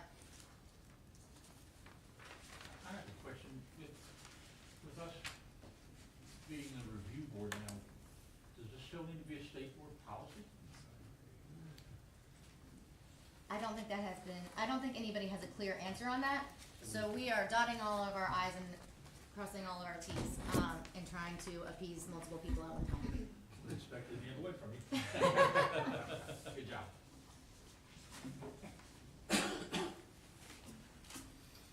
Any questions on that? Can I get a motion to approve these edits to the renewals? Cameras, you say someone. So moved. Stephen? I need a Go ahead and first. state the motion, please. Well, I'm asking for a motion. Right, you can state it. Well, the person asking for, gives the motion usually. Stephen, can you state the motion? I move that we accept the recommendations from the Office of Charter Schools for the update to the renewal policy. Thank you. Can I get a second? I'll second that. Any discussion? Hearing none. All in favor, please say aye. Aye. Any opposed? Aye. No, okay. Thank you. All right. Ashley, just one quick thing about December. We have the 6 second interviews in December, but we still have a bunch of renewals in December too, correct? Correct. Yeah, we So could there's- technically push some of them out There's of the no going into the applications. holiday break, Yeah, easing into the holiday break. yeah, we could, well, we can talk in, as we work on the agenda, but we could definitely, if we wanted to move some of those second interviews to January, we could do I just that. wondering out of the group particularly that we interviewed today, the other second round interview applicants got more A than long 3 time, yeah. weeks to get ready for the second round, right? That's true, yeah. So, Yeah. so we can talk about that in And they leadership could call. benefit from more than 30 days. Yeah. True. All right, can I get a motion to adjourn? If I could interrupt for just 1 second before we adjourn. So when you're in a school, you get the opportunity to do Principal Awareness Month or Principal Appreciation Month, and we don't necessarily do that at this level. And so our office, although we appreciate the leadership of the review board, of course, we wanted to take just 1 minute to recognize our leader, Miss Ashley Baccaro, who also is not only a great leader, but has a birthday on Friday. And we wanted to make sure that you were recognized in public, not only for your great leadership, but, for aging well and having a great birthday on Friday, and you're awesome. We love you. We got you a day off. Got that? Get a day off. Yep, put that in General Assembly, and they said, sure. So Friday, you have the day off as well. Very good. Thank you, guys. Oh my gosh. Thank you, Ashley. All right, we'll see y'all in a few weeks. I know, it'll be here before we know it. Can't wait to see everybody in 2 weeks.